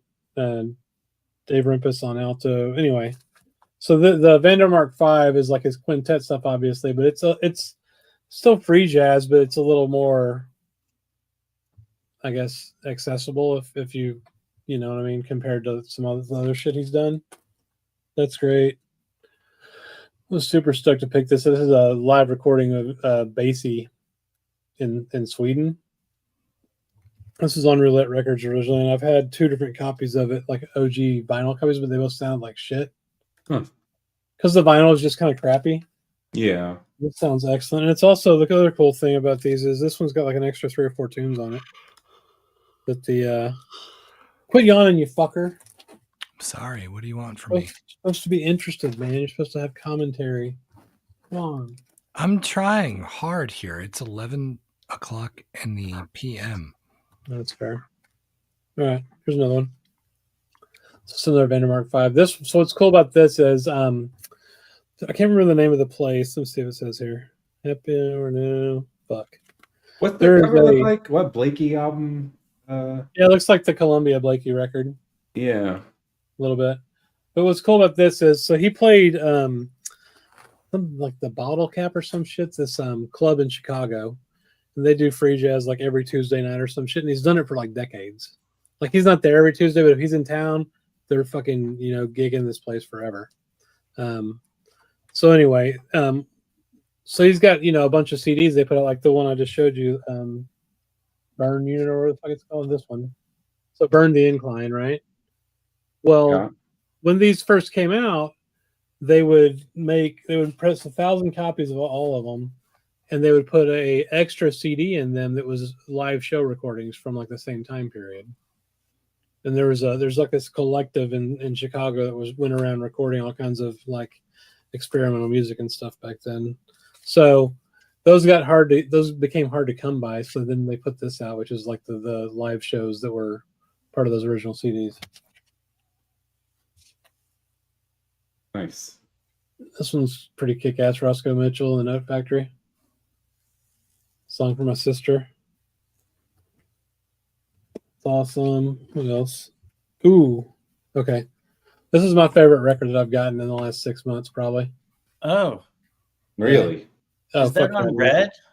Yeah, it's on Red, dude. It's awesome. It's always been in the periphery. Yeah, so this just was really, you can get this on vinyl. So this is Gato Barbieri, who's like my favorite sax player probably. But he's playing standards, but he's putting like his kind of his crazy shit on the standards. So it's like So What's on here, All Blues, Maiden Voyage, Lush Life. And he didn't really play a lot of standards on any other records. So it's him and these 3 really awesome French jazz players too. So this is absolutely awesome. Am I ruining the show by talking about jazz again, Jeff? I haven't listened to Black MIDI since it got brought up in the chat, since 2019, I guess it was. Yeah. This is good. This is a ESP disc, I think. Yeah, that is good. Yeah. Wait, who is it? I can't remember this. Wait. Forced in the Zoo. So this is I love this group. Enrico Rava on trumpet, who I got kind of obsessed with last year. Steve Lacy, Johnny Diani is playing bass, and then Louis T. Maholo on drums. I don't really know him, but the other 3 dudes are fucking awesome. What's that Johnny Diani record that I have, Brandon? Fuck. Oh, is it on? I think it's Appetite for Destruction. No, it's not. That's it. That's true. Anyway. This is what you're talking about with the black cover. Yeah. Yeah, that one's Song that for one's really Vico, Bleak Songs for somebody. I don't remember now. Yeah, something like that. I don't have it, but I've heard it, and I like it. I'm always looking for a reasonably priced copy. With who and Don Cherry, Jeff? Man, there was an album that came out last year, the 2024, I think it was. It was like an hour-long track. Okay. Jazz bassist, I think. Free improvisation. I think it was originally in video format. This. It got a lot of hype. I think you're talking about Dope Smoker. No. Sleep. I'm not talking about Dope Smoker by Sleep. Hold on. Damn it. It has is Woods in the title? Someone in the comments. It does fulfill the same what? Musique du Bois? No, that's Phil Woods. That's awesome. Phil Woods? I'm telling you, it's Dope Smoker. Phil Woods. That Musique du Bois is fucking it was a fucking free jazz. Oh my god, how do I do this? Free jazz improvisation. You're gonna tell me that Sleep 2024. Sleep is jazz? You like Gato Barbieri, don't you, Louis? Yeah. Oh, what do I have that I was listening to? I'm not gonna go get it. You don't even know Gato Barbieri. Yeah, his name's Cat in Spanish. He's also on that Don Cherry record. French. You infidel. Huh? He's on that Don Cherry record. Yeah, what is it? Compulsion or Mike? Thank God you're here, Mike. I was actually just about to say I was hoping that he was here way earlier. I know. I didn't know if he was still there. I was literally just about to say I would have loved to have talked to Mike about this to see what his thoughts were on it. It's solo bass. Is it so? I saved it. He loves it because that's his thing. I saved it and I only sampled it, and I remember thinking I've got to come back to this and like actually. And then I saw the video and I thought maybe I should just be watching the actual performance. And I never returned to it. But it got a lot of press. And I was wondering I knew Mike would have heard of it if he had listened to it all the way through. I haven't listened to this yet. Jasmine's Mike sent this to me in the mail a couple weeks ago. I haven't cleaned it or listened to it yet. But anybody have this one? You familiar with this? Yes. Is this the one that he doesn't actually play soprano on though? I think it is, right? Like he doesn't actually play soprano sax on it. Yeah, tenor sax, all tracks. Oh, this looks great. This is from '58. Holy shit! I didn't know this was. Yeah. All right. Wait, but who's on it? It's him, Donald Byrd. On it. It's different groups, but Coltrane, Byrd, Donald Byrd, Red Garland, Paul Chambers, Earl May on bass, Lewis Hayes on drums, and Art Taylor on drums on a couple of tracks. So, right in the old Coltrane, Red Garland, Preston. Yeah, what is the Red Garland? What Red Garland album is that they do? What is there to say on it? That's what is there to say? Red Garland. I should know this. Oh, my favorite one is the Red Garland one, All Day Long or All Night Long, whatever the hell it is. All night long. We'll see in years. Well, do it. Brandon will sing it. What was the song? What was the song, Fred? What is there to say? It's on a Red Garland LP, but Coltrane has this. It might be my favorite. Yeah, yeah. Here, that is on High Pressure. It's called High Pressure. High Pressure, man. I don't have that one. I've got it for. I mean, not that it's bad to pick up, but what is there to say on that thing? That might have been the first jazz song that I heard that ever made me cry. That I was like, holy shit. I remember exactly where I was laying the first time I heard that. Yeah. But Coltrane I can't hardly. I can't. Yeah, there we go. And I have not an OG, but this is an early OJC. Yeah. Nice. What is there to say on that? Nuts. Well, Rob's not here, so that one's terrible. No, it's not. It sounds great. Horrible pressing. I had a horrible pressing. I forget which version I have of it. I don't remember. Yeah, they did like a comp with Coltrane, some of like the ballads. And it's also, you can pick up if you just wanted that track, you can grab it on other records, but not that that's a bad record. I think you can still find this one for not much. Let's see. Yeah, that's because it's absolutely terrible, and your pressing is bad, and you should feel bad. And if Rob were here, OGs are not cheap, but the OJC, it's from '89. Mm-hmm. That's CD shit. Hang on. Which one do I have? 25 bucks, I would guess. I have 6 OGs of that. No, there's only one copy available. Near mint, $65. That's crazy shit. Yeah, but let's see. Yeah, but I mean the median's $28. So yeah, that is crazy shit. I mean, but there's only one copy, so if you want it, that's. I have a 65 mono. Terrible. Okay, cool. Louis, stop.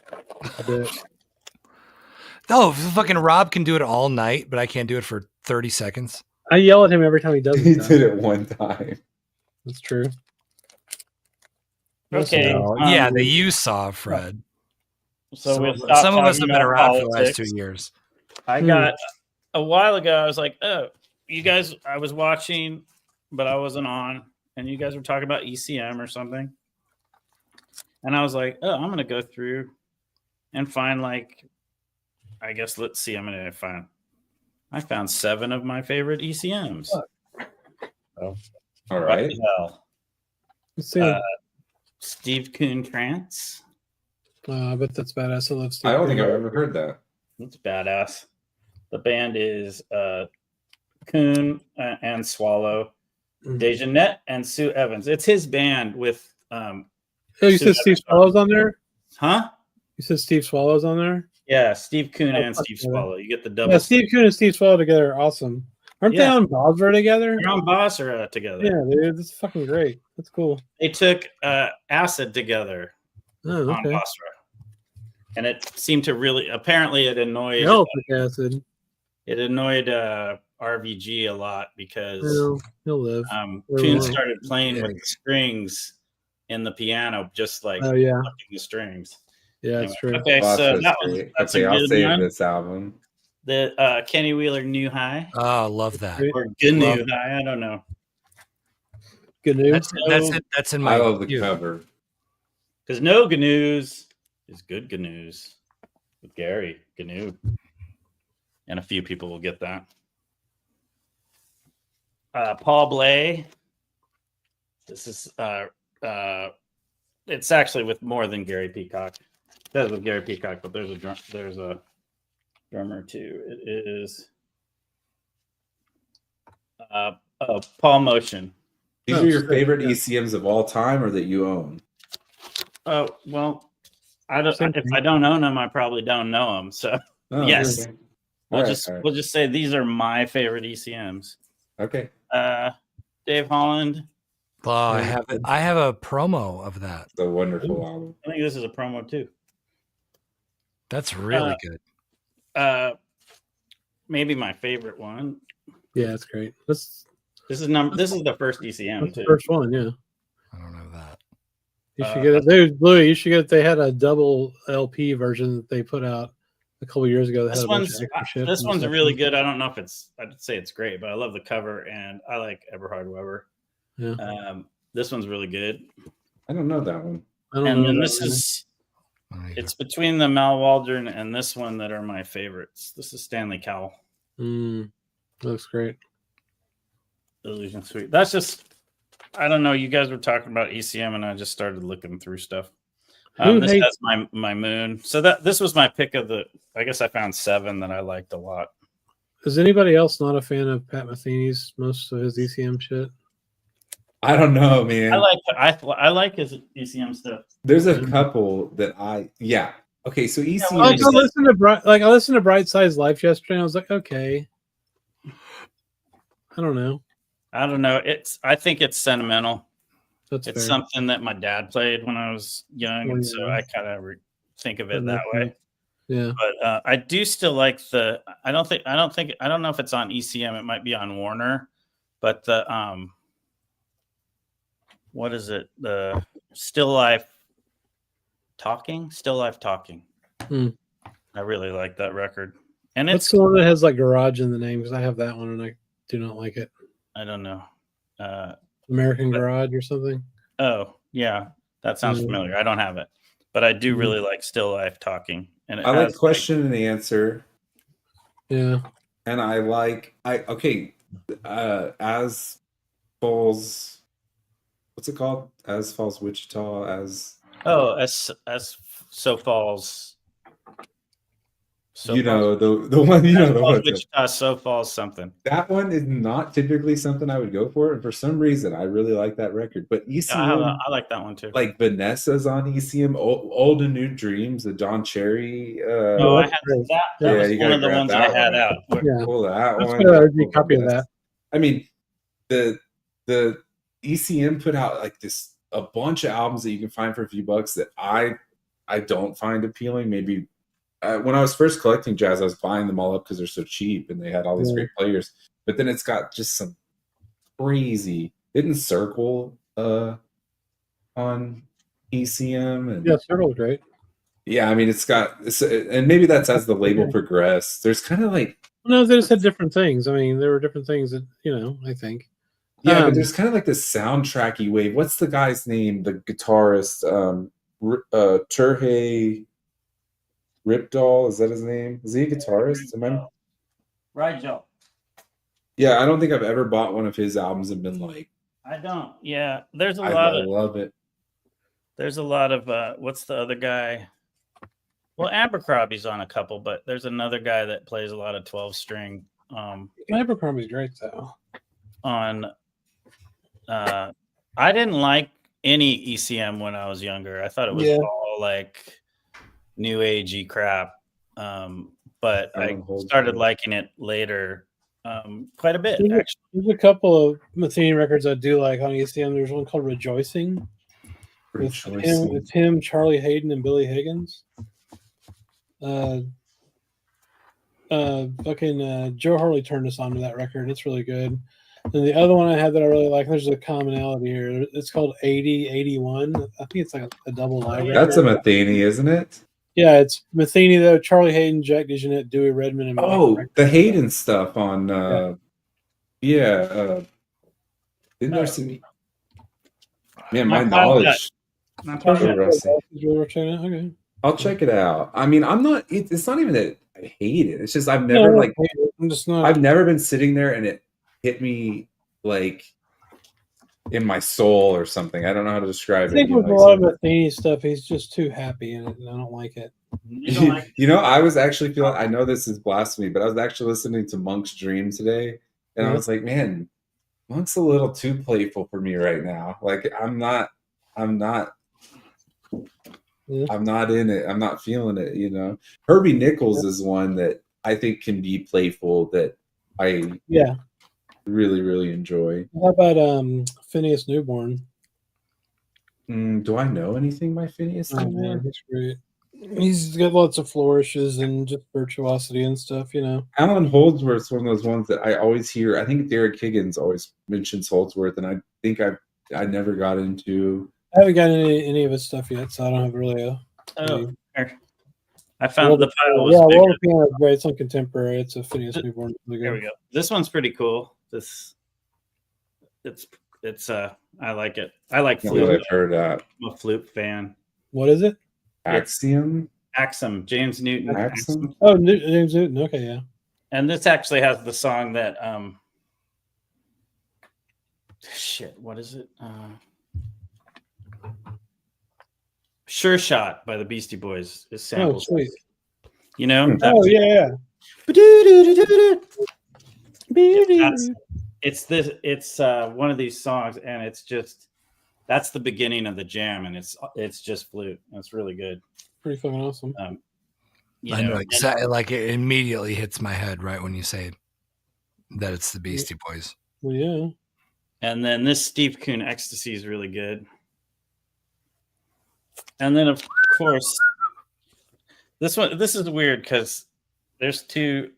I'm not going to talk about Spanish Bitch because I always do.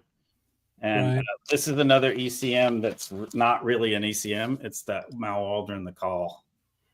And this is epic. If you ever want, this is Mal Waldron getting so damn funky, and it's so good. Why are your outer sleeves so tall? So tall? No, it's just my records are short. Yeah. The 11.5 inches. That's more serious. Hey, speaking of, I know I said I could not bear another discussion of outer sleeves earlier, but remember that guy that started putting out the ones that you could do in the gatefold and the guy Vinyl Storage Solutions out of Canada. Yeah, is he still in business? Or of course, No. He sponsors. You know, it's cool. There's a TikTok going away is I can't even contemplate it still. So that's gonna suck, but we'll see. I hope it doesn't, and if it does, I hope they bring it back. And if it does, I hope everybody uses a fucking VPN to use it anyway. But anyway, there's a girl on. There's a couple of ladies over there, like vinyl. You know, they're vinyl focused, and one of them I think is local. She's awesome. She shows all kinds of cool post punk, to jazz, to fucking doom metal, all kinds of shit. And she'll sit there and just talk about records for. Who is it? I don't remember her name. I don't remember her channel's name because I don't really pay attention to people's names on TikTok. But yeah, I know. There's another lady that kind of does the same thing. It's just like a wealth of fucking knowledge about all kinds of music, man. But I think she's sponsored by Vinyl Storage Solutions. It's always see a little sign behind her, like on her record collection. I like it. That. Sounds interesting though. Metal, jazz. You'd have to tell me the. You have to. She's really into like post punk a lot too. This other lady, she's really cool. Who was asking about Attica Blues before? We were just talking about it. Yeah, I don't have a copy yet, and I saw they repressed it a couple years ago. I was going to get it, and I never did. Yeah, the Germany copy's good. It's kind of cool. I have a radio station promo. Oh, nice. And it's what's cool is it was obviously played a lot because the outer is kind of beat, but it was obviously played on really good equipment because the vinyl's perfect. So it's kind of like one of those things where if you have good needles, the records don't get destroyed, and if you have bad needles, they get destroyed. All right, now that you talked about sleeves, I'm just going to talk about the ones I'm going to show everybody the ones I buy. Okay. Buy again. Here. You know, I started buying from you sucked me in. How are we here? Which ones are you? I'll show you. It's a daunting thing to think of re-sleeving an entire collection. That's all I was. That's just dumb. Like I just won't ever do that. So I would have to. So I got these on Amazon. I've bought. Yeah, those are terrible. No, they're not. I bought thousands of these damn things. Probably, they're cheap enough. They're getting a little pricey, but 103 mil. They're not like the thickest. They're not like the best ever, but they work pretty well. And then I get ones called the good sleeve. Yeah, and I just because they're fairly good quality, but they're really clear because I hate the other ones. Mine are lambskin. Lambskin. Wow. Yeah. That's fucking weird. Lamb intestine. The other ones are the Hudson vinyl or whatever inner sleeves. Those are the ones I get. So that's it. I've been sticking with the MoFi inners. I got MoFi inners. Just buy the Hudson vinyl ones, dude. They're the same fucking thing, and they cost like $10 less. Also, the MoFi's are digital. Sounds made up. It's not. Well, the good thing about those, is it Hudson vinyl? Let me see. I got them right here. I'm showing. I can find them. Rocker. These. Hudson Hi-Fi. One of these. These are on Amazon, but they'll put them on sale like twice a year. You can buy 500 of them for like $70 or something stupid. I have some of those too. I don't think I bought them, but I have records that came with those. Dude, the Vinyl Storage Solutions for inners and outers. This is the rich man's answer. Yeah, totally. Dude. That's a 45 RPM audio file. Yeah, that's exactly correct. That's correct. But I mean, they are the best probably, but I'm not buying it for them. If I win the lottery, which I don't even know how to buy a ticket, actually, I got to figure that out. You go to the gas station, you buy a ticket, dude. You know how to buy a ticket. Yeah, but aren't there like a million options? Like, how do you say like I want a lottery? If you want to buy a lottery ticket, just buy the Mega Millions, with the one with the least probability of you winning, but also the highest payback. Yes, and how much does that cost? These are the ones. These ones are 12.75s that I buy, and the reason why is because they're bigger. They'll hold anything, basically, even the ridiculously oversized VMP. I might buy some of those, just like a couple hundred of them, and just use them for like the Tone Poets, because I like these for the regular ones, but they're a little tight on the Tone Poets. Yeah, but they're not like super loose on like a normal. You guys crapped on my choice like Wax crapped on Dave's LP. If I won the lottery, I would re-sleeve everything with Vinyl Storage Solutions. Yes, but the point, the vinyl sleeves aren't like a lifestyle choice, Roberto. It's not that deep, bro. All right, y'all. I'm gonna head out. I'm gonna go eat. Cool. I think we'll do the same thing. Unless you want to sit here and talk more. I'm gonna go play Hearthstone by myself because my friend Chris won't play with me. What game? Is too much RNG, bro. Huh? What, Brandon? What is Hearthstone? Hearthstone is a card game. Hearthstone. Hearth. Like the hearth, like we're sitting by the hearth. Like sitting by the hearthstone. I always thought it was the reason I hate Hearthstone, and I think Fred will understand this, is you don't really have interaction. Like that's completely bullshit. The reason why what you're saying is completely insane right now is because you must hate me and you're wearing that shirt. It's all an affront to Louis. It has nothing. No, Fred, I don't disagreed with me. No, because like I do agree with you, Chris. If you could play with me, though, the difference would be that we could collude. Oh, you want to play Battlegrounds with him? You. Yes, I would play. Did you just ask what Hearthstone was, and then you already know what Battlegrounds is? No, I said you're going to play Battlegrounds. I know what Hearthstone is. I've played Hearthstone since the first release, and I've played trading card games my entire life. Would you like to play Battlegrounds with me? Duos? Duos? It's so fun. Oh, my God. So you can play with Fred instead of me. And yeah, because I fucking asked you for 3 fucking years, you motherfucker. I've known you for like 6 months, dude. All right, well, I'm gonna go get dinner. Y'all figure that out. But Fred, I don't know if I want to play Duos Battlegrounds. I don't even have downloaded. Oh my God, it's so much fun. I haven't played in years. All right, fine. See, Chris, this is your fault too. It's because it's true. Right. I'll see you. See you, Fred. It's because it's true. I've never played. It's so much fun. I used to play military games and Dungeons and Dragons, and I don't know. That's fun.